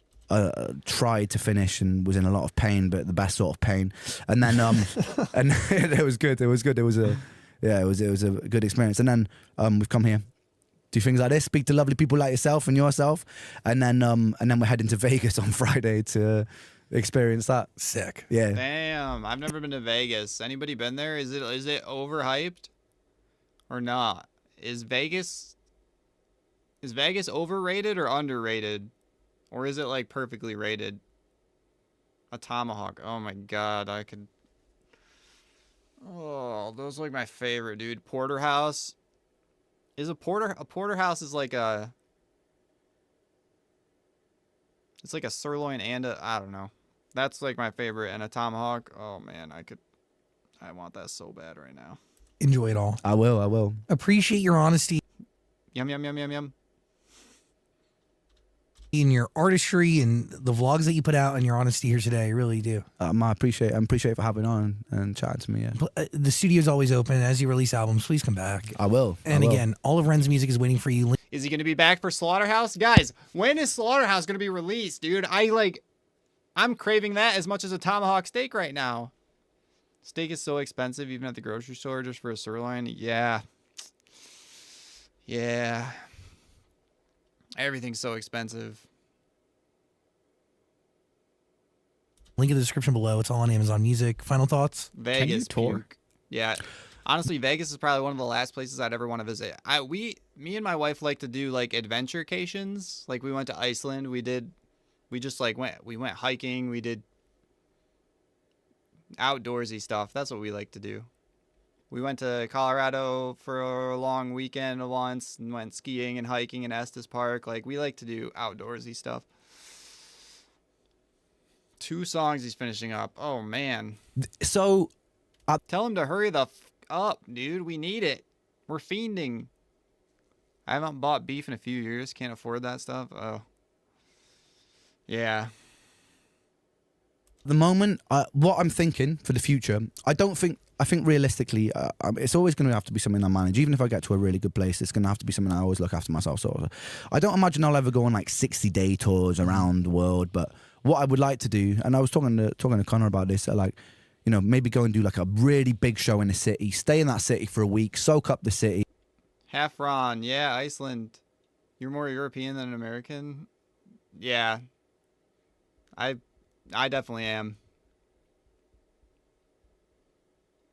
I grew up in a pretty rural area, so I wouldn't say I'm a typical American, but I'm definitely more American than I want to be. Yeah, Iceland was amazing, dude. Our favorite part of Iceland was when we went to Ísafjörður, and then we took a ferry up to, I don't know if you're the same person I said this to already, but we took a ferry from Ísafjörður up to Hornstrandir. We spent like the whole day hiking in Hornstrandir. There's no way to get there by car, so we had to take a ferry. That was amazing, dude. We were eating wild blueberries on the hike. We stopped and ate a packed lunch. Oh, we ate like these little crepes before we started off on the hike. Oh, it was amazing. That was maybe the best hike and or day of my entire life. It was so beautiful. I felt so connected with nature, and it was amazing. We don't blame you for this. Yeah, I don't love America and what we stand for. You're stabbing up. So you're stabbing up cheese, never people blood? Yeah. You just like take it at that pace and then move on to the next one and kind of almost do it like that. You can do that. It's cool. It's going to cost you more. My pronunciation is good? Nice. Thank you. Ísafjörður. More money, but you can do it. Yeah. It's fine. And I think that there'll be a way to figure it out. And even with busking and stuff like that, there are things that we can do surrounding that make it, you know, financially worthwhile. And so he's finishing Vincent's Tale that he'll release. Is Vincent's Tale gonna be on Slaughterhouse? I kind of thought it was gonna be like its own separate thing. I lived in Scotland off and on while me and my boyfriend lived there. In Edinburgh, I don't love it here either. Yeah. And then just interviews in those cities or whatever. Totally. There's definitely ways we can make it work, but I think yeah. Brand Makes I think Music that's, fan page. you know, What's up, unless it could happen. And what I've learned in this year is fucking anything could happen, man. We're sitting off the back of a #1 album that I never expected. So, you know, maybe my health makes a 360 and I'm buzzing and I'm separate. Okay, cool. And I've got the energy of a 19-year-old and I want to tour the world every single day. But we'll see, man. I'm just taking everything. Taking everything as it comes. But you do it at your pace. Yeah, exactly. But I can only imagine, like, as a busker, like, who knows that high and that feeling, like to not perform in that. Oh no, I'm definitely, you won't be able to keep me off the stage. I'm definitely gonna do some shows and yeah, and I'm really excited now. It's like now that there's stuff to play with, like we can be really ambitious with the shows that we put on as well. So I'm really excited to put together like a sick experiential show that incorporates elements of the more sort of like performative stuff like Higher End and the Tales of Jenny and Screech, and then the more sort of hip hop stuff. I think we can have a lot of fun putting together something quite special. You give Timeless, man. Oh, I appreciate you. Yeah, you're really incredible. Thank you. Thank you for being here. Thank you for having me. You good? Yep. Ren, everybody. Woo. W interview right there. That was W interview. I kind of want to find. I kind of want to just see some like behind the scenes something. I don't know, something a little more fun. Something a little more fun than another interview right now. Let's see what we got. Is this gonna get copywritten? Probably. Wait, this probably doesn't have a copyright on it, right?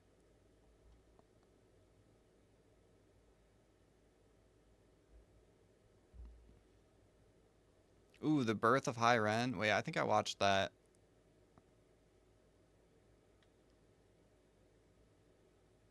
Ren on BBC Wales?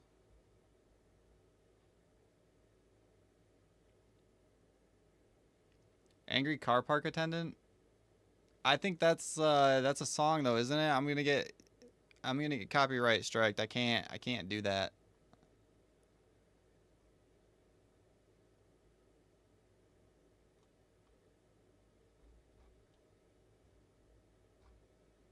Let's check this out. Now, it's an unlikely contest. Interview, One is a rap artist from Anglesey who's been battling illness in Canada for the past year, and the other is the 1980s pop icon Rick Astley. But that's what... What's your idea, Ginger Menace?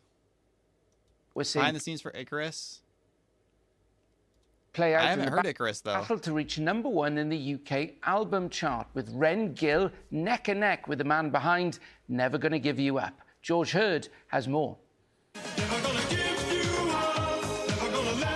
If you've ever been Rick... Oh, there goes a copyright strike right there. Rolled, click to web link taking you to this video.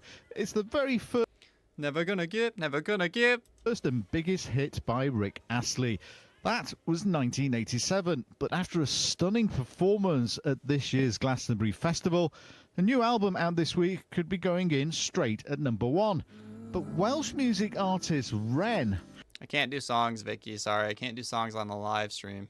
Has other plans. Let me tell you a story about a boy named Jimmy. 1 year old and his first words were mine, gimme. The Anglesey rapper and songwriter is just a few hundred record sales behind Astley with his new album, as they both jostle for the top spot, despite Ren having no backing from the music industry. It just feels really good, you know, because we can really go, actually, this was our hard work. That's so incredible. Just actually so incredible. This was us that, well, no, we haven't... Just goes to show that true art can't be bought and it can't be marketed. It spreads like a virus, man. True art. Relied on big, you know, £10,000 marketing campaigns. We've really just poured ourselves into this and somehow managed to pull off the impossible, which is an amazing feeling. His album, Sick Boy, reflects his own battles with illness. For the last year, he's been living in Canada, being treated for autoimmune conditions. I tempered my expectations because I couldn't do tours for it. I couldn't promote it the normal ways that I normally would and, you know, go and do signings and pop-ups and stuff. So, you know, we had to think really unorthodoxly about the way that we were going to push the record. So the fact that even with all these kind of limitations on how far we could promote the record, the fact that it's still contending for #1, it's the most surreal thing ever. 33-year-old opens his new album in Welsh, while another track recalls the tragedy of losing his best friend to suicide on Anglesey, returning to the island this summer to pay thanks to the lifeboat crews who searched for him. Ren says he has respect for his musical chart rival, while Astley told BBC Radio Wales's Benaz Akgar he was philosophical about the race. We've had it a couple of times where, you know, we've released an album and it's like, oh, are we, aren't we going to get a great chart position? And I kind of sort of go, the proof in the pudding is when we go out and play it live, do the songs stand up? But I just kind of think, you know, it's just what will be, will be. Ren will learn on Friday evening whether he can claim that top spot or whether he's been rickrolled to #1 by rival Astley. Never gonna be, never gonna give you up. Okay, never gonna let you down. Never gonna run around and desert you. You guys, behind the scenes, money game 3 behind the scenes? Is that what someone said?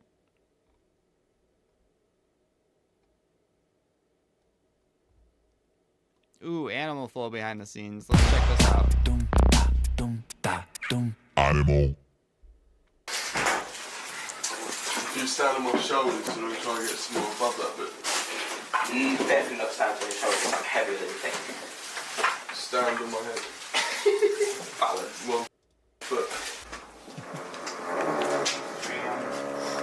How much? Ren was rickrolled. Thinking that. You know. Oh yeah. Like that? Yeah, I think so. Yeah. I think so. Great, actually, to have like a little. Oh, you get what station. Oh my god, that's terrifying. No, my luck. So, Luke, how are you feeling about this? Yeah, good man. Very, very grateful for the crew. Yeah, I didn't even know I was on this. I literally thought I was in the video, not helping. Just need a few bits to wrap around this. And that's about it. Yeah.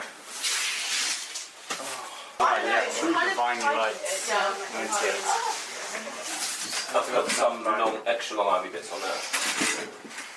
And if we need more, you can just take it off the radiator. If we have enough, I've got 1.8 aperture. Definitely have to come up on the ISO. That's this one.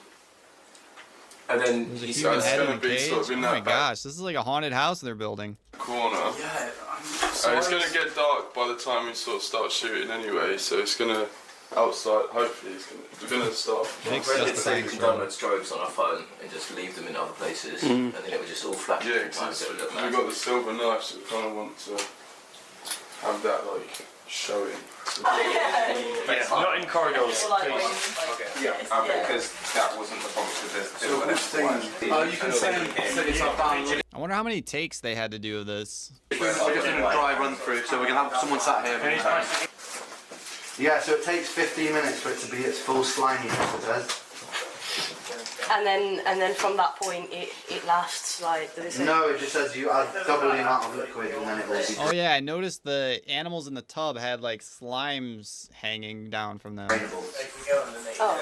There's literally barely anything off. It's just like I quite like the length of it. So it's just like tiny bit off, and then it's a bit choppier, and then a bit like great. at the back a bit less. Ren getting a quick little haircut in the middle of the set. Love it. Literally dry cut it, isn't it? And just nip a few of those bits. Yeah. I think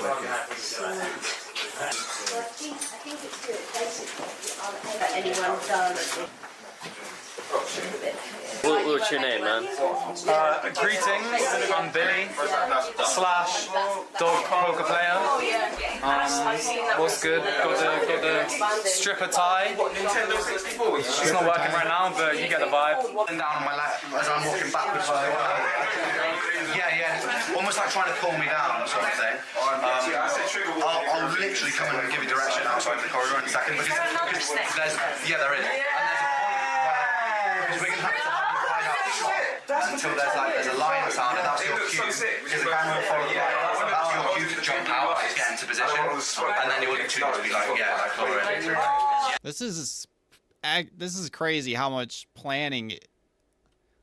It would be overwhelming for me to try to plan something like this. It's crazy. Yeah, kind of, like a fucking demon trying to claw someone down to fucking hell. Yeah, we all know what that's like. Demons clawing down hell. We all know what that's like. No, only you, Ren. Pretty much only you. For 3 hours, and just like, I'm in normal outside man. Unless he's talking about drugs. For 3 hours, and just like, I'm in normal outside man now. Yeah. Such organized chaos, And then right? go The thing is, I will also have to be walking out and doing the lyrics. Yeah, sure. Yeah. Let's just see. Okay. Just a thought to check from there. Okay. Yeah, Luke. And the monkey's pretty dope. He looks like too well lit. Who's the monkey? Oh, that's Jess actually. Jess and Betty. Oh, yeah, no, Jess is the gorilla. There's a ram. Or is it a ram, a goat, a sheep? No, oh shit, that's Lucy. Jess is the gorilla though, is it not a gorilla head? Yeah, that's Jess. So you could be the monkey. I'll be whatever people want me to do. I'm easy. Dance, dance for me, dance, monkey, and dance. Then, Joe, are you going to tie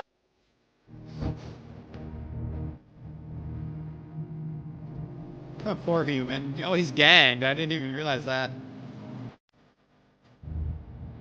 Oh, fuck. I'm gonna get copyright strikes for that, man. Sorry. This feels illegal.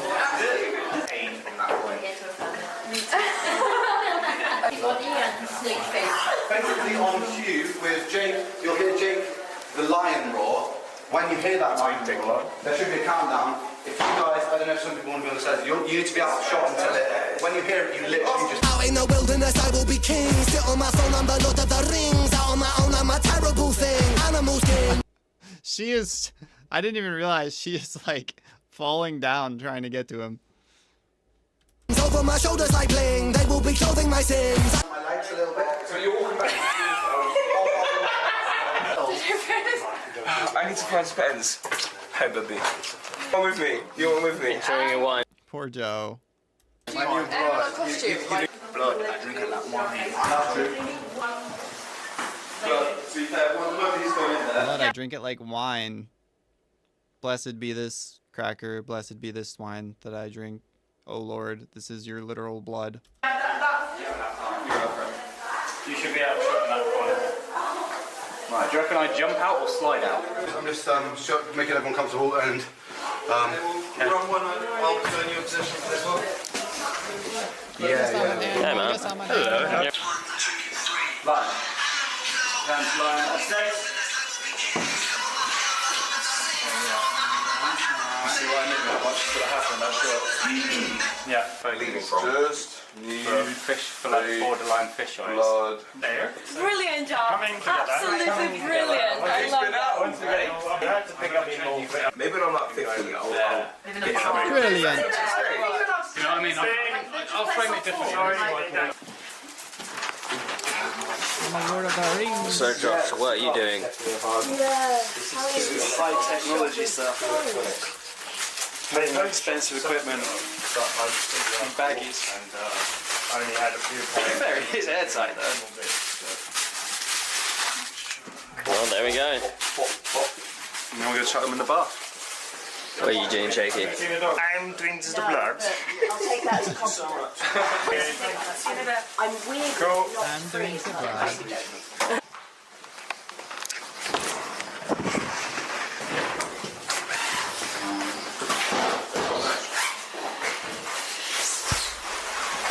Dude, he should have put the blood in like a turkey baster or something, so he could so it would look like it's like shooting out of an artery. Man, it's the little details. Ren, you got to get me on the set, man. It's those little details I can fix up for you. It's being nice and soft. Are you gonna come around here? No, so the camera movement is literally just. I was imagining like drunk and sort of like just trying to avoid the lighting setup down here, just looking quite high and like cockeyed angle. Don't know about that. Maybe I can just blur it as well. Like I can try and sort of miss things that we don't want in shot. Anyway, and then money shot, 3 girls. This looks quite a nice horror upload. Money shot? When you're talking about the 3 girls, man? Come on. Come on. Maybe a bit of colour on that could be nice, a bit pinky ready or something. And then camera movement, pull back. Ren loves to kidnap his friends. Animal.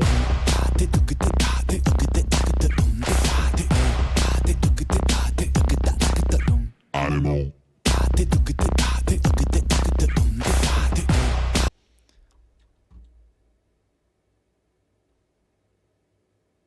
What are these? Where did they...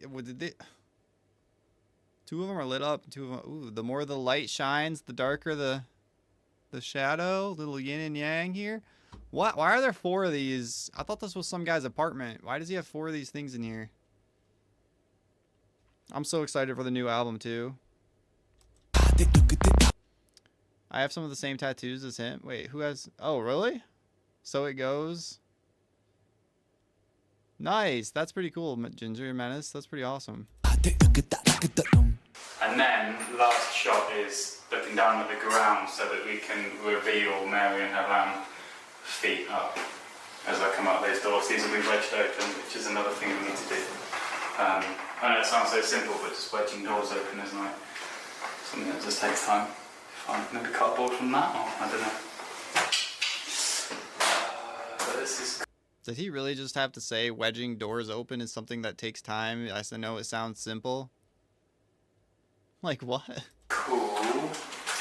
Oh, it's a communal laundry. Okay, with several flats. Ah, gotcha. Okay. I'll need a major door wedge. Okay, so that's hitting all of it. Are we going for a run through? Right, it needs to be wet. What did he Joe, are you tied up or is it just... Yeah. I want a wren. R.I.P. Joe, man. He's there. There we go. As like for like. Alright, cool. Everyone ready for rehearsal? Yep. So, do we have people in the bath?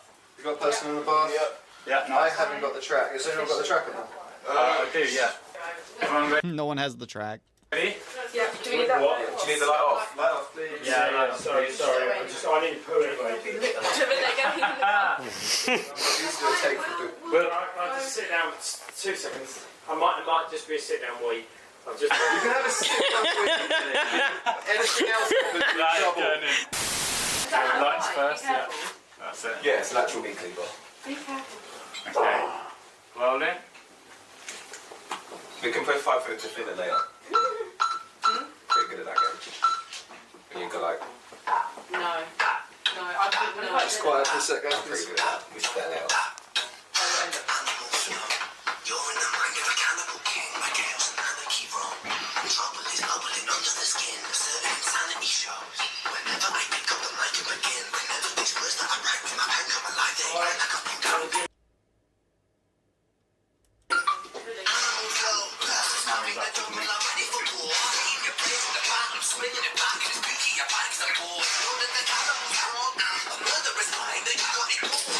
I love this track, man. This is such a good one.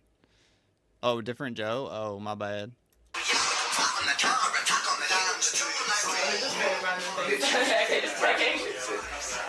That's all, folks. Animal. Oh, boy. All right, guys. I think I gotta end it there. It's been 4 hours. I gotta go eat. I gotta eat dinner. Thank you for each and every one of you, man. Thanks for being here. Thanks for your love and support. I love this little community we're starting. This is fun. I hope to see all of you guys on the next stream. I'm thinking maybe like Tuesday. I'm thinking maybe Tuesday. I'm so very freaking happy I happened to find it. Thanks, Pixie. Thank you so much. I'm happy too. Guys, go join the Discord. It's on my YouTube channel. Follow me on Twitch. That would be amazing. I'm trying to get I stream video games on Twitch. I don't know. Maybe I could start streaming this on Twitch. We could get some more viewers over there. I'm trying to reach affiliate on Twitch too. So yeah. Check out the Discord. Let me know what you think. Let me know there's a Discord suggestions channel in the Discord. Might be late on Tuesday, but we'll see. All right, cool, D. All right, much love, guys. Thank you so much for those of you that supported me on this stream.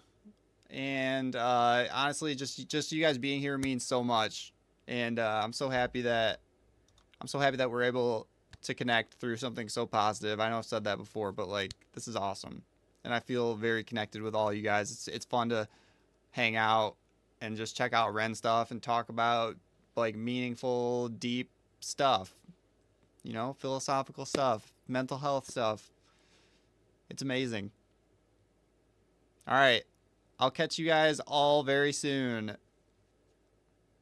I hope you guys take care. Have a blessed day and or night, and spread the love, man. Spread the love. Thank you so much. Thanks, guys. Thank you so much. All right, I'll catch you guys next time. Much love, man.